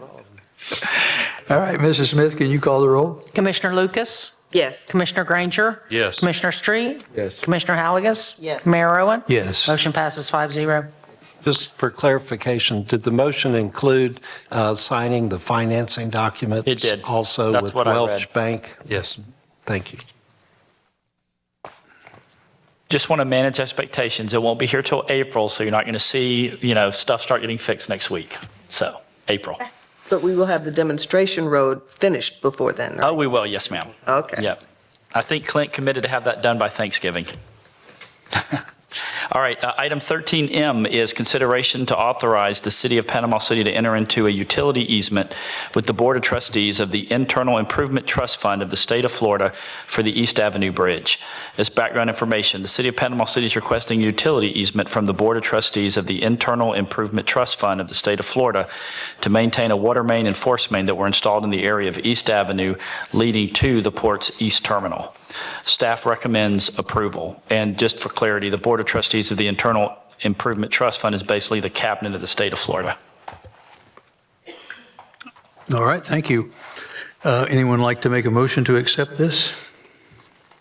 Motion to approve? Second. Accept, or whatever. All right, Mrs. Smith, can you call the roll, please? Commissioner Lucas?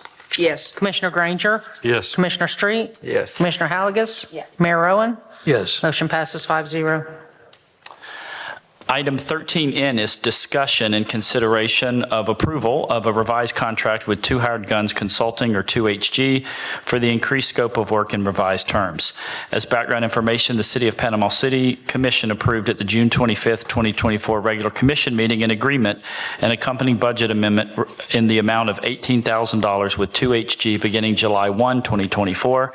Attached, for the purpose of consulting and fundraising services for the Performing Arts and Events Center, as well as the proposed amphitheater on the downtown marina. After additional conversations with city staff and members of the commission, 2HG desires to increase the scope of the duties and responsibilities with the contract, and a draft revised proposal is enclosed. Staff recommendation is that we request that the commission discuss the proposal and make clear its desire for possible scope increase and enhanced role for 2HG moving forward, and again, provide staff direction. Thank you. All right, would anyone like to speak about this? Okay, I'll start it off. I don't think that we know very much about Two Hired Guns, and I don't think they were properly vetted whatsoever. So that's a concern I have. I also am astounded in the business community that we would hire somebody called Two Hired Guns. I mean, good grief, that's not very businesslike. It's not very professional. So I think this needs to be properly vetted. I think we need to pause this deal immediately. I think we need to tell these people what we want. I saw somewhere in there that they were talking about moving the oil terminal, the Chevron terminal downtown, and that's way out of alignment with anything I think that we want to do. So what I would want to do is pause this thing right now, not spend any more money on it, and get these people properly vetted. And if they pass the vetting, then we would give them some sort of a goal. But in their letters, they don't actually have any reference. They talk about I said they, but he talks about things he's done, but we don't have any letters from these people explaining what they did and whether they were satisfied or not. They have had some dealings with the college here in town, and I have talked to people in the college, and they were not happy with what they got. So I have reservations about hiring two hired guns, and I think we need to, my recommendation, what I'd like to do is pause this thing immediately and look a little deeper into what we need to do and what we need to pay for. Would anyone else like to speak? I know that, Brian, you and Janice, I believe, probably have had more conversations with Sean. Do you want us? With two hired guns. Would y'all, I'd kind of like to hear what y'all have to say as well. So what I'm seeing a lot of is that this commission has asked for multiple ways to fund things outside of our general fund. Given that we have a large arts community downtown and a downtown that is continually growing, and we have quite a few affluent people here in town who would probably be willing to donate to things if they were just asked. And there's a process to that. And so what I was looking for is I was looking for somebody who would be able to go seek out donors here locally, as well as donors outside of the city and potentially even outside of the state to achieve some of the goals that we are looking at doing and not necessarily putting it on the general fund. I think that's one of the things that a lot of citizens look at City Hall and want City Hall to do all of the things. And I think that for some particular items, it's better served if the community as a whole came together and provided that, or at least provided funding for certain things.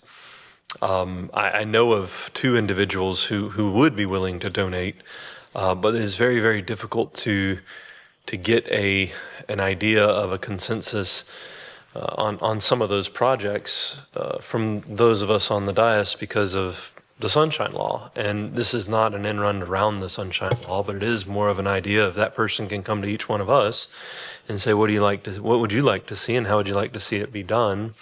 And then go try to generate donations based off of our input, as well as working with the community to try to further the community's goals. So that's what I was looking for. And he had a pretty good resume of all the different foundations that he's worked for in the past, and it doesn't look like he's hopped around too much. So I'm looking for somebody who knows how to raise millions of dollars. That's what I'm looking for. So in light of the proposal that he would put before us, he reached out to me to ask about things I'd like to see in Ward 2. So we did have those discussions. There are other concerns, as the mayor has mentioned, surrounding this particular company that do give me pause as well. We have a big project with the Performing Arts Center that we know we'll need private funding for. And so having someone to go and do that kind of fundraising, I agree with Commissioner Granger, is important. But I also want to see a return on the investment, and I don't know that I see that from what we've spent to this point. Yeah. I'm sorry, go ahead. Oh, no, that's okay.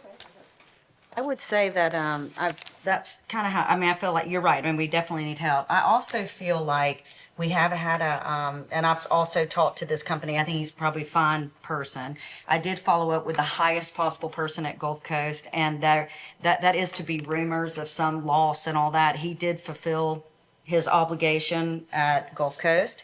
But with that said, to your point, some of these past experience stuff, I actually asked, I wanted to have specifics because I would want to call and find out how those went. As for the projects, I think it was just so vague and kind of what you're saying about Chevron. I'm like, well, I don't know if anyone's talked to Chevron. They may not be interested in going anywhere. And because they're private, I don't think that would probably be our cup of tea anyway. I guess what I'm saying is I kind of agree. I definitely agree that the Civic Center progress is what I want to see. We already hired him for that. And what I want to see is from that point to now, what were the deliverables, and has he met those things? And I feel like staff would probably have a better idea on that. Do y'all talk to him, meet once a month? Do y'all meet every quarter? Do you have, if I would kind of, that's what I would definitely want to talk about. Plus, we've talked about budget up here right now. And I know it's a little bit of increment, but here and there and there. And really, it brought my focus into making sure that we're getting what we need from him, and that he understands what he needs from us as well, because I know it's two-sided. But the other thing is even when we talk about the Civic Center progress, I mean, even us paying to have someone help us do this, I mean, it would be a great idea. And honestly, Brian, to your point, is that, that if we could get the county and we could get the other cities to, kind of buy in with us too, because it's really for everybody. And anyway, so I just had a lot of that. So I'm not in favor right now. Not that I dislike two hired guns or whatever, or have anything negative to say at all. Matter of fact, I don't. But I very much want to see, and if you'll explain where we are with the Civic Center, and have we done our part? Has he done his part? Where are we at? Have we, do we have donors that have already committed? Have we not have a dollar committed? That kind of thing. Now, if you look at this thing that he sent us, first of all, there's supposed to be monthly reports. I have not seen monthly reports. And under grant opportunities, he's got about $1.5 million.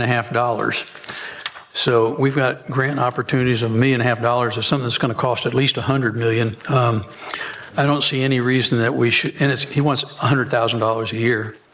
To me, it's an immediate stop this thing, and let's maybe figure out what we want and what he can give us. And the deliverables we need to see what we're getting for our money, because I don't think we got anything so far that I can see. Well, and also just the projects, like we talked about, because we're going to be having a workshop, I saw on my calendar coming up, of like what matters. I mean, I think that we need to make sure we're all on the same page, because some of those things I saw, I'm sure they're great, but it might not be something I would find as important to spend money on right now.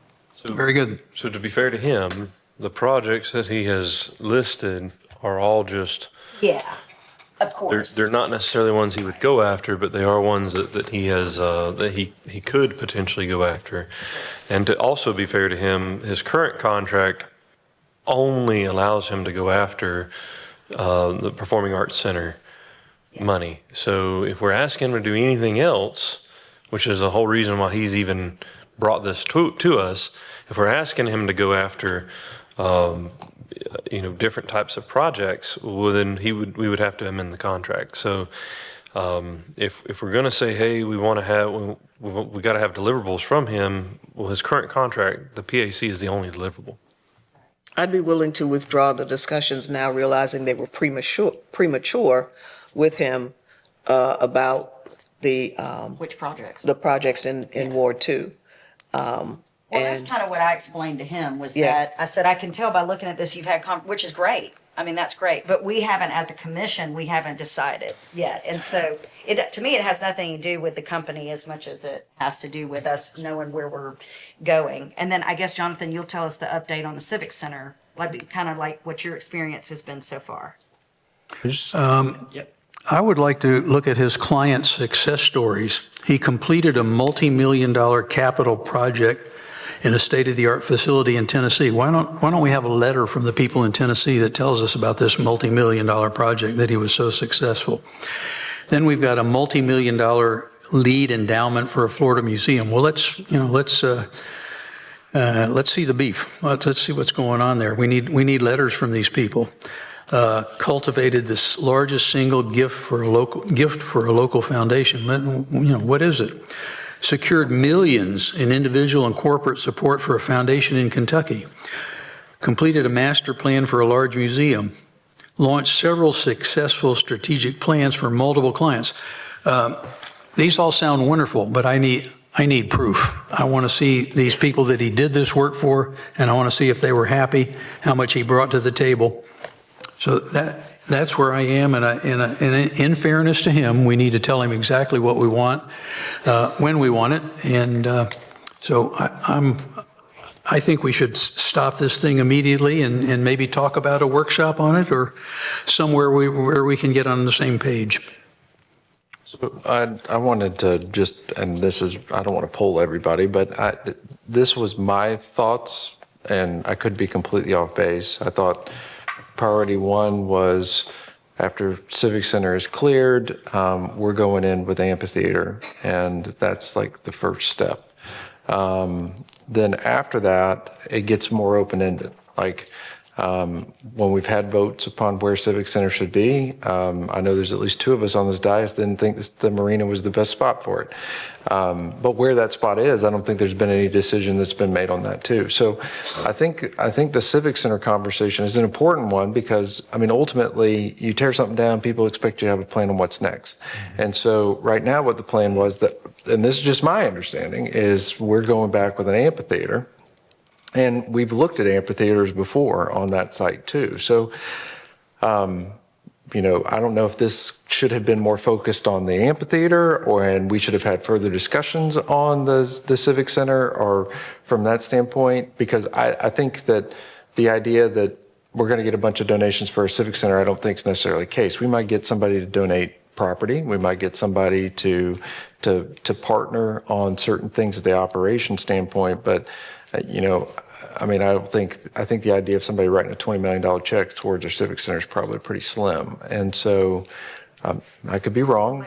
Hope you are. So, but the Civic Center makes more sense to partner as government entities and community organizations more than it does to like try to find some benefactor on the Civic Center. Now, amphitheater piece, it's a smaller project.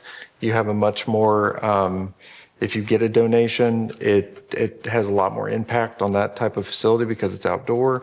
So there might be some avenue there, but I think what I've heard today is I don't think that any of us have been very clear on this agreement. And so we need to communicate clarity today. And I don't necessarily think that should be blamed on 2 Hour Guns. If we wanted reference letters, we should ask for reference letters. And so, and if that's a condition upon continuing the contract, then we need to make that as a condition upon continuing the contract. So I think that's really, to me, and this is just me, that's the appropriate way to respond to this, rather than just like throwing somebody out, is like, be clear with what you want, and then give a time frame, and that could be done by the next meeting to have all those things in place. Yeah, I would love to see where we've been from when we started this contract in July.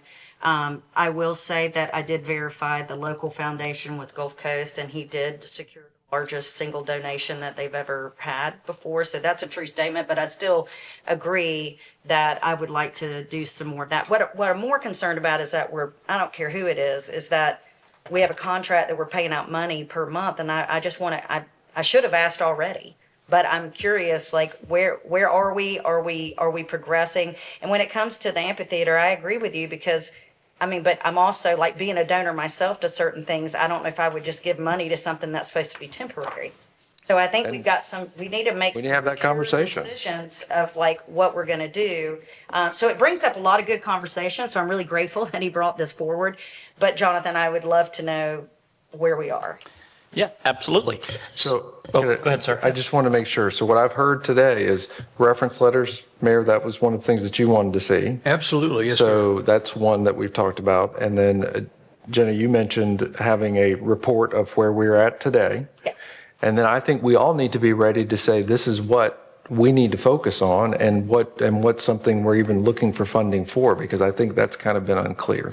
So I would agree with just what you're saying, and you sort of said it parenthetically, but I think we ought to be going after the amphitheater. An amphitheater is affordable. It's something that we can do down there. It's something everybody can see. You know, to redo the Civic Center, we're talking about at least $100 million, and we don't even know where we want to do it. So the amphitheater, we know that we kind of want to do it down there, and I think it'll be great for the community. I was always in favor of saving what we just tore down, but you know, we couldn't do it. So this is the next best thing. Yeah, exactly. It's the next best thing. That's exactly right. And it's within the realm of possibly being able to afford it. Within the realm, exactly. I With, like that. with some help. Yes. All All right, I think I stole your time, Jonathan. No, you're fine. That's my time is your time, sir. So you all have correct recollection. So, and we did discuss this. All of y'all met with him back in May and June. We unanimously hired him. I sat in every meeting with y'all, and he talked about his experience, including the mayor. And I raised that concern with him. I said, okay, so we're going to, it's going to take us a couple of months to get started on demo, and then it's going to be a 3 to 4 month project to not just demo it, but also haul all the debris away and get it nice and leveled. Are we able to move forward, concurrently? And the feedback as a professional fundraising, guy with almost 20 years experience was like, yes, because that's progress. I'm just trying to refresh all of our memories. That's progress. And so, yes, we can start talking about something that is, I was calling it more like a semi-permanent amphitheater. We're not going to roll in a trailer or anything like that. It's going to have a little bit of a permanent feel to it, but we didn't know where the next Civic Center is going to go yet, the Performing Arts and Event Center. It may go back in the same place. I know some of y'all don't believe it should. It might go near City Hall. This commission specifically directed him and others not to limit it even to downtown Panama City, if y'all recall. So we'll re-engage with the mall. And so, what we've worked on with him thus far, and we are regularly meeting with him and communicating with him, we're working on renderings for a amphitheater right now. We had some old plans from a few years ago. Ms. Waldron has shared those with him, both physically giving him copies and emailing them as well.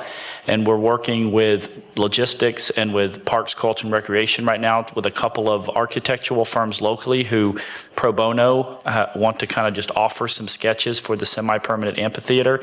For the Civic Center or Performing Arts Center, so that we can kind of have something to show, knowing we don't really know what it's going to look like. But he says, I need some collateral in order to kind of start working with donors. So he's been communicating with people. He's starting to plant those seeds.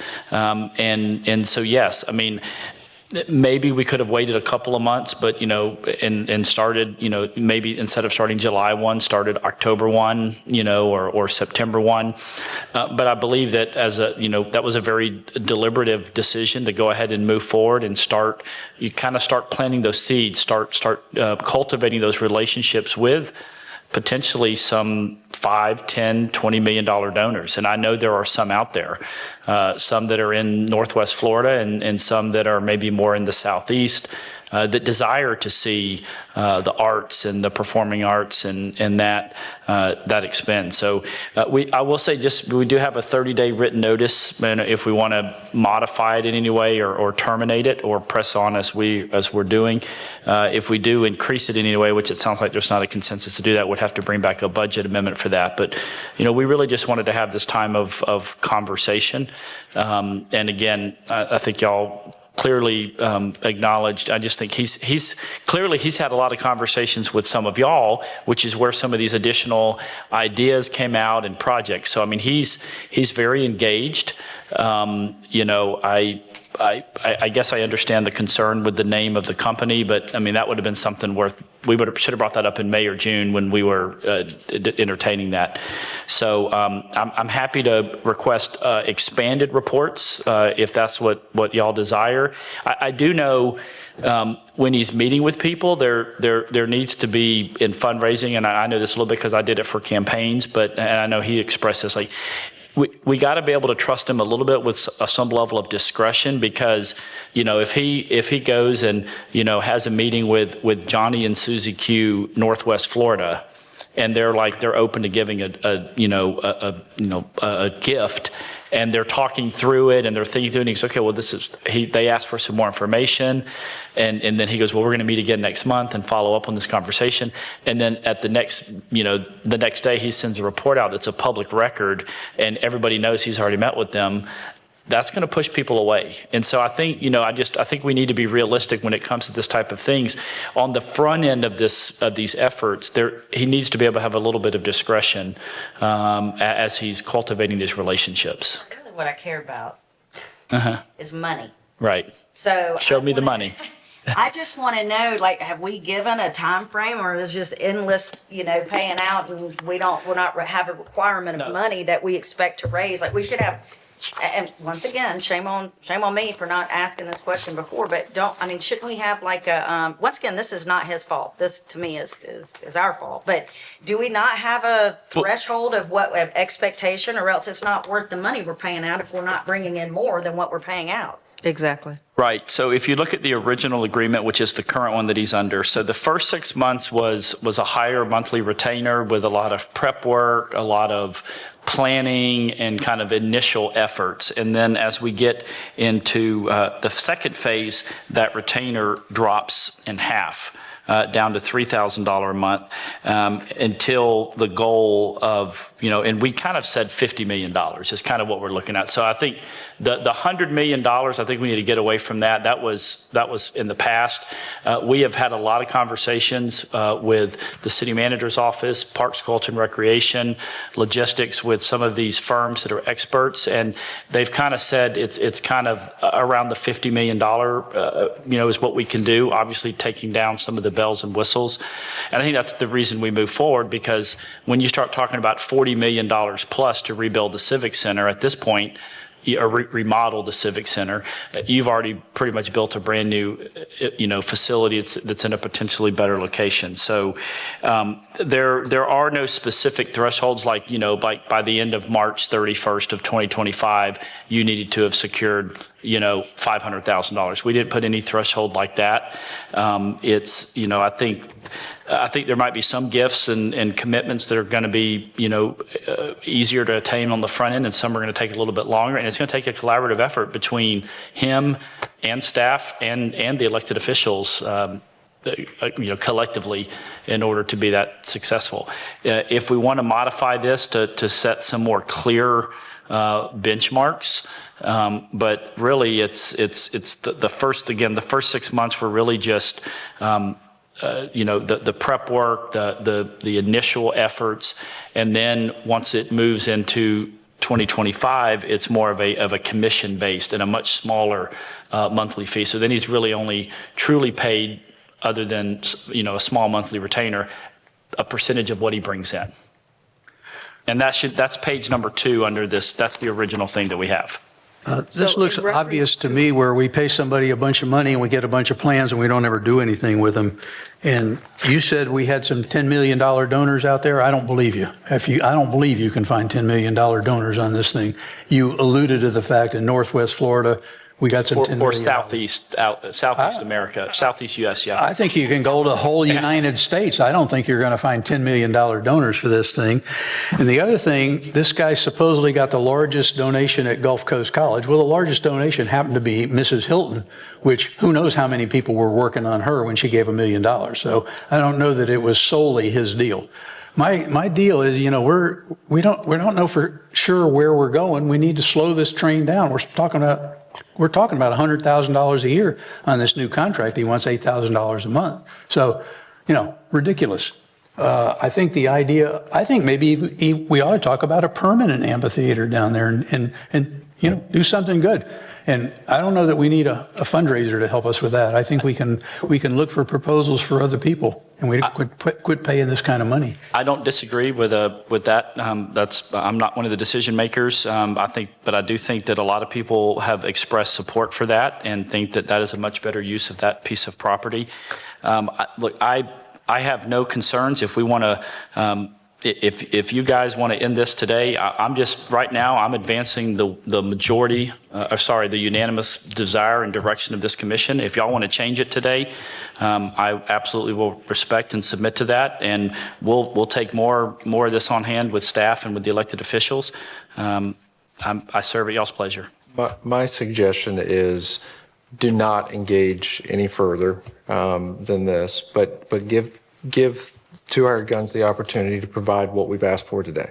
So reference letters, a report on how far we've gotten to this point. Before we make a decision to terminate something, it'd be good to have those in our hands and now. So you're saying hold it? Yeah, just don't expand the contract continue right now as is, but by next meeting, have all of that stuff in place that we can actually make a decision with. And I can support that, and I would ask for a detailed report. I mean, prep work, who's doing it? Who is he, what kind of prep work is he doing? Or is this something that he's requesting of staff? So again, have we given what's needed? And then discretion, I mean, we can pull a page from the Bay County EDA. They have project names all the time without disclosing the specifics of what's going on. But I think it's important that somebody know what he's doing and who, and has the confidentiality, because he's using the city name. And so he needs to report back to someone in the city. If it's not the public record that it's 5 of us, it needs to be the city manager, staff. What comes to us can be coded. Right now, we're out $24,000. What have we gotten in return for that? Excellent. So I think, Mr. Street, you had a good idea for a motion. Yeah, I just motion, let's table any further decisions regarding this till next meeting, and then at that meeting have reference letters and what was the other thing? A detailed report minus names. I mean, I don't want to get, part of the reason for that is people will get attacked. Like, as soon as we say someone's name, then people start going asking them for money all across the community. And that's not a fun position to put anyone in. And so just minus names, but, at least a detailed report of what's been accomplished thus far. Would it be, would you? Have to do some of the vetting? Yeah. This person, could you add that to your motion? Yes, yeah, I'll motion to have the city staff vet as well. Thank you. I'm sorry, would you be amenable to January? Our next meeting is an evening meeting? Yes, to January. Filling up. Yeah. To the first meeting in January, yes. Good. There we go. All right, so we have a motion. I think you were seconding it, weren't you, Ms. Lucas? Weren't you going to second that motion? No, No? Okay. wanted to know. Well, yeah, sure. Okay, let's get out of here. She did second that. Yeah. I tried to get everybody's feedback in on that one, go. so. Well, very good. Mrs. Smith, can you call the roll, please? Commissioner Lucas? Yes. Commissioner Granger? Yes. Commissioner Street? Yes. Commissioner Halligus? Mayor Owen? Yes. Motion passes 5-0. I do want to say it's hard to work with the city because everything's so public and everything we talk about is so public. And all the vetting that I did do, calling the highest of highest that I could to find out proper information and not misinformation, did not give any kind of direction at all that he was not who he said he was, and that he had not delivered that. So I don't think, I do agree we need more, and that's what we voted on, but I always feel bad when we, talk about somebody and you do all that, because they really, it's just it's tough to partner with the city on anything. So anyway, I appreciate everybody who likes to at least try to be a part of us, whether we accept it or not. But And I don't make this to amend the motion, but I do think I think it's important for us to kind of, by the time we get to this January point, is to have solidified in ourselves Yes. also kind of why we would want to see through. I mean, I agree with the mayor from the standpoint of, I know we initially talked about temporary amphitheater. I mean, I'm ready to go all in on a permit, something nice that we can be proud of, and then look at other options for the civic center piece. So.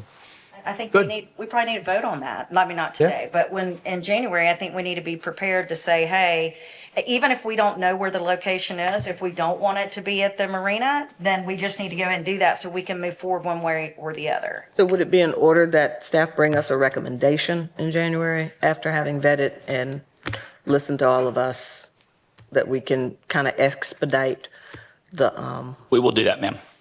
thank you. Well, we're having that strategic priority meeting in February. That's February 20th. Is that a better Yeah. time to So- prioritize? So We have a lot of past information too from when we had it evaluated in the past of like really just the like 5 places we could even have it that we would either have control of or that we knew somebody would donate to us. So I mean, we do have a lot of past information that maybe staff can share with those that weren't here at the time, so they can look at what the pluses, minuses, and what all the locations potentially could have been.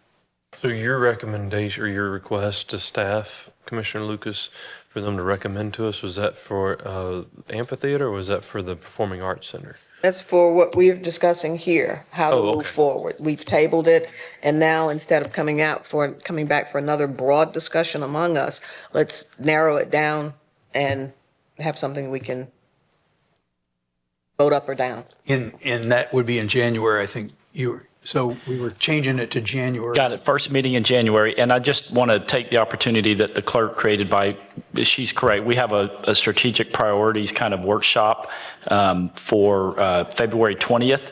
And that is to influence to some degree the 2026 budget and where y'all want us to focus as staff, but also some bigger long-term decisions like where we want the Civic Center to potentially go. We want to get some feedback for that. And that was something that came out of the budget process this last year that, where we want to y'all want to huddle earlier in the process and start giving feedback, which is why that's already on all of y'all's calendars for February of 2025. So, all right. All good, Mr. Mayor? I think we had a motion. I thought it passed 5-0. Yep, she could move. Passed 5-0. Yep. Yeah, we had a motion, we voted. Sorry, my blood sugar. It's coming It's back. okay. Gotcha. We're almost done, sir. All right, item 13O. Yeah, someone give the guy some food. All right, item 13O, consideration to approve the special event application for Girls on the Run Panhandle Celebratory 5K event on Saturday, December 14th from 7 a.m. to 10:30 a.m. at Sweet Bay Neighborhood, sponsored by Girls on the Run Panhandle. Girls on the Run Panhandle are requesting a road closure on Chickadee Street from Veranda Avenue to Blue Stem Street and a fee reduction. You'll see there's a pretty involved map up on your screen. For the Commission's review, attaches the application for the Girls on the Run Panhandle Celebratory 5K event, again scheduled for December 14th, 2024. The residents of Sweet Bay will host a festival associated with the event occurring both before and after the 5K run. This event necessitates the closure of Chickadee Street from Veranda Avenue to Blue Stem Street as detailed in Exhibit B. The total fee required from the event organizer to the City of Panama City is $915. This includes a $250 security deposit and a $25 application fee as outlined in the permit fee section of the application, Exhibit A. According to communications with the police department, 4 PCPD officers and 3 Parks, Culture, and Recreation staff are needed for this event, resulting in $640 in associated staff cost, as confirmed via email with Sergeant Thor, Exhibit C. Girls on the Run Panhandle has also provided a certificate of tax exemption and letter requesting a waiver of fees given their nonprofit status in Exhibit D. All requisite documentation has been submitted by the event organizer for the issuance of the special event permit pending commission approval. Staff is seeking commission direction on this. However, my recommendation is we do not waive these fees. I'll also point out early on in the consent agenda, we had another similar type event that required a road closure, and they are paying the fees. Again, I know one of my primary focuses of fiscal year 25 is to get a handle on the special events process, but this is a very involved path, and 5K, it requires a number of officers, and I want us to be careful not to create a map or a desire for 5K events to basically be free if you go into Sweet Bay. So. Yeah. Oh, thank you, Mr. Jones. Yes, they were provided an alternate route, which would have required much less expense, fewer officers, more to the west, and they declined that. So my concern is, we need to have the police and the PCR staff out there for the safety of these young girls. So, again, staff is seeking direction, and it was on my recommendation that I shared. So are you talking about waiving the security deposit and the application fee and continuing to charge them for police? Is that what you? Yeah, I mean, it really depends on the event. Some staff recommendation has been we need to be careful just waiving the deposit depending on the event because, for example, if we may end up having to staff to be out there longer. We may need to call in additional staff depending on changes at the last minute. If it's an event, this one isn't, well, there's a festival. But if there's an event that requires trash cans, we have repeatedly in the middle of the event be like, oh my gosh, they didn't ask for enough trash cans. And so, we call guys and gals in on their day off and overtime and they come in and they bring an extra 10, 15, 20 blue cans, and that costs money not only to have staff come in and bring them and deliver them, and those are the things that will come out of the security deposit for that. Plus, things might get damaged if they're using our electrical panels or anything like that. So again, I just want to make sure y'all have all the information and are trying to see as big of the picture as possible before we kind of set too much of a precedence with these events. What's their cost if we approve this today to them? Not $915. $915 is Yes, their sir. cost if we approve this today. Yes, sir. But if we don't- 250 of which would come back, provided there's no reason to keep any of the security deposit. And again, the alternate route was more to the west. It was an area where it's developed as far as the roads are concerned, but there's no houses. So they could have done it with 2 police officers. And they, I know that's no fun. And I get it. So, but it costs money to put on a 5K. So. Mayor, may I ask? Yes, ma'am, go right ahead. So I have a nonprofit, and most nonprofits are just uber poor. It's just all there is to it. And we're just out there just trying to survive and serve the community and make it better. But with that said, what I feel like we're doing is we just kind of, okay, yeah, and then no, we should probably just not do that. We should probably just say we don't waive the fees. This is what it costs. It doesn't matter if you're in here or there or what your nonprofit is. If it's a fundraiser and you can't make enough money with paying what you need to supply the fundraiser, then it probably isn't, no, I'm not saying that as my opinion. It is my opinion, but I would love to, if it were me, I say we either let every nonprofit status, not have to pay the $250 and the whatever, and the police and the general fund has to subsidize it, which I know that we're saying we, are not going to do, or it just needs to be fair across the board, or we just say we don't do it. This is what it costs, and you'll get $250 back. Assuming you do everything you're supposed to do, that's really already a gift. And then so it's the police, and they can't take it out of their budget, and Sounds really. I think we need to be, because we're faced with this every time, and then I feel like I have to pick. Like, well, I love Girls on the Run, but do I say yes to them and then say no to the boat parade? Right. Do I? Where do you? Yeah, and I believe, ma'am, and I believe you were probably the only one that was on the commission at the time, but there was an intentional decision that we wanted to be careful. I don't know if Commissioner Street, I don't believe he was on the commission yet, but like picking where people choose to give their contributions as taxpayers. So. We've been talking. You were. Well, no, you basically, the summary is you have to pick your priorities. And so it's not that you can't do it. I mean, you're talking about Second Chance. I mean, there's a lot of organizations that, City of Panama City is probably fundraising for a lot of people. But I think the point is, I don't know that it's clear, even though we've tried to make it clear. I think the clearest point is we all submit the events that we want to be waived, and then we vote on it per year. So. Yeah, I agree with that. I think one of the problems that we've run into coming up to the end of the year is that we've waived fees from multiple organizations already, and then, right. I would like for us to have a very public statement saying, hey, moving forward, these are the ones that we are going to fully back and get behind as a city. Everybody else is, maybe those are discounted and not because they're so darn large or what have you. But like signature events. Yeah, signature event type like stuff. 4th of July. But to do a full stop on Girls on the Run, right? I don't even know that they've budgeted this amount of money to be able to run this race. Are they charging a fee for people to run? So there's a fee that's associated with the program. So if you have a daughter and you want your daughter to participate, you pay a fee. It's not a lot. Then the girls run, it's kind of like cross country, if you will. And then they have a celebratory 5K, and they've done this in the neighborhood multiple times over.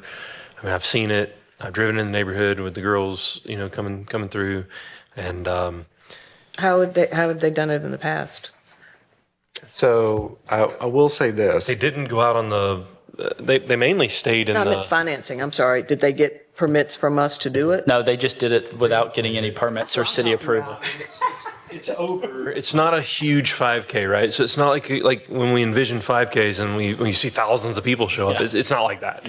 It's like, there's probably 40 girls, I'm guessing, and then some of them will have buddy runners, and the buddy runners are $20 to $25 a head. So, I mean, they are going to generate money, but if they do generate money, it's probably not going to be $1,000. For this to be the hill that we die on, so to speak, I'd really rather it not be this one because, I mean, this is just it's a bunch of young girls that have ran all year, and this is a celebratory 5K for them. While I do appreciate staff's comments and concerns about, hey, Sweet Bay is just going to become the new 5K destination if we just waive everything. But that's what I say as we move into 2025 calendar year, we need to say, hey, moving forward, if you come to us, then it's a different conversation than what it has in the past. And we probably should communicate that to girls on the run, like, hey, if we pass this year with waiving the fees, next year be prepared to come with about $900 unless you want to use the alternative route, right?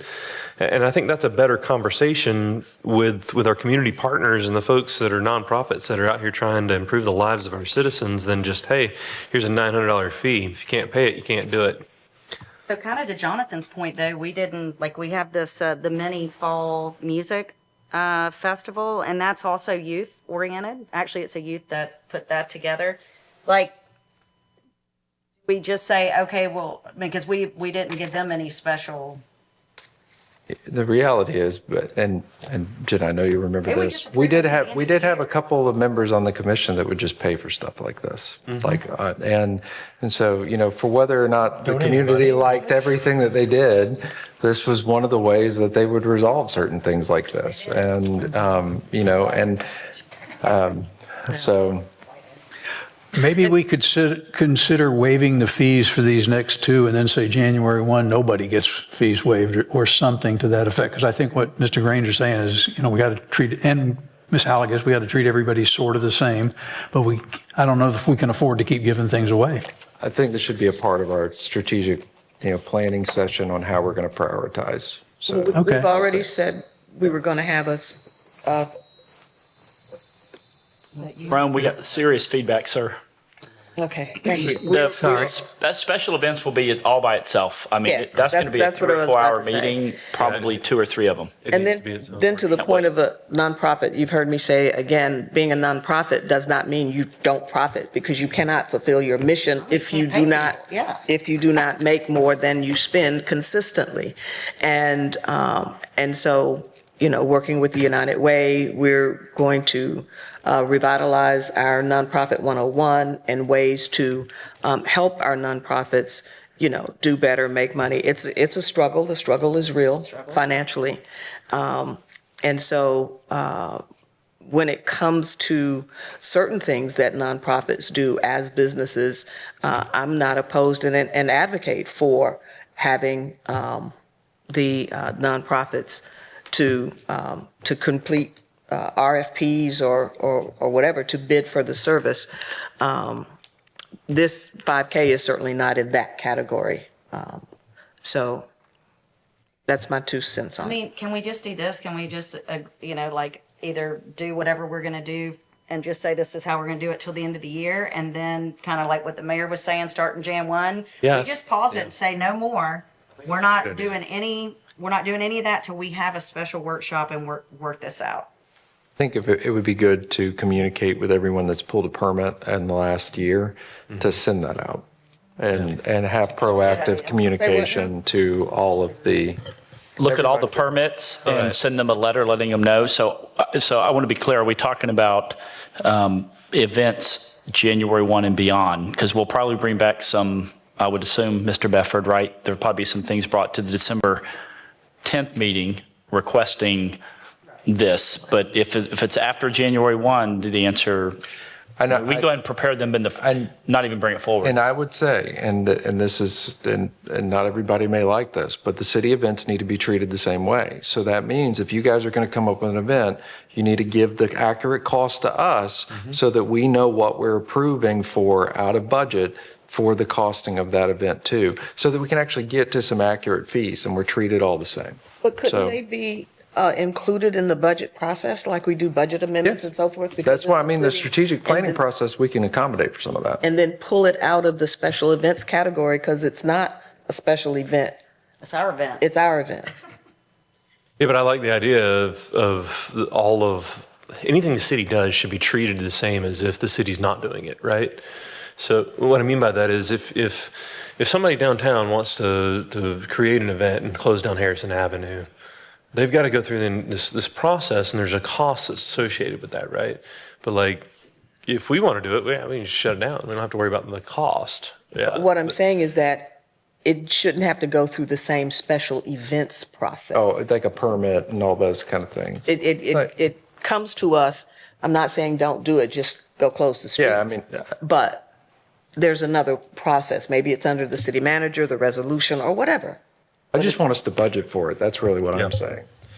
Well, I'll motion that we approve the Girls on the Run application, that we waive the fees, but that we also communicate to all entities that have pulled a permit, I would say in the last 2 years, because there's been some folks that haven't come back, that had regular ones, to communicate to all organizations that have come to the city to request special events, that January 1st, we're not approving fund waivers. Yep. Where is the fun? Like, So you have that motion. Does anyone want to make a second? I'll make a second, but I. Okay, now it's time for discussion. Yeah, but who's paying for the police It's officer? going into Where's it their coming out excess of? fund. General fund. General Yeah. fund. Or is it, it's not coming out of quality of life? Well, that's the The general fund. Yeah. Well, but it's their money to use. So General we're fund. deciding that we're taking money, which is fine, but I just want to know where it's coming from. So we're taking money from them. Chief. Yeah, so just in the future, when we talk about it, we have to think about, like, when the city does events like 4th of July, it's for every citizen, right? And I think that could be a defining moment versus like, this is, anyway, you get my point. Okay. Just curious. Special event. Yeah, and So special. I think too, I don't think it's going to change the outcome, but I think I want to make sure there was confusion with the term in the past, signature event. That didn't necessarily mean a city-sponsored event. For example, the Mardi Gras was a signature event, and what we meant by that was, that event is so big and takes so many resources from police department, fire department, parks and culture, and public works to get it all set up, that we don't want to have two signature events on the same day, because we're already pulled, it's how big they are. And so, but there was, in some of the transition, there was some confusion there that they thought that was more like a city-sponsored event. And I think we're on a path now to handle that with Mardi Gras and the crew of St. Andrews. And I think there's collaborative appreciation there. But I just want to clarify, signature event was not necessarily a city-sponsored event. It's like an attribute, right? So you have a city event, and then you also have a signature event, Yeah. but they could be both the same thing. They Like could a both be the Christmas same parade thing, correct. Is both a city and a signature event. Or they could be a signature event and not be a city event. Exactly. Correct, yes, sir, you're absolutely right. We're also, seems like we're worried about whether these people know whether they're going to pay or not. And is all we got to do when they make this application, we can tell them, we're not doing freebies anymore. Well, I agree with that, Mr. Mayor. I think, though, in this particular case. No, I'm talking about like after January 1, Yes. or, after some date in the future, because they send this application to us, so it's not a secret. We know it's coming and we can let them know. Yeah, very good. Any other discussion? Mr. Smith, can you call the roll? Did I get a second? Pardon? Thank I you. thought I heard a second. Thank you. Okay. Commissioner Lucas? Yes. Commissioner Granger? Yes. Commissioner Street? Yes. Commissioner Halagus? Mayor Rowan? Yes. Motion passes 5-0. All right, item 13P is consideration to approve the special event application for the annual Boat Parade of Lights event on Saturday, December 14th from 5:30 to 7:30 p.m. at the Panama City Marina, sponsored by the Destination Panama City. Destination Panama City requests for the fees to be waived. As background information, attached for your review is the application for the Boat Parade of Lights, scheduled again for Saturday, December 14th at the Panama City or the downtown marina. The parade is set to start at the St. Andrews Bay Yacht Club and will proceed westward along the St. Andrews Bay shoreline. The route will take spectators past key locations, including historic downtown Panama City, the Panama City Marina, West Beach Drive, the St. Andrews Marina, historic St. Andrews, and will conclude at the Hathaway Bridge as outlined in Exhibit B. Additionally, the Panama City Marina will host Holiday Village featuring holiday music and themed vendors, enhancing the festive atmosphere. The total fee from the event organizer to the total fee due from the event organizer to the City of Panama City is $1,165. This includes a $500 security deposit and a $25 application fee as detailed in the permit fee section of the application Exhibit A. Additionally, this amount covers the cost of the police department fees of $640 for 4 officers required for the event, as discussed with Sergeant Thor, Exhibit C. Given the event's past success and at the request of the mayor for its recurrence this year, Destination Panama City is requesting a waiver of these fees. All requisite documentation, including certificate of the insurance, has been submitted by the event organizer for the issuance of the special event permit, pending commission approval. Staff is seeking direction from the City Commission. Before we get too deep in this, I'd like to certainly thank Destination Panama City for taking this thing over, because it's something that we don't have to do now. So, and she says this is going to be the last year she's going to do it, but at the same time, this was very generous, a lot of work, and so I certainly appreciate it, and I think everybody in the city is going to appreciate what she's done. I was going to respectfully correct you when you said she took it over. She made it crystal clear. This is her last time. Well, because it doesn't really fit Destination Panama City. I mean, that's not our job over here, so. Right. I get it. Yeah, this was actually something Ms. Waldron just reminded us. The DIB used to do that, so maybe that's something they can start doing in 2025. All right, do we have a motion on 13P? Motion we approve and we waive the fees. I'll second that motion.